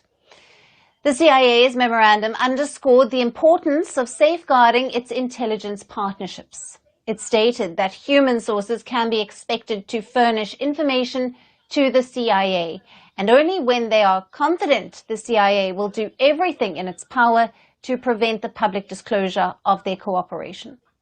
Now, this has sparked a huge debate about whether President Tinubu is a CIA agent or not. Now, 72-year-old Bola Tinubu has been serving as the president of Nigeria since 2023. President Tinubu is criticized as the flying president for the frequent visits that he takes outside of his country. He had forfeited about $460,000 to the city of Illinois in the United States in 1993 after an investigation linked him to drug trafficking activities. But in April of 2023, Tinubu's party, the All Progressives Congress, told the Presidential Election Tribunal that he was of no interest to the U.S. government, as the 31-year-old civil forfeiture case was not against him, but against the money that they said was found in 10 bank accounts that were opened in his name. Now, this came as Tinubu's candidacy was challenged by other presidential election contenders. And now the party's claim prompted Nigerian journalist David Hundeyin and the US-based legal data website Plain Sites owner Aaron Greenspan to file a Freedom of Information Act request to the FBI, the CIA, and the DEA to seek more information on the US government's interest on Bola Tinubu. Now, the DEA has also supported the CIA's position, asserting that while citizens have the right to transparency about what their government was up to, they are not entitled to unrestricted access about President Tinubu. The report confirmation triggered a mixed set of reactions on social media, with David Hundeyin claiming that the U.S. intelligence support for certain African leaders has contributed to regional instability. Now, some users on social media platform X were quick to comment on how did one jump to the conclusion that Tinubu was an asset, while others criticized the U.S. for installing a criminal as their country's president. And some even went a step further and called this as an act of treason. In response to the accusations on President Tinubu, his special assistant on social media took to X and dismissed the claims surrounding the president's alleged CIA ties. He called them baseless and tragic. But the stance of U.S. intelligence agencies of not releasing information about President Tinubu, as well as the government and president's silence on it, has raised more questions than before.